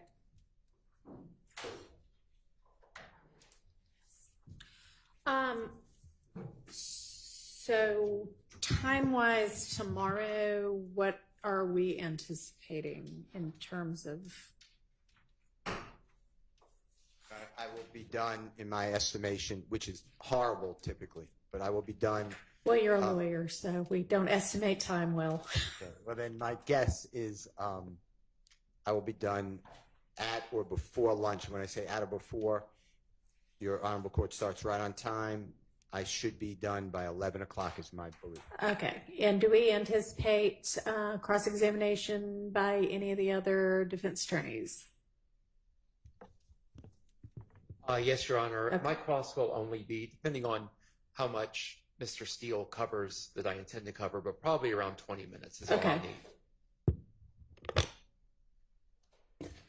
Good evening, Your Honor. Yes, it'll be a brief cross-examination. All right. Thank you. No, Kendra, Your Honor, I was anticipating a day. A day? Okay. But I'm going to try not to be repetitive of some of the issues that Mr. Steele is covering. So I'm going to try to shorten it. All right. Well, then clearly we will not be getting, and I would assume there's then going to be redirect. The reason I ask is I'm not sure exactly when we're moving to the next witness or if the order of witnesses is still the same. And I had heard from the attorney for Mr. Sledge that he has conflict at least for part of tomorrow, but it doesn't sound like that will matter. So, and do you anticipate that he would be the next witness after Mr. Copeland?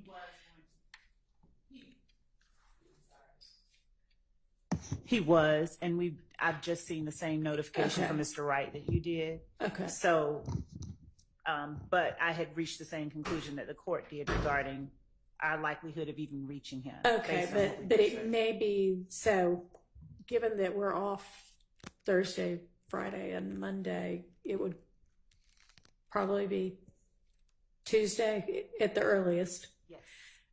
Okay, so maybe if you want to communicate that that's when we anticipate reaching him. Okay. All right. Anything else? Okay. Have the station. All right, y'all use the extra hour to work on the case. Or just take a break in the case. See y'all at 8:40.